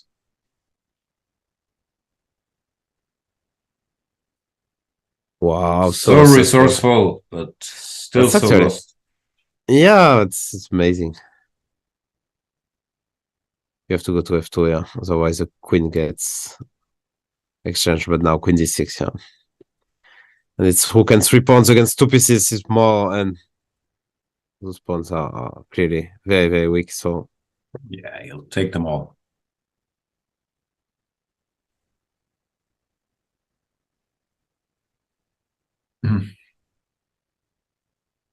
but fighting. Fighting. Bishop hard. b3. Bishop b3. Oh, Still winning. still I lost, guess. I guess. Yeah. This is certainly losing. Huh. And another win. for Gukesh. Finishing strong. We'll adopt him. Don't have Of time. course, he's losing the match, but he's showing a lot of spirit. And I think would leave Magnus mildly annoyed if he lost like 2 more games and the match would be over. He's gonna try in this one. Although after d4 knight f6, maybe he has play zone issues again. Or he's just thinking about it. Another Play game was cake. a3.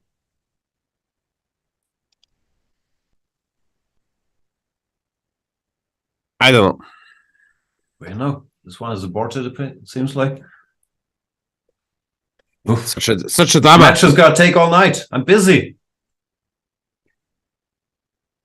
This is the longest 8 minutes I've ever seen. Must be some longer 8 minutes. Is there a game if you scroll down, Monsieur Fressinet? Ah, yes. Maybe let's watch it. No, it Here has we to are. scroll down twice. I mean, how could I? How could I guess? Impossible. And he's black again. Why? Ah, no. It's always is white then black then white then black. No, but they created some games where it was white and actually. No, it was wrong. Mm-hmm. And you're right. He's playing something he already played. I mean, something. Very solid. Yeah. Now he's gonna be serious. You know your boy. No more jokes. Mhm. No more 3 points for Gukesh. Was funny while it lasted.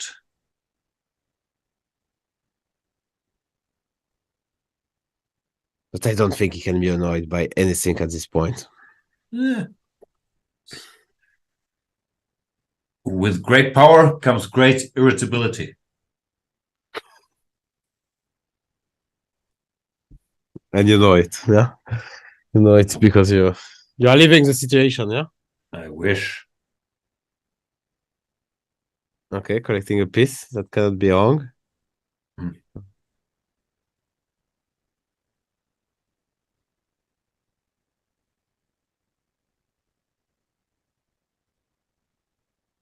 Yeah, that's just a check. E2 is hanging. Ah, maybe queen f6, yeah? Uh-huh. Still something to think about. Yeah, Because but the yeah, check 93 queen. that looks stable enough. the queen is controlling the long diagonal. That's the most important. Still nicely solved by Carlsen. Yeah, he means business in this game. And queen e1 will come. No fooling around. We don't mate, yeah? Mate into we don't do. Oh, 97 checkmate! What's he doing? See, now he's tilted. Think so? Ooh. And look at that. Ooh, ooh, ooh. He's lucky the match is pretty much over. But the final score is not going to look so bad. 21-7, okay, it's still clear. But it's 5-4 so far in the 1+1. He might lose the 1+1 portion. Okay, this is probably the last game. He might tie the 1+1 portion. But he has a good position again. He's trying. Yeah, that was a blunder. That was a chaotic end of match, but with his plays on disconnects, his mate in one. But yeah, I don't think he would care much. Oh, Queen B6, another blunder apparently. Bishop. Yeah, they're tired. How couldn't they be? Yeah, of course. Now Queen C6, G4, and it's going to be tough. And still G4. C'est fini, mesdames et messieurs. Merci beaucoup. You like it when I speak French, no? Like, because you're not giving me credit, but I speak excellent French. All these years in school really paid off. Yeah. Alors, qu'est-ce qu'on fait? I will give you credit for today. Okay, congratulations, Jan. Excellent French. Congratulations. Thank you. To the world champion, 22-7. Dominant performance. Who speaks better French, Magnus or me? Because Magnus, he also likes to speak, like, just to annoy you. He throws in a little French. No, but he understands. Similar level. I get surprised by what he understands. I understand everything. That's what you pretend, yeah, because we all There's one more game. Let us see the game. No, come on. There's one more game. Of course there is. Oh boy. And yeah, because you think we talk about baguette or something, so you just think. No, that's just in your head. Like, I rarely ever do any stupid baguette jokes. Croissant jokes, I enjoy. It's different.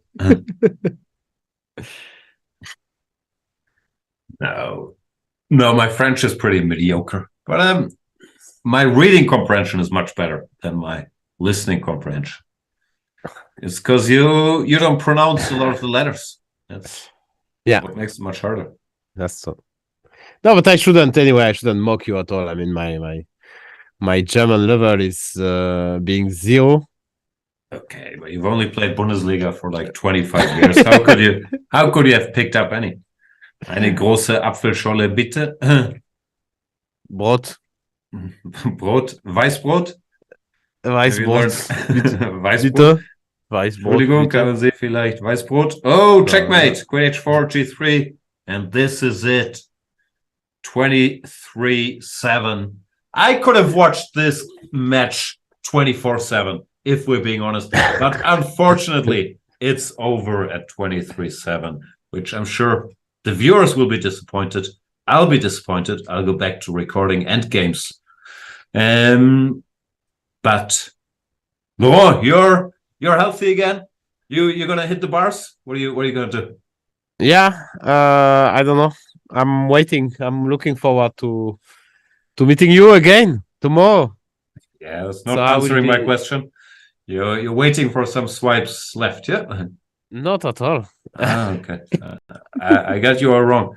It's been a great pleasure. Congratulations to Magnus Carlsen for another dominant victory. The more I get to watch this young Norwegian, the more I'm starting to think he's really good at chess. Tomorrow, 2 more people who are really good at chess. Nia Sarin and Anish Giri at 5 p.m. I can't wait to be back here with you. I know you have a soft spot in your heart for both these players, especially Anish, and it will be great fun for the whole family. See you then. See you. Enjoy 12 days of chess heaven at the Chessable Sunway Sieges International Chess Festival. Escape to the sun this December and take part in the spectacular Chessable Sunway Chess Festival situated in Sieges, near Barcelona. Play alongside top GMs including Ivanchuk, Isipenko, Adiban, and more. 10-round open tournaments with over 27,000 euros in prizes. Chess lectures from GMs most days, beer tasting plus sushi, pizza, paella, and cocktail masterclasses. World Cup watch parties, table tennis, table football, and blitz chess tournaments. Even better, Chessable Pro members play for free. You can find out more by going to Sunway Sieges website. Visit chessable.com/Sunway.